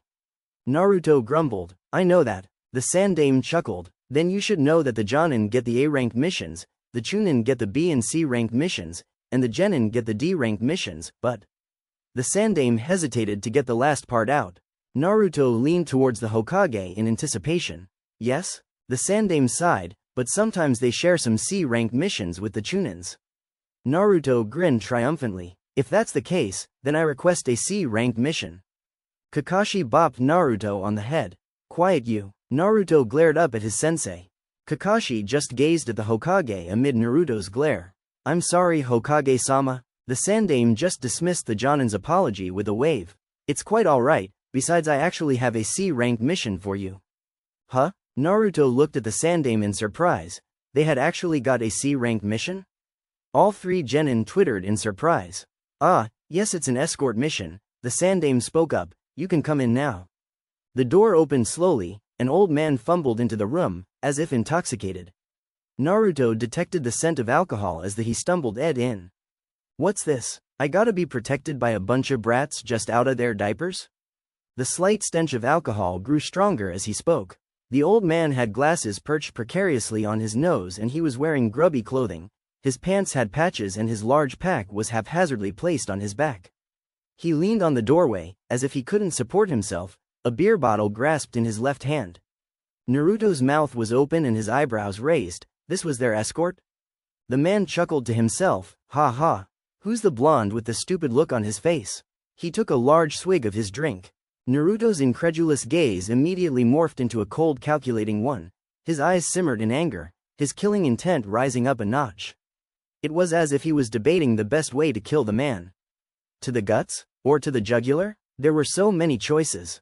The old man shuddered. Kids aren't supposed to look like that, he thought. It's unnatural. Sarutobi raised his eyebrow at Naruto's reaction. He decided to speak up and avert the Genin's deadly gaze at the old man. Tazuna here is a bridge builder. He needs protection from bandits and the like until he gets to his country. Your task is to make sure he gets there safely. Kakashi sighed in exasperation. He'd wanted to keep to the usual D-rank missions so he wouldn't have to do much. But now he would have to actually put some effort as a sensei. Call him lazy, but Kakashi didn't want to come back from a C rank with one of his Genin dead or injured. Oh well, he thought, the only one I'll have to really watch is Sakura. Naruto and Sasuke can take care of themselves, I hope. The next morning, Naruto arrived at the village gates first. As he drew closer to the thick wide, two-story doors, he saw Iruka walking off. The Chunin had a medium-sized pack on his back. What's Iruka-sensei doing? He thought. Iruka-sensei, where are you going? He yelled. Iruka turned around in confusion, but smiled when he saw Naruto. He walked back towards Naruto, eyes twinkling. Naruto looked up at his mentor. So what's up? Naruto, I've been promoted to Anbu status. Naruto's eyes widened in surprise. That's awesome, Iruka-sensei, but how? Iruka's eyes twitched in mock annoyance. What do you mean how? You think your old teacher doesn't have it in him to be a Jonin? Naruto chuckled at Iruka's antics. You know what I mean. You see, I could have been a Jonin a while ago. In fact, 3 years ago I was offered the chance to become Anbu, a few months after Kakashi.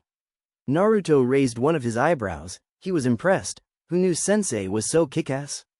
Why didn't you? Naruto asked. If he was offered the chance to become an Anbu member he would have seized it immediately. I didn't take it because of you. Seeing Naruto's guilt-laced and confused face, Iruka explained further, a nostalgic look on his face. The year before I was offered the chance to become Anbu, I had gotten to know you pretty well, Naruto. Iruka stared at the clouds. The nostalgic look on his face slipped away, it was replaced with a cold frown. I had also gotten to know the villagers pretty well too. As I interacted with you, they started to scorn me too. My eyes were opened that year. The villagers were planning something. As Anbu, you travel almost all the time. I knew that if I left you, there would be no one to protect you from their plans. I chose to stay and make sure you didn't get hurt. Naruto stared at the ground, his eyes narrowed in dismay. Iruka-sensei had done a lot for him over the last 4 years. But he hadn't realized the man had done so much. He stared back at Iruka, eyes filled with emotion. You shouldn't have done that. I don't want to be the reason that you couldn't be promoted. I had Oji-san to protect me. Naruto's voice rose with each word. I don't want to be a burden like that. Iruka smiled at Naruto. The Sandaime can barely handle his tasks as Hokage. I'm amazed that he kept an eye on you as well as he did. I could do a better chance of watching over you than he could. That's why I chose to stay. You're like a little brother to me. Besides, you would have done the same, right? Naruto looked away, his eyes narrowed. That's beside the point. He muttered. Iruka chuckled. Anyway, I'm a Jonin now because of Mizuki. Naruto was confused. Iruka nodded. Yep, my fight with Mizuki, well, I enjoyed it. Naruto laughed. Ha, Iruka-sensei hit with battle lust. Iruka shrugged. Laugh all you want, but it's true, I've been hit with battle lust. Since that fight, every time I sat down to teach, I would remember the exhilarating thrill of being in battle and matching wits with an opponent. The school desk started to feel like prison. Besides, you're old enough and skilled enough to take care of the villagers by yourself. So I decided to reapply for the job as Anbu. Naruto spoke up. But though the job was on an offer-to basis? Iruka nodded. You're right, but there is an exception. Anyone who has been offered can decline and come back later, as long as they are still as strong as they were when they were offered. I reapplied and took a test to gauge my skills. Iruka shivered. Naruto tilted his head. What's wrong? Iruka recovered and smiled. Imagine fighting 7 Anbu consecutively, including the captain. Naruto winced in sympathy. Iruka nodded ruefully. Yeah, not exactly a quiet stroll in the park. Naruto nodded his head in agreement. So, how long will you be gone? Iruka frowned. It's an A-ranked mission, so I don't know, and no, I can't tell you what the mission is. Naruto closed his mouth. But don't worry, the Hokage said it wouldn't be for more than a month. A month? Naruto yelled. What could you possibly be doing that would take a month? Iruka smirked. That's for me to know and you to never find out. I'll see you later, Naruto. With that, Iruka shunshined away with a whoosh of leaves. Naruto stood there pondering the situation. Iruka was part of the Anbu, as such he would be subjected to A-rank and even S-rank missions. He was worried. Naruto shook his head in frustration. He was acting like a mother hen. He should stop worrying so much about another person's mission, and focus on his own. Just as he came to this conclusion, his once dormant battle instincts flared at the back of his head. Without even turning around, he pivoted on his toes and spun to the right, dodging a fist, and then he leapt a few yards away. Sakura stared manically at Naruto. There was a crazy glint in her eye that promised pain for her victim. Remembering her morning today only intensified her fury. Flashback. Sakura woke up unusually invigorated. Usually she would be the living dead at this time of the day, but she was fit as a fiddle. That was the first thing that should have hinted to Sakura that something was wrong. With a big hearty yawn, Sakura stretched out in contentment. She heard a slight crack, but it only made her feel better. Smacking her lips dramatically and excavating for eye boogers in her eyelids. When she slowly looked to her right, fingers still digging for optical gold, Sakura screamed bloody murder. There was a freaking leg sticking out of her bedsheets. And it definitely wasn't hers. For one thing, the leg was too large and muscled. Her legs were toned too, but with a soft feminine quality. The leg that wasn't hers was thick with muscle, wiry and strong.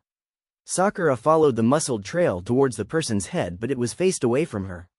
Suddenly, the leg twitched. Sakura gasped in surprise, but she realized she shouldn't be shocked that her wail had waked the person up. Her shout had to have been powerful enough to break a few glass cups. Slowly the head turned around to reveal a black-haired male with black onyx eyes and a knowing, mischievous smirk. It was Sasuke-kun. Hey there, beautiful. His voice was thick and sultry. The voice of sex. Sakura had been surprised many times in her life, never to the point of unconsciousness. But this would be her first. As she stared into the black onyx pools that were Sasuke's eyes, she promptly fainted. When Sakura came to, she sat up and the first thing she saw was Sasuke's naked form. When she looked south, a gush of blood exploded out of her nose. She passed out again from blood loss. She would have Sasuke's body forever branded in her memories. When Sakura came to a second time, she stayed conscious. Sasuke was dressed this time and sitting on a stool looking right at her. Sakura blushed hard when she saw her dark-haired love. She couldn't get the memory of his naked body out of her head. I didn't know you were a pervert, Sakura-chan. Sasuke said with a smirk. Sakura blushed furiously, her face redder than a Crayola crayon. Sakura couldn't seem to speak. She had been in bed with Uchiha Sasuke. She'd had so many wet dreams just thinking about him, and now that she had seen his naked form, well, let's just say she would have to change her bedsheets more often. Sasuke smirked again. Don't worry about it, What we did last night was way past perverted, it was orgasmic, Sasuke said the last bit with a sultry voice, dripping with sexual innuendo. Right then and there Sakura would have beaten the previous record holder for how much your eyes could pop out of your sockets. Saying she was surprised would have been the understatement of the century. Did we just last night? Sakura stammered over her words, but Sasuke seemed to understand because he shook his head with a big smile on his face. Sakura fainted again for the third time. With a thump she fell back on her futon. Sasuke laughed. He went into her bathroom to get something to resuscitate her. Sakura wasn't embarrassed when she became conscious. No, she was annoyed at herself specifically. What kind of impression was she giving to Sasuke? That she was a pathetic little girl that blacked out at every surprise? But then again, finding out that you unknowingly had sex at the tender age of 13 was mind-blowing. Sakura could swear she had come home alone. And another thing. Where the fuck was her mom when this happened? She was derailed from her train of thought when Sasuke spoke up. Earth to Sakura. Sakura perked up and stammered an apology at Sasuke's sorry. Sasuke smiled. It's alright, I was just saying that you should get ready, we're already late for the survival test. The pink-haired Kunoichi's eyes widened in realization, she had totally forgotten about the survival test. Sakura bolted out of her bed and ran for the bathroom. Crap, crap, crap, crap, crap. Sasuke chuckled as he stared at Sakura slam the door behind her. 5 minutes later Sakura came out of the bathroom in a white towel wrapped around her chest and midriff. She was just about to take it, but she stopped when she saw that Sasuke was still in her room. Sakura stared at Sasuke, surprised that he was still in her room. You're still here? Sasuke smirked. What, it's not like I haven't seen you naked. At this, a shade of red made its way across the Kunoichi's face. She let her towel fall to her feet. Sasuke almost passed out from blood loss out his nose, but with a monumental amount of effort he managed to control himself with a grimace. I have something to tell you, Sakura-chan. Sakura tilted her head. What is it? Sasuke came closer. In fact, he was now face to face with Sakura. She stared up at him, somehow sensing what he was about to say was important. Sakura, Sasuke had a serious but penetrating look on his face. His eyes seemed to penetrate into her soul. Yes, what is it? Sakura said impatiently. She was frantic to get to the survival test, but then she wanted to hear what Sasuke had to say. I just wanted to say, Sasuke continued, that I am a clone and you are love-struck fool. With that phrase just barely out of his now smiling lips, Sasuke began to morph in front of Sakura. His hair was the first to change, it transformed from black to sunny bright blonde. Then his eyes switched from black to blue. In the span of 5 seconds, Sasuke changed into Naruto. Sayonara, Sakura-chan. With a broad smile the Naruto clone burst into a thick cloud of smoke in Sakura's face. Sakura just stood there naked, her mouth open wide, her eyes twitching. Yes, Sakura was beyond angry. She wanted blood, and it better be from a certain blonde. What made her so pissed, no gripped with a maddening hunger for Naruto's blood, was the fact that he had played on her infatuation for Sasuke as one might fiddle with an ant. To play on emotions like that was unforgivable to any woman, especially Sakura. The pink-haired Kunoichi let out a beastly roar that sounded like a full-grown bull and not a 13-year-old girl.